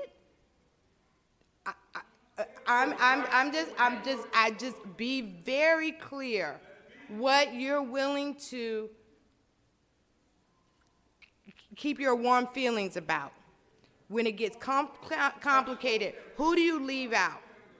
Who do you leave out? You leave out time and time again black children. You leave out time and time again Sankofa. Someone talked about the small schools and read a report. In Oakland, California, not one black school, small school, survived in this school district. Not one of them. Okay. So I'm If talking members to of the staff, audience could I'm please talking be to you all respectful. as board members. I've been around. I watched Excel go. I watched WOMS not be productive because we're going to have the WOMS conversation in a minute as well. So please be really, really clear. What has happened to Sankofa? And if you traumatize those children one more time and these families in that community one more time, you watch them leave. Watch them leave. You got an attrition problem now. Watch them leave. People, you can call them fancy shirts and you can call them privatized and charter support and you can do all that. But those black women that stood up here talking about they could not read and that their children can't read, that people are not playing, y'all. People are not playing. So I'm just saying this to my colleagues. Y'all, it's uncomfortable for you. I'm going to leave like Director Torres because this is uncomfortable Director for me. Hinton-Hodge, I hope that you don't leave, Director Hinton-Hodge. I'm trying to understand. Oh, Director Hinton-Hodge. Oh, are you coming back? I just want to make sure I'm understanding your point. So are you talking about if Sankofa has to leave the campus? Is that what the... I appreciate the staff. See, this is the part that's disingenuous about staff didn't engage. Staff did engage. Staff went through a whole process with a whole nother school that we're not even, like, we haven't figured out the map of, like, how are you going to talk about adding a school, like, opening up that school? You don't even have a leader for the school. You don't have a leader for the school. You got two leaders. You got Denise, you got Dennis. Then, again, this other issue, I don't know the map. Excuse me. I don't know what the mapping is in north of MLK. I don't know. I can't figure that out. But what I do know is that the 88 bus, if you live in the Santa Fe community, you can get to Hoover. Because the families in Hoover that stopped going to Hoover would take the 88 bus and they would go to Santa Fe. So you can't tell me you can't get access to a quality school. Because if you want to look at the scores and you want to look at where growth is happening, look at Hoover. If you want to look at growth, go look at Emerson. So these are options for you as well. So again, I want us to pull back. Y'all want to talk integration? You want to talk this? Like, let's be real. Who is going to suffer and hurt if you decide to add on a whole bunch of more resources to a school that don't even have a leader? What are you? I'm just Santa wanting to Fe has no leader. I was talking about relocating Kaiser to Santa Fe. It doesn't have a leader, because you know what that leader made a decision to do? To work at Sankofa. Because it's about equity. When you want to talk about equity, when you want to talk about, because we are talking about quality, remember? Sustainability. We're talking about access. So President Ng, I think what would be helpful, this conversation, as difficult as it is, I think is a good one. I think it's what's needed. We talked about in the very beginning that we would be bringing a recommendation for board deliberation. That is what's going on. What would be helpful for us, for staff, in terms of what to bring back September 11th, if we could do one more round, if there's specific questions or feedback. And before that, actually, I would like Jen, if she could get back up and just kind of do an overview of what to expect. What does that coaching support and professional development look like in the redesign phase? Because that is the phase, to your point, of really getting to the relationship building, the equity pieces that need to happen. So if you could just give a brief piece of that, if there are any more questions about that, and then if we could do another round so that we have some more direction. Thank you. So in the case of this North Oakland merger, I can tell you that the two leaders, Dennis and Denise, are already building a relationship. They've already been working closely together to think about imagining what might be. And we are prepared to set them up with a coach to support them through a year-long scope and sequence. And that would start with us doing a school quality review at both Sankofa and Kaiser, that, to the earlier point, would really focus on lifting up what are the assets at Sankofa and what are the assets at Kaiser. In my mind, the ideal would be to include members of the design team from each school to visit each other's schools as part of that process, so that members of the Sankofa community are participating in the school quality review at Kaiser and vice versa, really learning about the assets of each other's schools. And then when we start our design process, that's our starting place. So we begin with a real deep analysis of what we have to grow from. What are the seeds that are already existing in these two school communities? And then how can we bring those together to build something really strong and beautiful and new together? I mean, I'm struck. This is really painful. The decision that you have ahead of you is a really hard decision. And I'm actually thinking back to what we heard Killian Betlock say to us in June about Elmhurst. And he said, over the course of that year, working with Elmhurst and Alliance, which were two schools on the same campus, which it was an easier decision, I imagine, for you than this one is. Even in that case, he said, over the course of that year, we came to feel like this was really a closure of two schools and an opening of a new school together. And I feel like that's the hopeful, aspirational thing that we have to do together, is figure out how to bring these two school communities together to dream up a new school that they are all invested in and believe in and care about and can stand behind and can be a part of. Director Yee. Thank you. Director Gonzalez. And I appreciate the intention of coaching. As a former principal, if I have such high regard for Dr. Sadler and for Dennis. I would like to change. I would like to reframe the kind of support that you provide them, because I saw some of the things that happened in the previous system that we had with ISS, where people were directed to fly to Colorado, to Boston, all over. I think they should be at the center of this work, and they have a facilitation or an operational team which helps them get the things that they need. I don't believe they necessarily need a Bobby Knight or a John Wooden. I think what they need is a team of people like Superintendent Johnson Trammell developed, which support her to get the work done. We support them in their leadership role. They have proven themselves to be leaders. They don't need a coach to help them to be leaders. They need somebody to help them clear the flack. I absolutely agree with you, Could you work on a Director different Yee. term for that? Sure, I can work. How about thought partner? They have to, the person who comes to work with them has to earn the term partner, Okay, fair enough. because I hold them in such high esteem. As do I. That's what I would like to just challenge you on. Yeah. Because it changes the culture of the design, because they'll tell you what they need and who they need and how they need that help. Thank you so much. I will say that when I think about what the role of the coach is in this process, I'm a former principal too. I was a principal until about a year ago. And when I think about the role of the coach in this process, I think about the person who's shouldering up with the principal as their thought partner, to be there alongside them as they're doing all the really hard work and making the tough day-to-day decisions that will be part of effectively implementing this incredibly complex transformation and change that we're asking of them. I really don't want them to be judged if they make a mistake. I don't want them to be judged if they miss a deadline.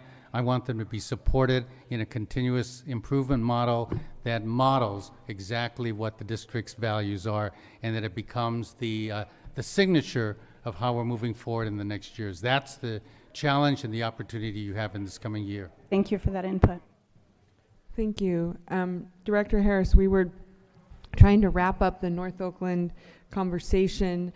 While you were out, there was a pretty robust conversation around one of the options that had been in the staff report, but that wasn't the recommendation, was to relocate Santa Fe, at the Santa Fe site, both Kaiser and Sankofa. I'm not going to reiterate all of that. I'm just wondering if you have any opinions or thoughts about if we were to relocate, whether it would be Sankofa or Santa Fe. Do you have a preference on that? And the superintendent asked us to give more clear direction. Yeah, my clear direction would be that there needs to be, as I was saying before, more thoughtfulness around what that experience would be like at Santa. So it really doesn't matter the location of the school if the experience of the students and families has not been accounted for. So what does that mean? We'll be at Santa Fe. There's more opportunity to grow, I think, from a high level. That's interesting. But on the ground now, next year, how are we going to account for the displacement of Sankofa families and the move of Kaiser families, and how do we continue to have that buy-in? And so until there's that level of conversation with community, it's then hard for me to say. As I said before, I believe strongly that we have to continue to invest in strengthening the schools that are accessible to students all over the city, and that we have to undo many of the wrongs that were done in the 60s and 70s in terms of where schools were located. Schools were located in the hills in Oakland to get away from people that look like me. So, I am not interested in continuing a practice that says I have to get quality to go up a hill, but I'm also not, I go up a hill to get quality, but I'm also not interested in making hasty decisions that do not account for what the experience of students will be. So I would like to see staff speaking directly to that. And it's not about making everybody feel like they were heard and you were heard and that was good. No, what's the real intent for what's going to happen for students, particularly the SDC classes that are there? We should not move them hastily. There should be a plan for them. And so I'd like to see, in the time between now and September 11th, that discussion. And if we're not clear on that, then I can't really make a sound decision. So I don't feel like we're there yet, but that's what I would offer. And sorry that I was away.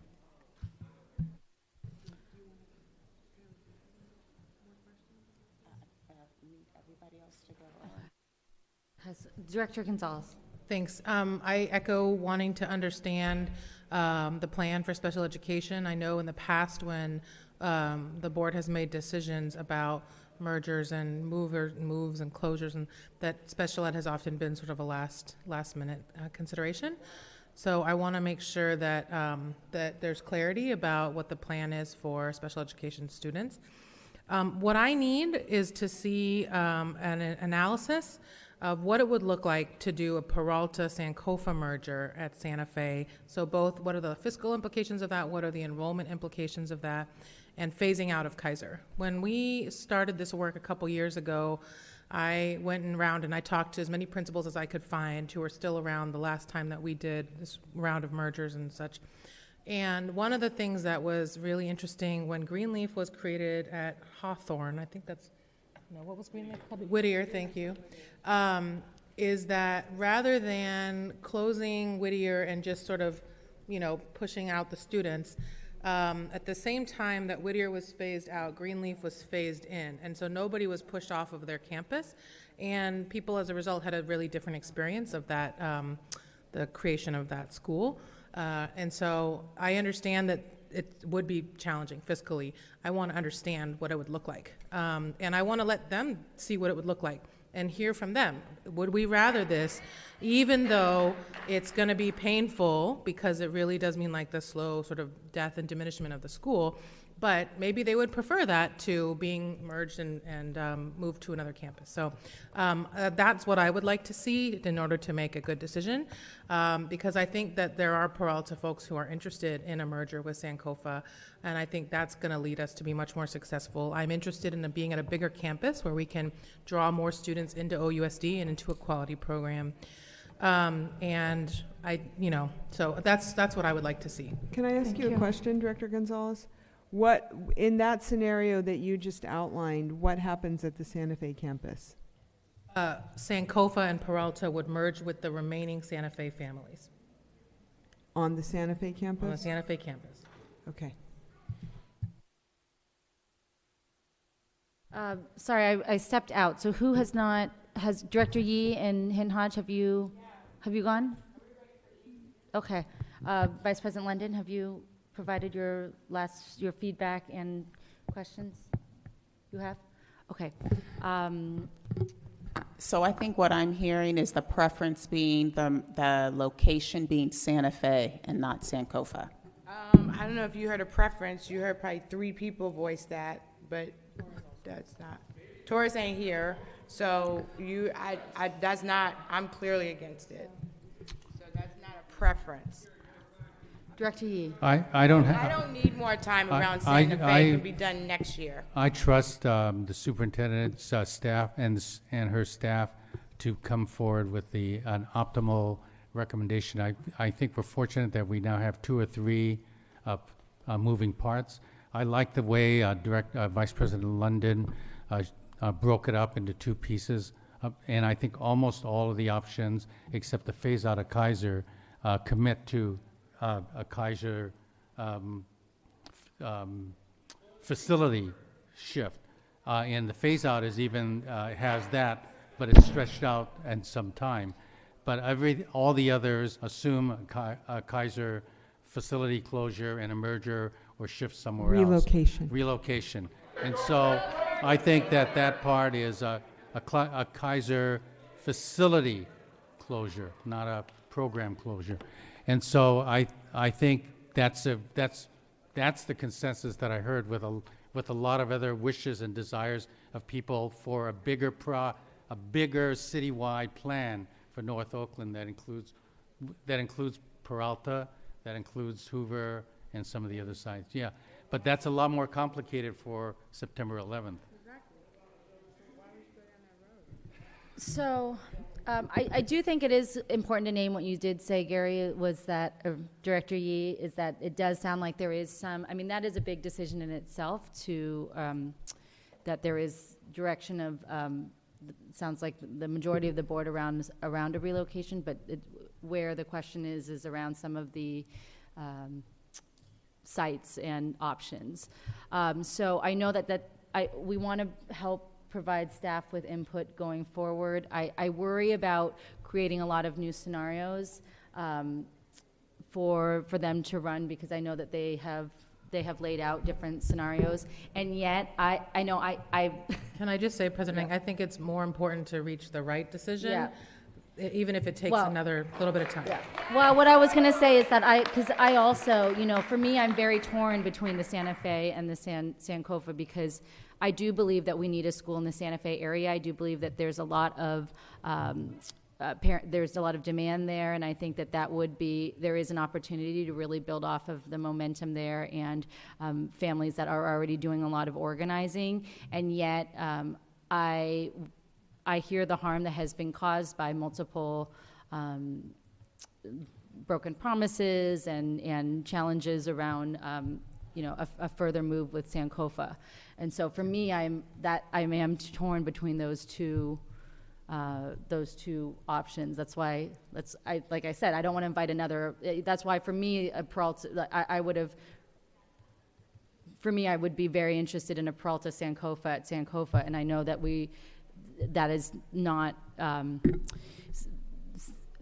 sending staff another scenario at this point is also not feasible. So with that, I'm torn. So Superintendent Johnson-Trammell, did you have any? No, I think we need to give the other proposal its due diligence and have discussion. Okay. Okay, let's move on to East Oakland. With that, I'll defer to Director Gonzalez, who's the board director in that area. So first, I just want to say that I have been in several meetings with you and with Jen, and I know this work is really hard. And so I just want to acknowledge that this work is really hard, and I appreciate you.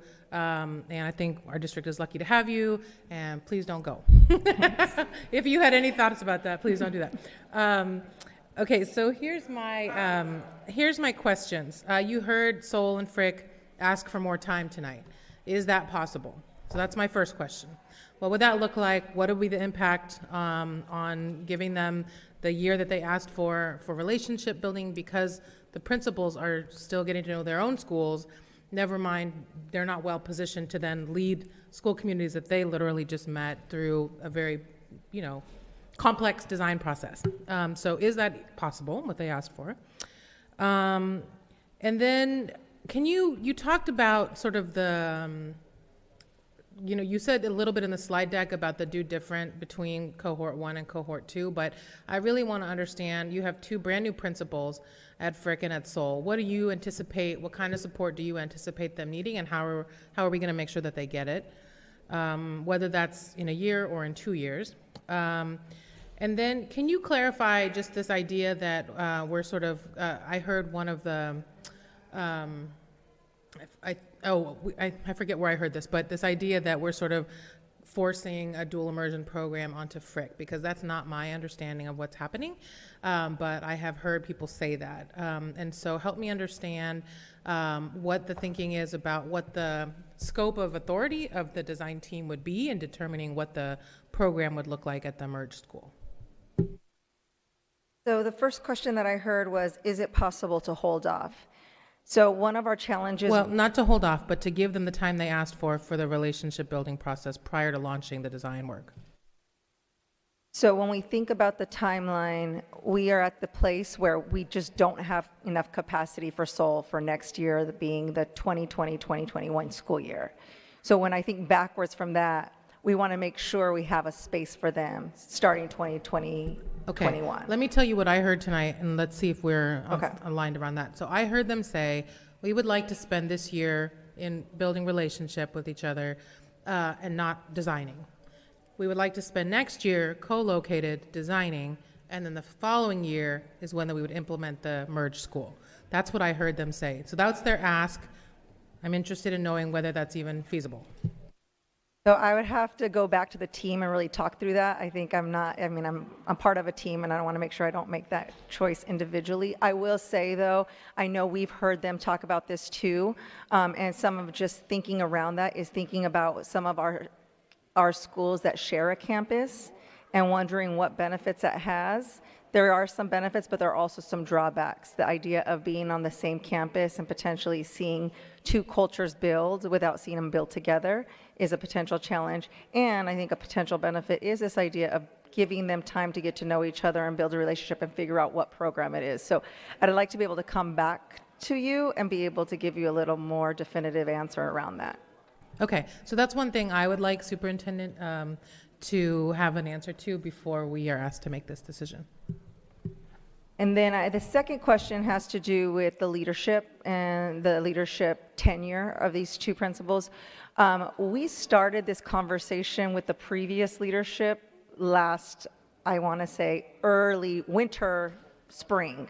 So since that time, we do have these two new leaders.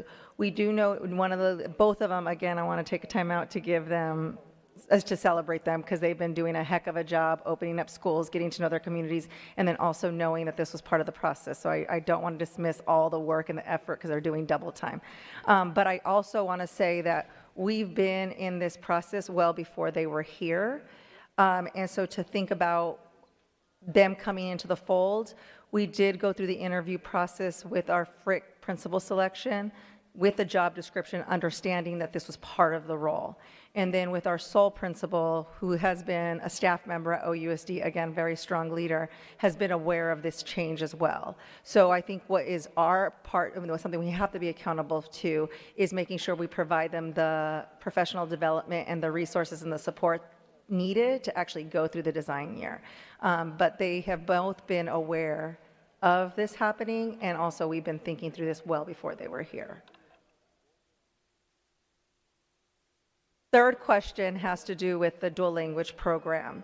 So to be really clear, and I shared this at the Frick meeting, and then Jen was just sharing this too, we don't have a prescribed program that we're saying we're going to do here. We're saying that we're going to lift the assets of both schools. And we do know from the program that actually exists at Seoul, it is a creative program that actually could benefit a large newcomer population at Frick, but we are not saying that that's what we're going to do. The process is around the design team and building that out. All right. Director Hinhaj. Hi, thank you. So there's still some Soul people. I see the founder of Soul in the audience. So I don't know, I might not actually technically supposed to talk to you. So I have to say that I was blown away at the slowdown thing. I just don't understand what people don't understand in our context. I really just don't understand it. Board members, community, I just don't understand how that is not clear, that and then even from a social, emotional, academic space, again, you got Black women standing up talking about the first time I ever read a book was when I was 36 years old, right? And I'm worried about my child getting through school right now, right? And so there's a real deficit, right, in terms of kids being taught and educated inside this system. And I will repeat, small schools worked for some folks. They didn't work for all folks inside of this system at all. So I'm looking at Frick. We did ISS investments with them, buildings, et cetera, right? Leader leaves, probably at a year 5 or 4. The big question I have always heard around transformational leadership in school stuff is that at year 4 and 5, the leader's supposed to potentially leave, right? Did it set? Is it on point? Is it happening? Well, what we know is that a newcomer population has come in, and the Frick design didn't necessarily have itself ready for that. So there is work that Frick has to do in terms of its changing demographics and its work. And I think I hopefully hope you hire talent to be able to do that work. Then on the Soul side, I'm for real, we opened up a school without having enough money. We put in millions of dollars to make sure Soul, I went to Whole Foods with folks. I got people were rallied us to open up that school because it was coming out of Manzanita Seed. And I was happy about the redesign of how they thought about dual immersion and dual language. And so I just need to say to those communities, and I'm not like, I could go to those meetings and I could have one-on-one for me, and I would just say, come on, y'all. Like, come on, y'all. Like, this is a planning year. It is September. You are going to get some resources this year. You can build a design team. You can work. What do you need to do it to be in conversations to build community? And then open up in the fall of 2021. Like, I just, like, again, like, Soul pushed us. We got written up in the grand jury report because of Soul.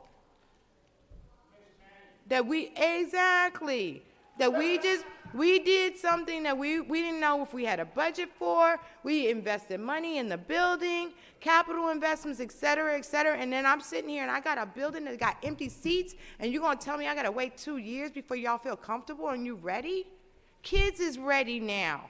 So adults, so I support you. I hope, once again, that you will do what is the right thing in your department of Office of Innovation and, like, get this work done. I just, as a community member, it's just really hard for me to be like that.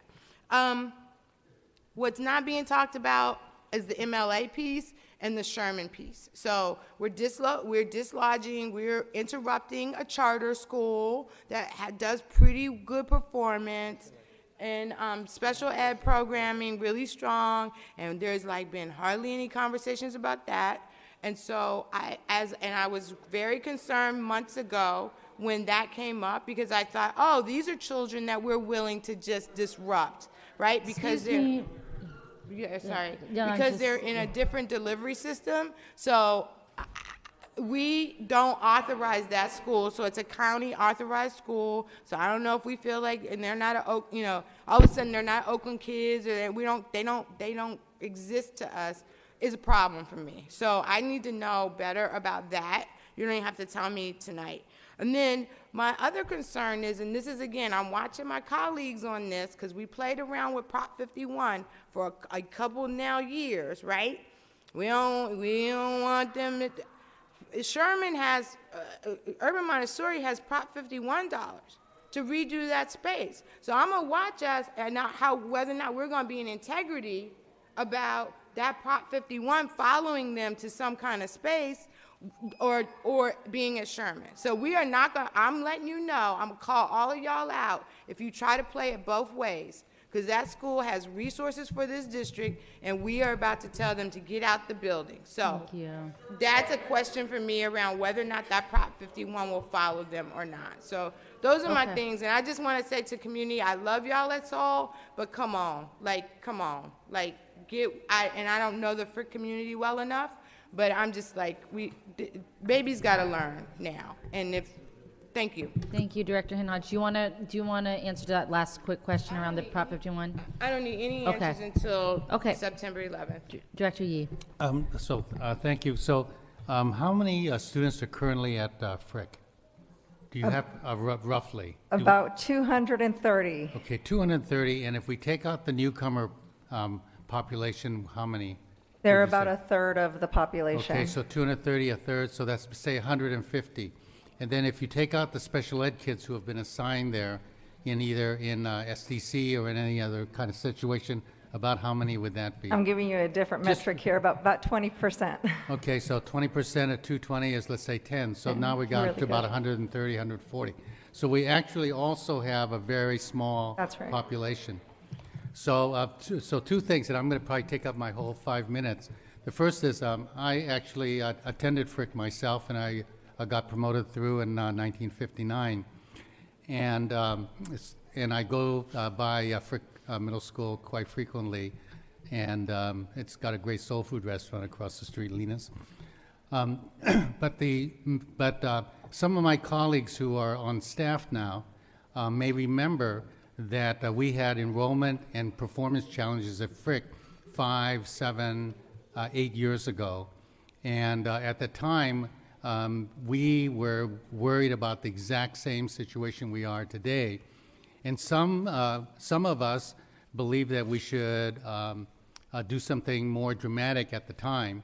And some people believe that a long, slow approach would build more leadership and community capacity. And these things are not predictable, that a particular theory of change is going to lead to the result that you want.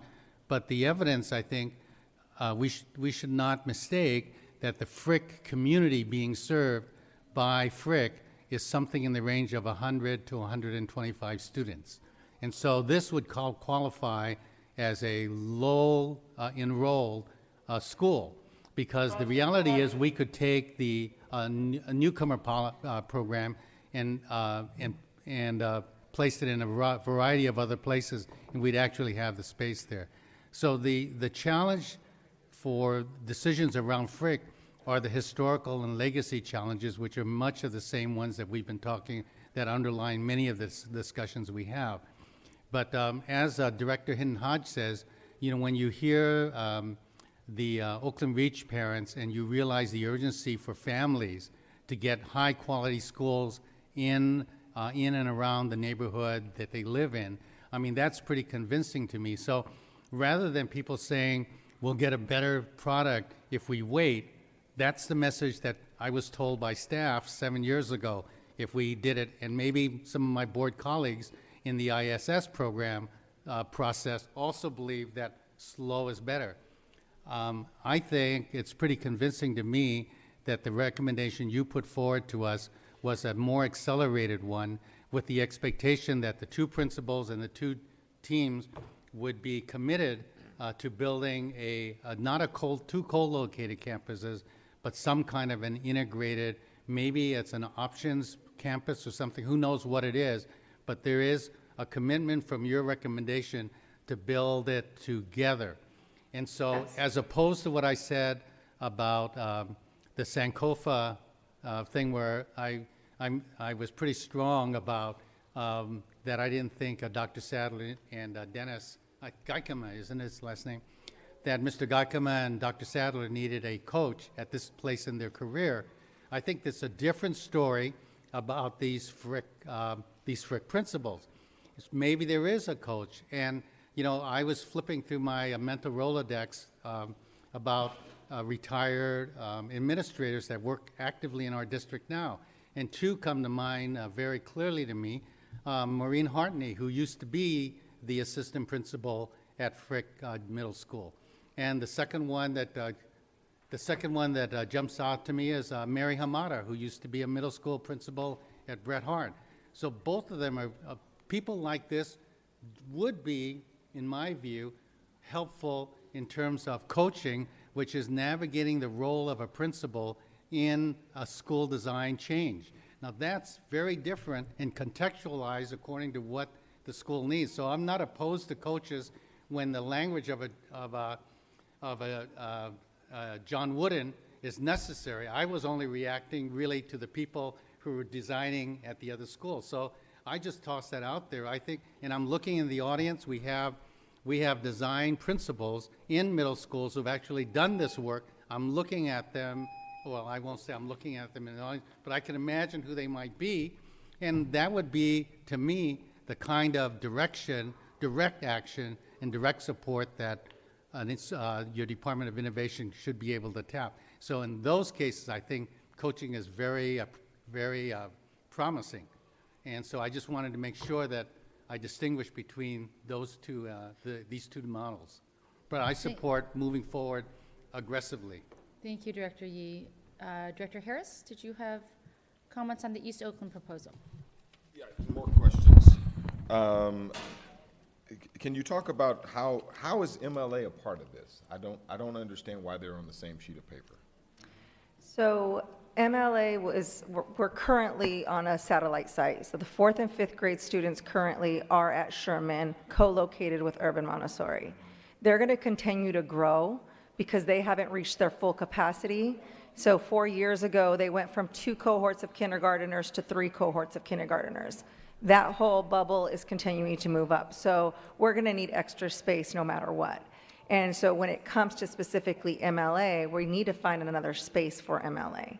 When we brought forward scenarios to think about, we brought forward 4 scenarios. The one that we've gone with is, of course, using the 2 locations. I just want to share the other, when it comes specifically to MLA, the other one was to quote unquote right-size them on the Maxwell Park campus, which would take some time, and they would have to be at the Sherman campus a little longer as a satellite site. And the other 2 involved moving them to Frick. And so that's where the idea, so then at the same time, Seoul is also getting to a place where they're overcrowded and trying to find a space and a home for them, which meant the Seoul and Frick merger would happen. And so we thought of this through those 3 pieces. And in terms of the community meetings that I had, there was a strong desire not to displace Frick students. And that was with the MLA community and the Seoul community alike, who did not want to displace Frick communities. But that's how this entire 3-school And if I could scenario just came add, about. so basically what we're deciding is that this is a semi-permanent solution, is that MLA is going to be split on 2 sites. Perhaps someday we can spend bond money to build them a second building on the MLA campus, but as of right now, we're not there. And so this is a semi-permanent solution, is that they're going to have 2 separate sites, but within walking distance of one another. Okay, yeah. So that is that's kind of a red flag. I don't know. It does not seem connected. I mean, and so now there's 3 or 4 balls in the air, and I am concerned about capacity to manage. So there has not been much said about urban Montessori. I do agree with Director Hinton Hodge. The consideration there, so we have now I at least have now some understanding of what happens at the Sherman campus with MLA. I don't have a clear understanding of what happens to urban Montessori. So what happens to them in this scenario? So we started talking to Urban Montessori, specifically the principal and at the time the board president, about this co-location for this coming year. Because like I mentioned, the 4th and 5th grade students are co-located there. At that time, we were also communicating with them of a possible new location. They have a desire to go to a different location, given that they're currently split up between 2 sites, a district site and also a private site of theirs. We know that they're a program that we don't offer. They're an urban Montessori program that we do not offer in the district. We have, during this time, have had a really positive relationship in making this work to be co-located at that site, and we want to support this process given that we don't provide another program like this in the district. So we've been in communication with them since February. In fact, we have another meeting with the principal coming up soon. So we are looking at, they are a Prop 39. We are looking for another location where it could potentially be more permanent than a Prop 39. And yes, they do have Prop 51 funds that could follow them. And so when do you have any idea when you would know where they might end up? We have a few ideas, but again, it is a Prop 39 process. Okay, so likely in April, we wouldn't know that. So again, I mean, that for me is without certainty, we kind of leave it to the whims of Prop 39, and it's easy to forget this process if we're not sure on the front end. So I would like, as I had before, some kind of questions, like what level of certainty. So the whole thing, scaling back to the citywide plan, is to know where all the schools are. And so not just to say we're going to move this one and we'll figure it out later, but we have to have some certainty around where we're moving schools, both district and charter schools. So we can't begin to say, well, we'll take one out and we'll figure it out later. That will get us into trouble. So we have to force ourselves to vision into, okay, what does this mean for urban Montessori?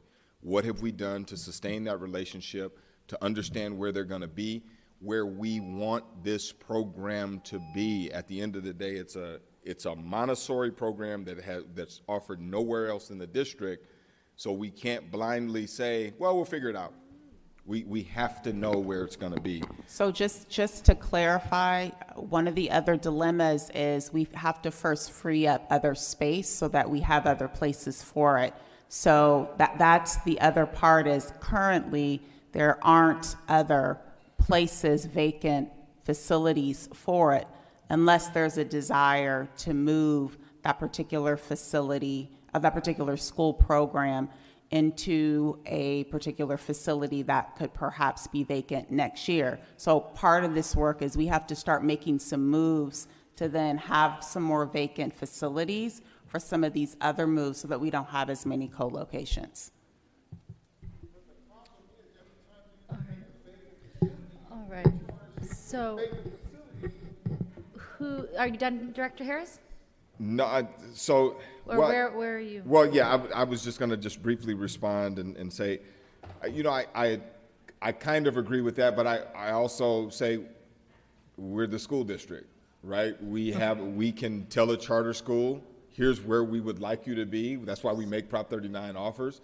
We can move district schools. So we do have the ability to negotiate and move pieces on the board before we put ourselves in a position of a vacant spot. So I would offer that we can, if there's an underperforming charter school, maybe we want urban Montessori in that space, and maybe we need to advance that conversation. So I don't think that's something that we're helpless in, and I think we need to advance that conversation before moving.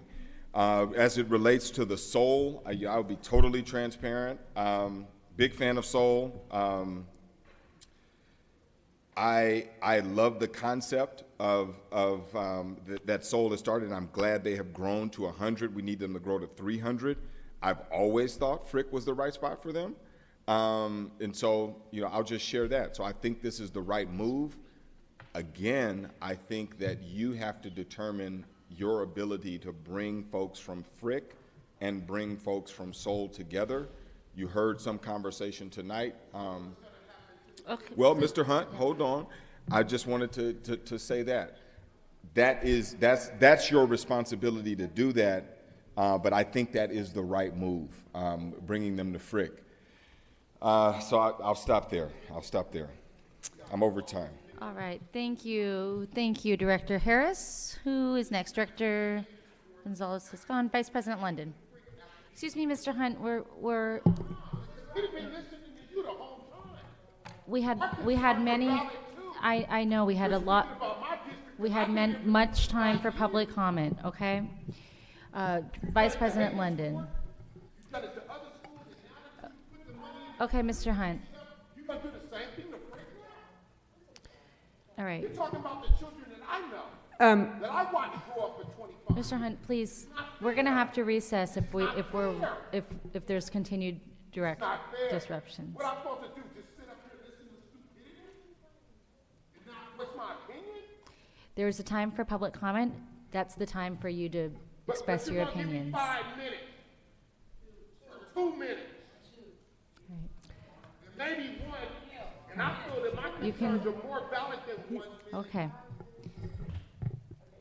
Vice President London. So I agree with Director Hinton Hodge, and I believe Director Harris. I believe we need to move quickly. I don't want to see us delay on these decisions. We've you've done the staff and superintendent have done a lot of work on this, and I want to see us go. I heard the families very clearly. They don't want to wait another year. And I think it's on us to put together a design process that addresses the concerns that Director Harris has raised. I also concur with Director Harris with the concerns about a split campus, and with Director Harris and Director Hinton Hodge about the disruption of urban Montessori. That's a real concern for me. It was a concern when this stepped up earlier this year.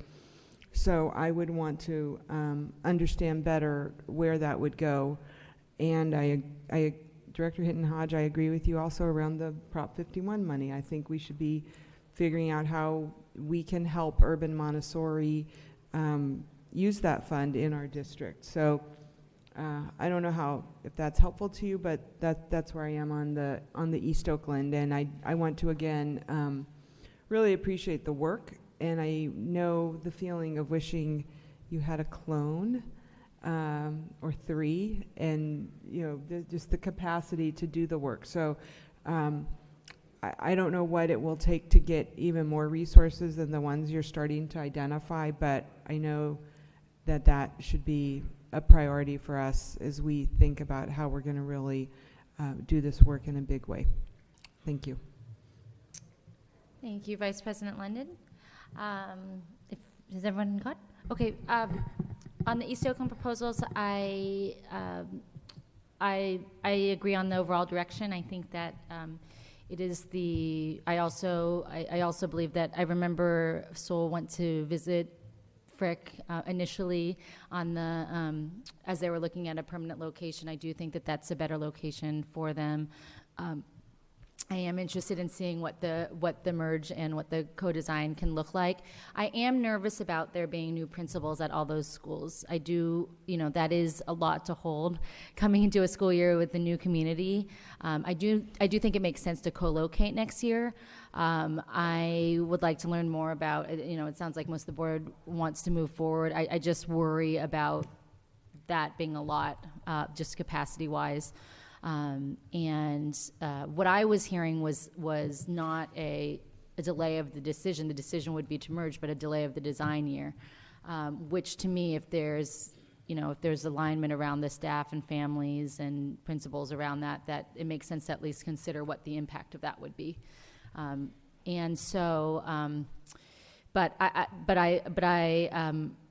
Frick and Seoul serve some of our most vulnerable students in the district, and so I do believe that's the better location for them in terms of access and where the families live, and appreciate that MLA parents were recognizing some of the equity concerns in terms of the possibility of them moving on to that campus. So thank you for the work, and I support the overall direction. Do we get another round? Sure, if needed. I always say just a couple things, but one of the things is if you notice MLA and Seoul, I think Seoul and Kaiser, some of these schools are our own internal choice schools, magnet schools. They are magnet schools themselves that we started as magnet schools. Yes. So, and some aren't, like Frick is not, Sankofa is not. And so, for better or for worse, the population shifts impact different schools in different ways. So, but one of the things that's interesting is I think back, and I appreciate Mr. Brown still being here with the OEA. I mean, I think that this is an opportunity for us to bring the teachers union in, because they do have some, CTA has some capacity to work on school change. And we had talked about this, I think, 3 or 4 years ago.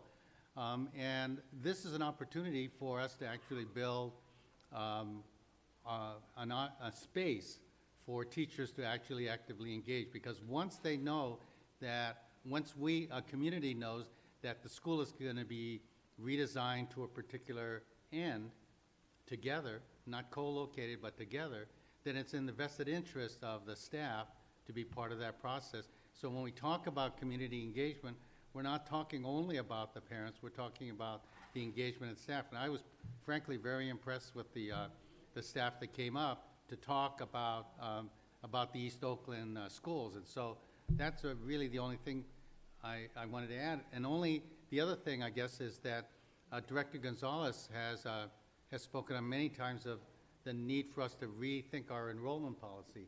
So this choice, this choice neighborhood is actually part of the reason we have this problem. It's not, as you can see, it's not because Urban Montessori is in the mix, because Urban Montessori actually has a demonstrated quality and service of some sort.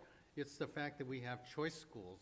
And so we have to re-look at our enrollment policy so we understand what priority are we willing to invest in around neighborhood space, this distance to a school, school in a neighborhood, a school serving a neighborhood, and what kind of magnets or choices do we want to have as options. And so I'm hoping that's one of the things that we ultimately end up tackling as a board in this coming year. Thank you, Director Yee. Was there other questions? No other questions on East Oakland or comments? All right. Superintendent Johnson-Trammell, is there other questions for the board on the East Oakland proposals that you? I think it's Fruitvale. Okay. What about Fruitvale? Director Torres is not here. Is there any questions about the redesign year for Fruitvale? Director Hinhan. So I think that Fruitvale is This was a school that was kind of in play at one time around the Manzanita community, Manzanita seed piece.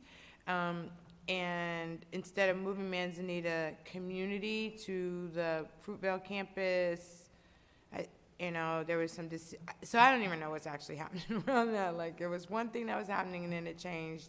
So this is what I think community often is, pushed us on, right? Like their kind of anti-charter argument is that you should invest in the traditional schools.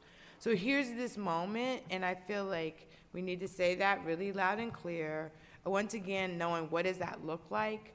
I'm gonna look up on our database Fruitvale. I feel like I need to dig in a little bit more. That's not the best one. You go to the SRA. So I just want to see like a really beautiful design. Getting really clear about the cost. This is Director Harris. This is one of those places where, if we were living to the 606, like the spirit of 606 in my heart, is that it would be you would look at that whole campus. Our whole entire territory and campuses, and think about what is a really good, great fit there, and is that a potential charter? Is that an urban Montessori? How do you think about this collection of schools and desires that families have around some things? So I kind of held out that Fruitvale could potentially be that space. So if we're doing our own design, again, my pessimism a little bit and cynicism, and a little bit of history is that if this is a school with black folks in it, we need to be really mindful of what that needs to look like for black folks. Because again, I haven't seen redesign happen like it's 45% Latino. Okay, so cool. So we're good. But just making sure then that, it doesn't even have to be the average, then just looking at the gaps. Are there potential gaps that are happening right now with African American students, since they're the lowest performing in the state of California? I just want to make sure the design is focused in ways if we're going to do it ourselves. So that's it. Good luck with it all. I'll vote for yes on it. All right, Director Harris. Is this how much money did they get? 20,000. You already know what I'm gonna say. Yes, I do. Yeah. I love the aspiration of it. I just wonder what we can do effectively with 20K. Yeah, I also want to just note that they are also getting CSI money as well, the California School How much are they getting? I'll get back to you, but I know that's what they've used for this last year, and I believe they're getting it again this year. I don't know exactly. I think we have some folks who might have that answer. It's not like SIG money, so No, it's not the extent of SIG money. Okay, so I think that. So I would like to see. So with some amount of money comes the ability to plan, and this 20,000 is ultimately about people. So I don't think you're going to buy a $20,000 curriculum and all problems are solved. How much money can we invest in the community to get more people and resources and ideas and thinking around building out a program? So I like the aspiration, but the investment is not what it should be. While we're here, I also just had a question about what the investment is in these other communities in terms of their design investment. So at all the schools that were talked about today, what's the allocation of money they'll have to actually design? That for me was a major issue. Elmhurst and Alliance were first. They only had 50,000. I was not happy about that. We were able to raise some money to make it work. What are we looking at here? If you know the additional money that they'll have, and then what are we looking at the other schools? So yes, doing this work costs money, and we've been able to secure some philanthropy money specifically for the design year and specifically to work with design teams. So we did get a Schusterman grant of $200,000 this year and $200,000 next year to work with all of our cohort too. So when we think about what that looks like, Jan could talk a little bit about that. But that does involve a lot of the work around the professional development, the cohort convenings, around the, not only programmatic elements of building this out, but the operational elements as well. And I do think we've learned a lot from cohort 1, and I believe and I feel as we are going through this process, there's various departments that are starting to see this connection and how it's not just the innovation team, but this is a bigger ecosystem that we need to work through. So there's other responsibilities added to that. Well, and before you go, I'll be quick. I think there, in that lies your strategy. So, as I was talking earlier, but, let me be more specific. Talk to me about the investment you're going to make in these communities. How much money are you going to spend, and how is it going to be spent? That may help the community understand where you're headed. That may start to put people behind dollars, and you can then connect. Because right now it's like, well, we'll have about 75 grand per site, and we don't know what we're going to do with it. We know we got 75 grand. That doesn't offer a lot of certainty. So I think, one of the things I was talking to Director Torres about was, we have to acknowledge the fact that we have not done well talking about the investment. We haven't done well raising the money to invest in these schools in cohort 1 and including Roots. So how are we don't have to live in that moment, but how are we going to learn from that? Yes. And talk about it now. So I think, and that's going to be a good indication of how we're going to be successful in cohort 2 and supporting the cohort 1 schools. So that would be very important to I think, get to the board in the time between now and September 11th, and to talk to community about, and obviously on that day. So does that make sense? Yes, I'll definitely share that with you. And I also just want to add a little bit around striking the balance of like, how are we using the money? What is our plan for it? And also putting a bit of a caveat around, we want the design team also, because it's their communities and we want them to develop it. So we also don't want to just give a strict prescription of how that money is being used. So we'll share that information with you. I'll bring that to you September 11th. All right, Director Yee. Did you want to know a little more about the CSI funding for Fruitvale? Is that okay? Yeah. Good evening, Board Director Sandra Aguilera, Chief Academic Officer. Fruitvale is scheduled to receive $160,356 for the CSI funds. And so far the investment is in reading intervention and in additional staff on the campus. That is their preliminary plan for the funds. So do you know what CSI stands for? Continuous School Improvement. Thank you. Sorry. Continuous School Improvement. So with these funds, that's their planned activities in their site plan, and we will be working with them to make adjustments because they did not allocate 100% of their funds. So, but preliminarily, it was in reading intervention and extra staff to help with reading intervention. All right, Director Yee. I know, Dr. Aguilera, I probably need you again for just a second. Both of you, though. Fruitvale used to be an enrollment around 800 or so, if I'm not mistaken. And I just noticed on the dashboard that they're under 400. So is there a lot of capacity left at Fruitvale? And if there is, why? Are people not living there, or are people leaving for other schools? So I think you hit upon a number of items that could be the possible response. We also did remove and have some condemned portables that are no longer on the campus. So the overall footprint of the school is not as large as it used to be. So about what is the capacity? So about what is the capacity of the school now, would you say?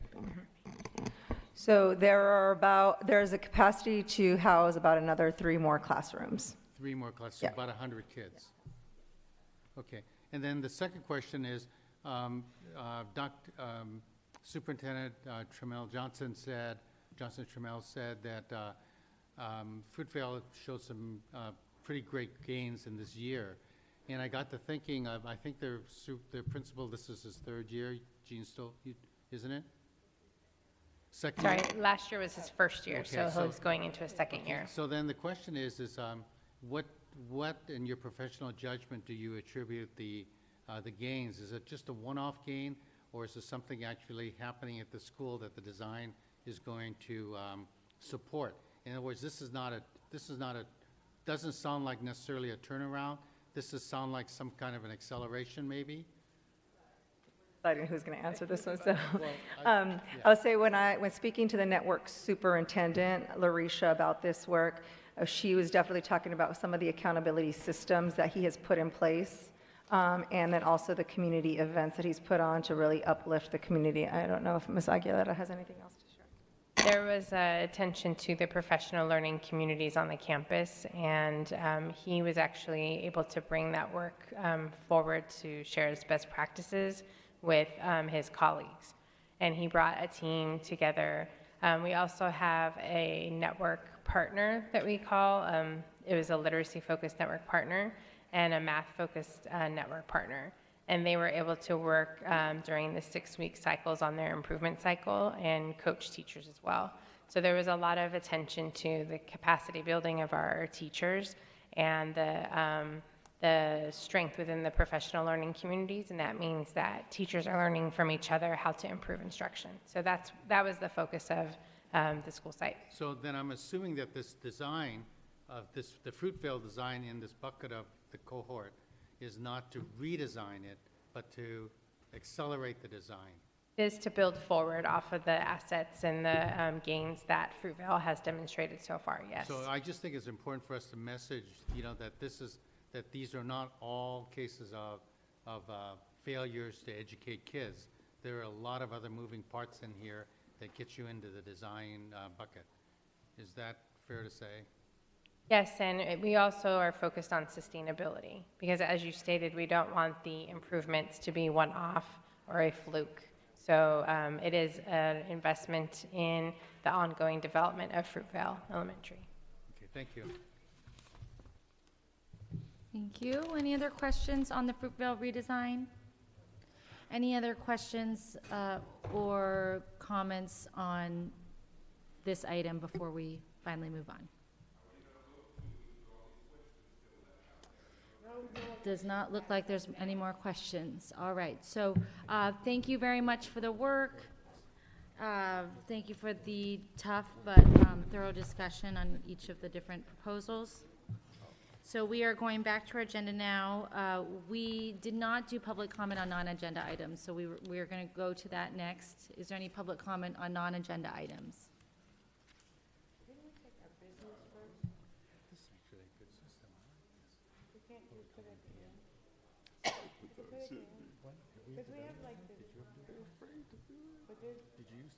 Good evening. I just have a quick question as to what that question meant. Something that's not on the agenda would that potentially be something that we could recommend that's not on the agenda? If it has to do with anything that was on the agenda tonight, there was already opportunities to talk towards that. If it's not on the agenda tonight, then this is the time that you could speak towards any other issues you'd like to bring to the attention of the board that's impacting the district. Okay. I would like to suggest that, to follow up on something that I just heard from Director Harris and Director Hodge, is that, and some other directors, that there's not been enough engagement in these new, is that something that's new, or that's something that's part of the That would have been covered already for the blueprint topic. This is on any other items that are not associated with the items that are listed on the agenda. Thank you. Tracy Gordon, 2 children at Kaiser Elementary. I think it's kind of interesting that the board is kind of attaching itself to the stories of 2 or 3 parents that came here who wanted to really rush the process, but there was a whole room of parents. I mean, the room was completely full of people begging you, please take your time.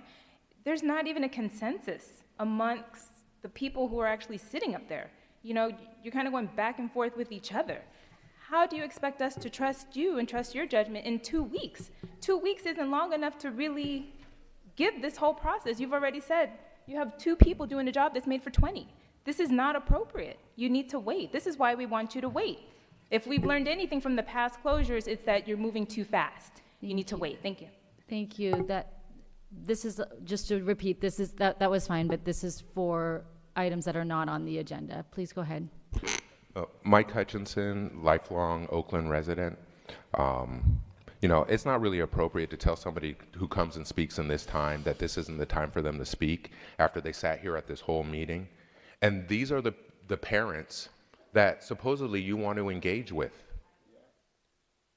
You know, the treatment and the lack of seriousness that you're giving to these issues is really shocking. And, you know, you can put your head down when I'm speaking all you want. You know, I'm used to the personal disrespect towards me. But these are like serious decisions, permanent decisions. And not only has the community not been engaged, period. Your plans and reports don't make sense and don't have any information. You know, we just found out today that the move will cost $1 million in facilities upgrades at Sankofa. So this isn't to save money. If it's expanding access to quality, the way you do that is creating more quality schools, not by closing one school and moving it to a campus 3 campuses away. Like, Kaiser is not even in the same neighborhood as Sankofa. So you can call it a merger all you want. This is a closure. And we know the families that still live in the Kaiser neighborhood will be a part of the Chabot area. So actually, the only students who are going to be punished by this move are the families that live in other parts of Oakland, like around Sankofa, that have used your options process to gain an opportunity ticket. And now those are the only students that are going to be denied that access by your actions. In that report also, Fruitvale has a year of planning with no prescribed solution at the end. Why are you prescribing what's going to happen at the end for other schools while Fruitvale actually has an open-ended year to have these discussions? You know, the fact that not one person suggested putting off this vote that's supposed to happen in 2 weeks shows that you don't really care about these decisions. This is not how any of these sort of decisions should be made when we're talking about the future of schools in certain neighborhoods. And your treatment of the community who wants to engage, who shows up to engage, tells us that our voices don't matter and that you're just going to try to do whatever you want.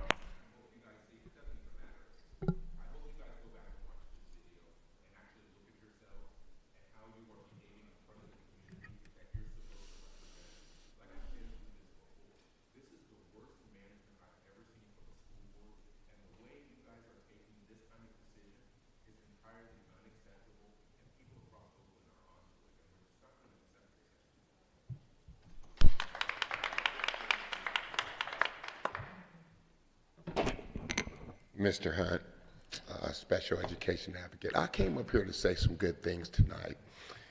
And like every time I come to a meeting, I'm just bombarded and mind-boggled by some of the decisions you make. But I'm going to leave that alone. I actually came here to say some good things. I had a situation, my son had a situation yesterday in school.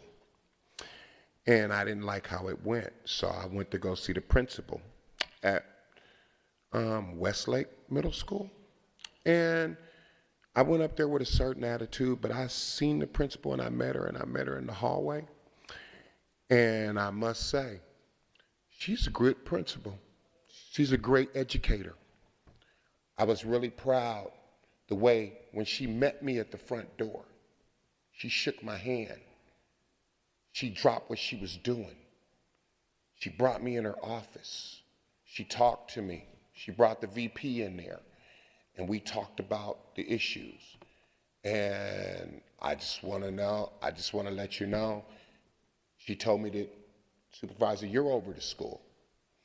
So then we talked about some other issues. And I really think that this principal needs a better budget because her heart and soul is in her job, in educating our children. And my son goes there now. So like any other school that my children have went to and go to, I advocate for.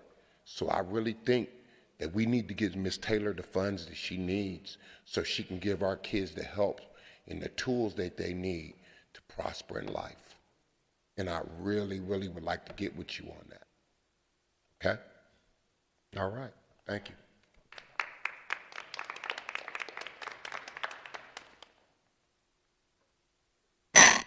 Kim Davis, parent. I just wanted to comment briefly about the special meeting that you all had last week to discuss the grant. I think it was last week. discuss the grand jury report.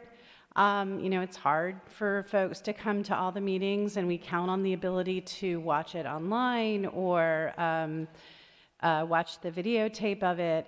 And especially for something that was so significant as, you know, your discussion of what you're going to do differently in response to that report, I just think it's outrageous that you did not at that point adjourn that meeting if you were unable to find some way to record it. And in this day of Facebook Live and I don't even know what else the kids are all using, I'm sure there was a way that there could have been a video capture of that meeting, and it's very, very disappointing that that didn't happen.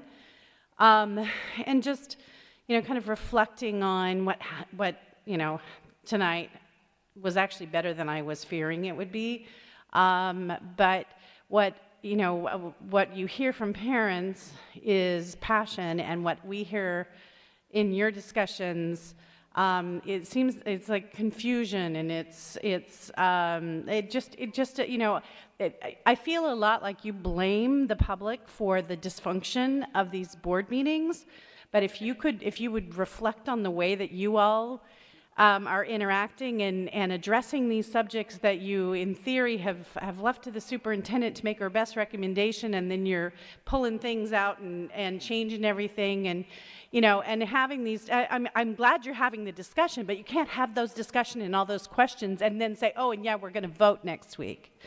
And as to Sankofa, I hope that you all had an opportunity to look at these posters that they put together. I'm going to send you some clips of it. But this is a community that you have made promises to year after year after year. They have been, there are direct quotes on there, we're going to support your elementary program. That never happened. And for you to be considering any kind of thing that displaces them or puts them in a different location than where they are right now, where their STC programs are located and where they feel safe, is outrageous. Thank you.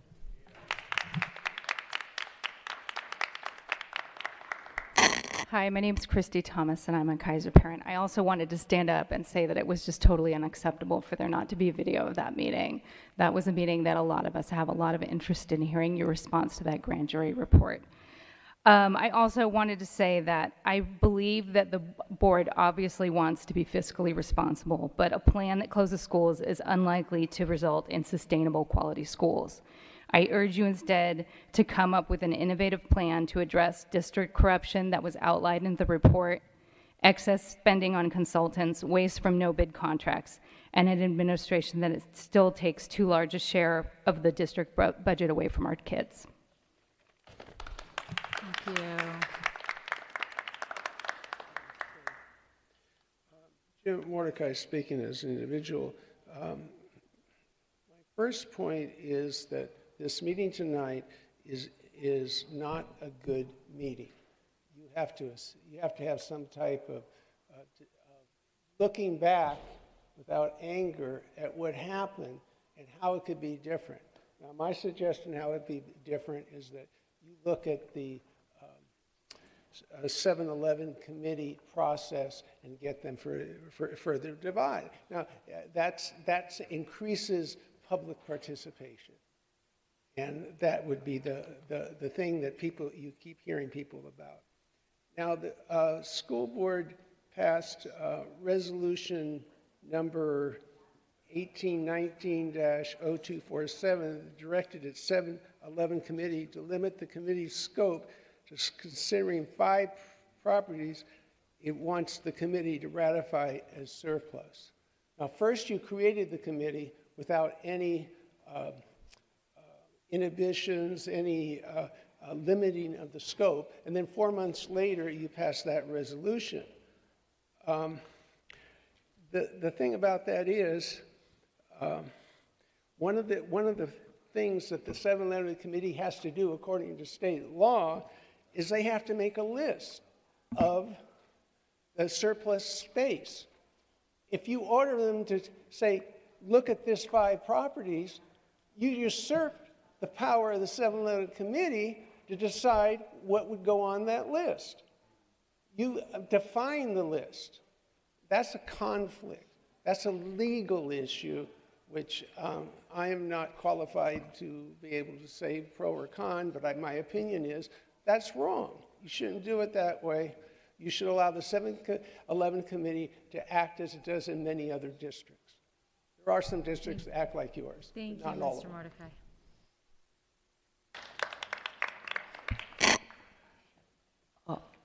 Love Life, I have been saying since December the 14th of 2018 that Measure AA should have never been on the ballot. And now I'm finding out something, I'm finding out more and more information to validate that point. I did not understand the full scope of the OUSD Early Childhood Education Department, but you have a preschool child development centers for 3 and 4 age children, and you have 15 sites that are full day. You have 24 sites that are 3 hours, and you have 12 sites that accommodate TK to 5th grade after school. So why is it that the mayor of Oakland put on the ballot $30 million a year for preschool programs? And you running preschool programs. And it was put on the ballot that this was going to be some new innovative process. We've got to speak up and get that measure out of the way so you can put that bond issue up with people saying we trust that this money is going to be used appropriately by OUSD. Along with that, I only have a few minutes, I want to tell you about Brilliant Babies. Brilliant Babies is $500 that's put into what is called a 529 plan, where you save for college. But with the Oakland Promise, the parents can't add to the money. They have no say about the money. It's invested by people that run Oakland Promise for the 18 years. Now, according to that plan, it only is going to have 5% growth. So at the end of the 18 years, that money is only going to grow to $1,203. You got to speak up about this Measure AA. Thank you. Thank you. All right. At this time, we're going to take up one item in unfinished business. It's item S1. This is a public disclosure of the $175 million general obligation bond sale. So moved. This is not a voting item, it's just a public disclosure. Thanks, Director Hinhaj. Then we will go to consent and finish the last 2 items on new business. With that, we will call up, if you could introduce yourself, actually. Thank you very much. And thank you for staying very late. Oh, no problem at all. My name is Mikiko Sato. I am with ISIM Advisors, and we serve as the district's municipal advisor. So I have some good news. The district successfully priced and closed its election of 2012 Measure J, Series 2019 bonds. The Series 2019 had a total par amount of $175 million. Comprised of $160 million in tax-exempt bonds and $15 million in taxable bonds. So when the board approved the a resolution to authorize the issuance of these bonds back in April, Ed Code required that we place some good faith estimates of 4 key statistics in the resolution. And now that the district has priced and issued its bonds, the Ed Code requires us to report back the actual costs, actual statistics associated with those bonds. And so the memo that's included in your board packet has that information. So one of the key statistics I want to point out, 3 key statistics. The true interest cost, that's the average approximate borrowing rate associated with the Series 2019 bonds. At the time of the bond resolution, we estimated that that would be 4.35%. The actual results were 2.9%, so significantly lower. The finance charge of the bonds, that's all the costs associated with issuing the bonds, which will be paid from the bond proceeds, not from the general fund.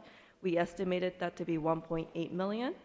The result was $1.44 million. So more than 350,000 less than what we had originally estimated. And finally, the total repayment amount, that's the total debt service associated with the Series 2019 bonds. We estimated that to be approximately $324 million, and the actual is going to be $271.2 million. So that's about $50 million less than what we were estimating back in April. So all great news. We also have a breakdown of the cost of issuance, and also in the following pages, a comparison of the 2019 bonds to past series of bonds. I won't go into that because I know it's late, but the memo contains that information. But overall, it was a very successful pricing. I want to especially thank the superintendent and the chief of staff for spending a lot of hours with us, reaching out to the investors and being part of the pricing process. Thank you. Is there any questions from the board? Director Hinton-Hodge. Yeah, I want to thank you, Superintendent, for your work, because I know that was new bodies of work to be doing, and I think it's significant. I was very concerned, and I continue to be very concerned about us not having gone for the bond most recently. That this was super risky.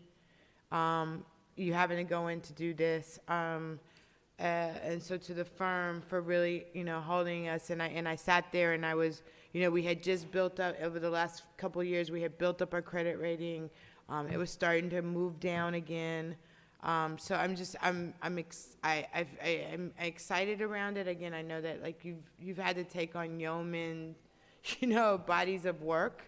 And sometimes for the first time, or sometimes just like with new teams of people. So I can't emphasize enough the appreciation around that. And then I hope just as a board, like we see the level of like work that it takes.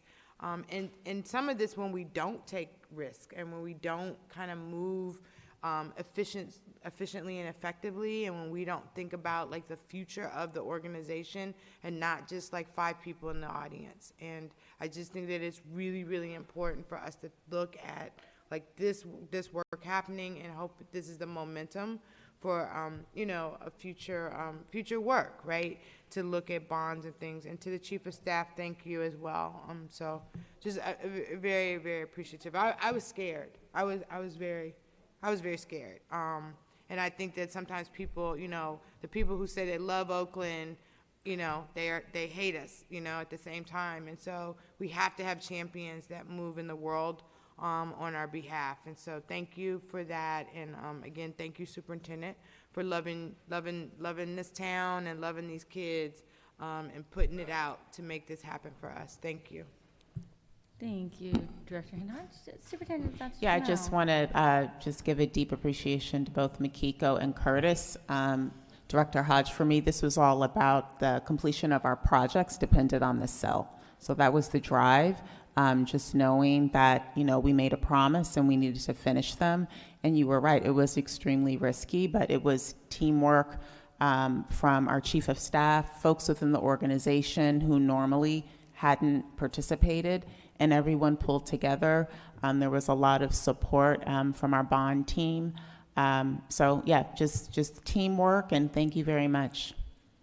One more thing, I also wanted to acknowledge Oric, who was the bond counsel on this, and also Siebert and Stiefel, who were the underwriters for the Series 2019 bonds. Thank you. Thank you so much.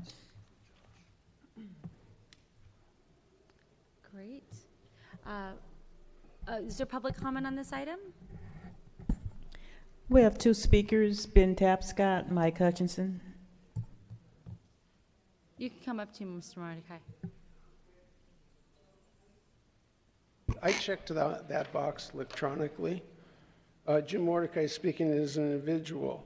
So a requirement in terms of the Article 13A California Constitution is that the proceeds from the sale of the bonds be used only for the purposes specified in Article 13A, Section 1B3, and not for any other purpose. So it includes teacher and administrator salaries and other school operating expenses. There are numerous examples of Measure J money being used for operational expenses. All the planning that went in to all the cohort ones, etc., you use Measure J money. So now you got another pile of money that you can spend on consultants. When you told the public back in 2012, oh, it was going to be on the list. And their schools, you're going to see the different things that are accomplished. And there were some things accomplished. But there are also millions of dollars doing for PR. PR. So the Measure J money became this board's ATM. You got a problem? Do it the Broadway. Put out some type of notice and then pay somebody to solve your problems. That is not going to work anymore. You got to change the culture. The grand jury was right. This culture is a broken culture, and you're not moving fast. Thank you, Mr. Mordecai. Mike Hutchinson, I agree with, excuse me, Mr. Mordecai's comments. You know, last time there was a big sale of our Measure J bonds. The presentation was made by district staff, by the senior business officer, Vernon Howe. So I'm not sure why this is another function now that's been outsourced and we're not doing internally in the district. You know, when the last major sale, which if I remember correctly was also $175 million, we were also told in the presentation that because of the district's junk rating, that the sale of those bonds cost us an extra $12.4 million in interest. Now, it's well documented the budget problems the district has right now, so my question is how much more did this sale cost us because we haven't been able to manage our finances? You know, it was brought up earlier in this meeting about intensive support schools. One of the things I'm not sure if even the board realizes is that when millions of dollars was being given to intensive support schools, it was being taken out of Measure J. In the consent report, you're approving over $3 million a year in lease payments to rent office space on 1000 Broadway, and you're paying for that out of Measure J. But what we haven't done, even with this sale of bonds now, and knowing we have this money, there's no plan to make sure all the lead in our water is remediated, which is the explicit function of Measure J. So how are you using our money? Who's even in charge of it when it's not even an internal OUSD employee who's overseeing this money? And when you tell communities that we can't fix the water in the pipes at your school because we don't have money for our facilities department, but then we see that you just sold $175 million in bonds, and at one point John Sasaki said under $30 million would remediate the problem across the whole district, it becomes a question of will and intention. You are not putting your priorities into actually serving the community. Our money is being wasted and squandered, and there's no way the community will approve another bond like this when this is how you manage our money. Any other speakers on this item? Before we move on, I just want to thank the voters and our taxpayers for the approving and passing the Measure J bond, and thank the superintendent and all those involved with the work that is going on. It is, you know, we do appreciate and there's we look forward to, sorry it's late, we look forward to the projects that are going to be completed with these last issuance of funds. With that, we have just a couple more items, but I need to call for an extension of this meeting. I'd like to make a motion to extend this meeting to 11:30. Thank you, Vice President London. Second. Thank you, Director Gonzalez. So at this time, we are on consent agenda. Is that unanimous? Is that unanimous? I heard a motion and a second. Was there any objections to extending the timeline? Okay. If there's no objections, we're moving on. I do believe we can get the rest done in less time than that. There's not too much left. Is there a motion to adopt the general consent report? So moved. Moved by Director Gonzalez and seconded by Director Hinton Hodge. Is there public comment on the general consent report? We have two, Mike Hutchinson, Jim Mordecai. Come forward if you submitted. It's okay. Love Life. Addressing item P2, it deals with a cash shortage, and we want to temporarily transfer excessive funds to funds with a shortage. And there's insufficient cash amounts for adult education, early childhood education, and nutrition service programs. So if we have insufficient funds for early childhood education, we need to get rid of Measure AA so that you can get something to adequately funded. Item P13 is a grant for immigrant students, and in that document, you have a grant agreement with the city of Oakland, but you don't have any signatures. It should have been signed by the city administrator, the department head, the city attorney. You have no resolution number, no accounting number, no OUSD signatures. How are you approving an item that hasn't been validated by the city of Oakland? There's no signature on the document. And nobody's going to say anything. You're going to pass it anyway. P10 is a grant that will work on the issue of providing more teachers of color to be hired, which is a good thing. P4 is a monthly base rent for 1000 Broadway, over $200,000 for 3 years. P16 is the agenda that you will be following, and as I requested the last time, you are not noticing the agenda that involves the partnership with the city of Oakland, and they have on their agenda that you're scheduled to meet on September 16th at 5:30, October the 21st at 5:30, and November 18th at 5:30. Thank you.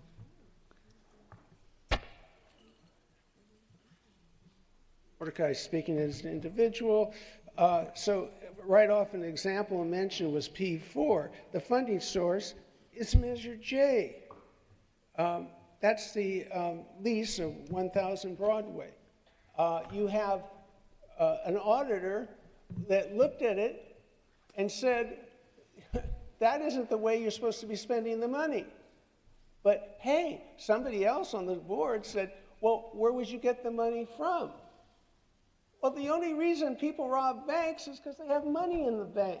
The only reason you rob the Measure J is because the money's there. And you keep doing it. And it's absolutely unacceptable.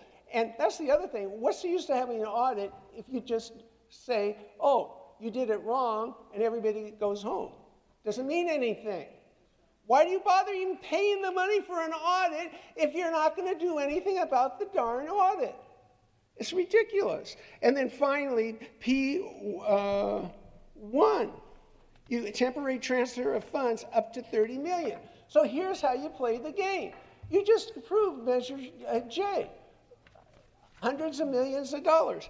So you get to balance the budget with Measure J. You get to take the millions and put it to any account because the law says you can do it. But is that morally correct? Is that morally upright to take the money and play with it like that? Or is that just cover up the total incompetency that the grand jury spoke about? Thank you, Mr. Mordecai. I wasn't going to speak on this issue, but after hearing the last two speakers, my concern, okay, you're going to spend $200,000 for 3 years on the rent for Broadway Street, right? Am I right? Somebody say yes, Mr. Hunt, something, acknowledge it, shake your head. Okay, what gets me is this.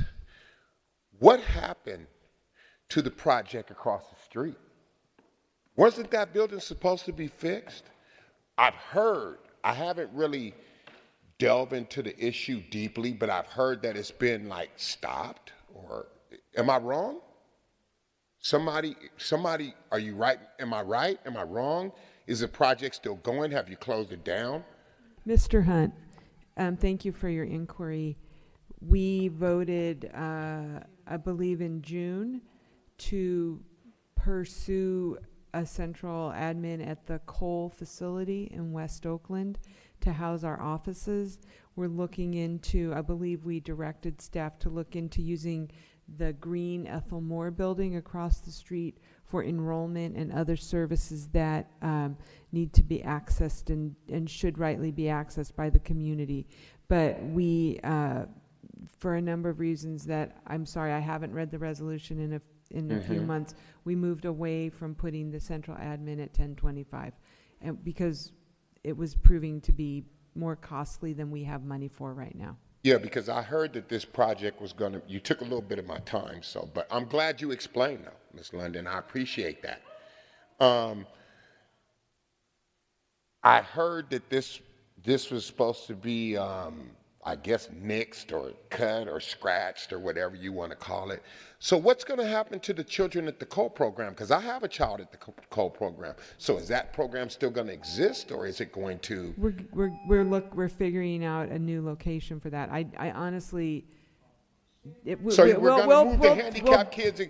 Don't you dare, because I got time. Don't you even try it.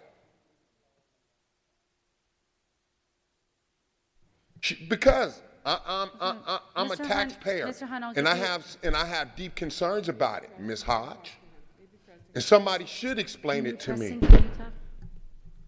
Mr. Hunt, I'll give you 20 more seconds if there's anything else that you wanted to say. So where are the children in the severe handicap program going now? If you're going to take over the Cole campus. We'll have a staff respond to you. If you can just step aside, we're going to finish. Oh, please do, because once again, what you're doing is you're disenfranchising the severely handicapped. Thank you, Mr. Hunt.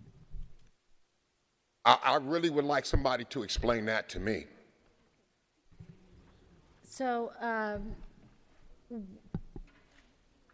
we're ready for a roll call then, Mr. Rakestraw. On the motion to adopt the general consent report in its entirety as printed, Director Hinton Hodge. Yep. Director Harris. Yes. Director Yee. Yes. Director Gonzalez. Yes. Vice President London. Yes. President Ng. Yes. The motion is adopted. Thank you. Is there a motion? We're on to new business T2. Is there a motion to approve the provisional internship permit? So moved. Moved by Director Yee, seconded by Director Gonzalez. Is there any questions on this? Director Hodge? Yes, I just would like for staff to note that we are doing provisional internship permits for critical positions, mod severe, SDC teachers, United for Success. The same is true for Brewer Middle School, and then also Bret Hart. I don't see it fully on the screen, but just want to acknowledge that this is the state of education, and we, just like other charter schools, have to often approve provisional internship permit in order to make sure that their classrooms filled with teachers. Thank you. Is there any public comment on this item? Yes, we have one, Jim Mordecai. Mr. Mordecai, did you want to speak on this item? Okay. Mr. Rakestraw, we'll have a roll call for this item. T2. On the motion to adopt item T.-2, Director Gonzalez. Yes.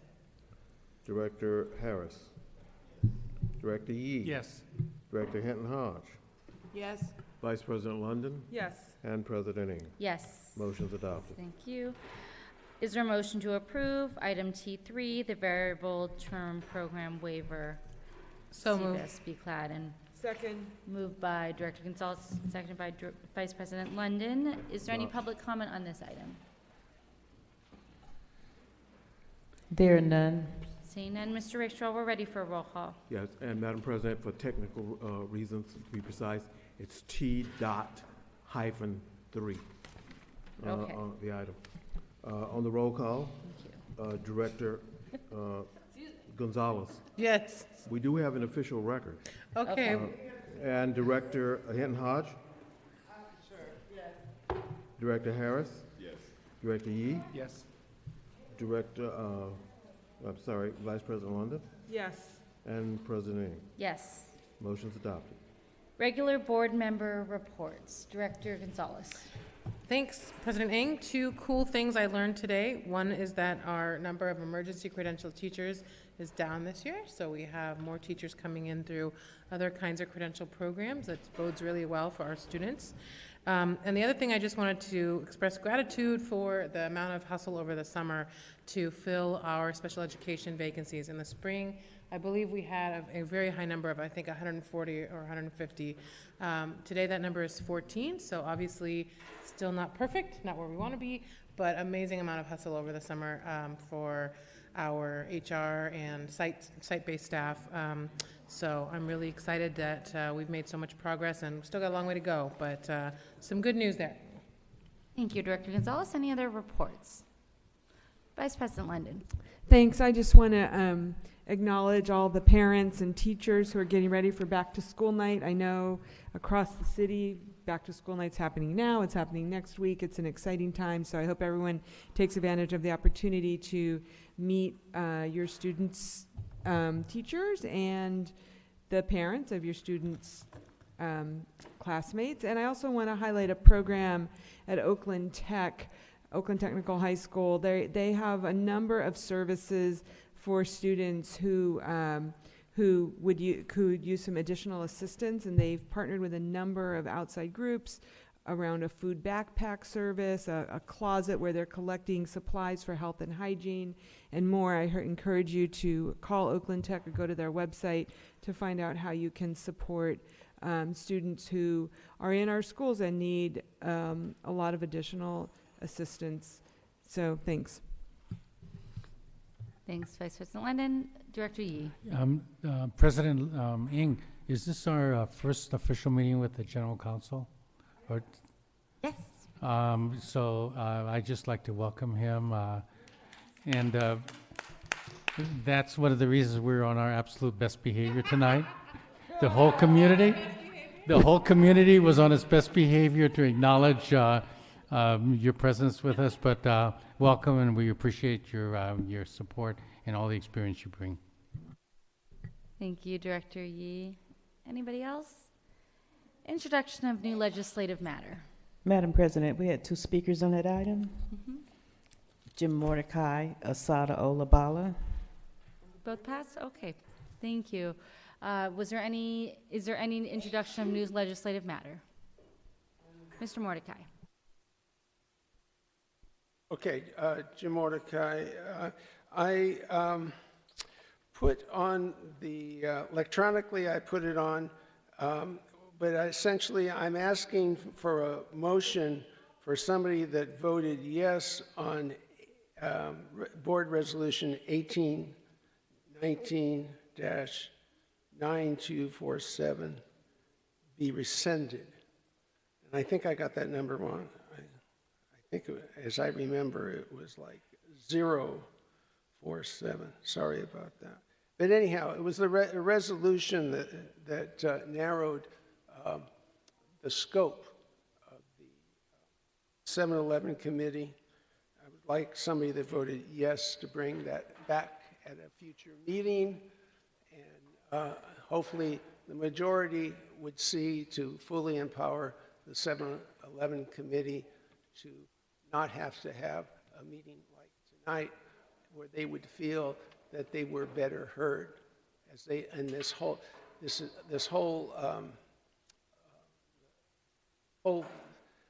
relationship where you are representatives and you're political people, and the audience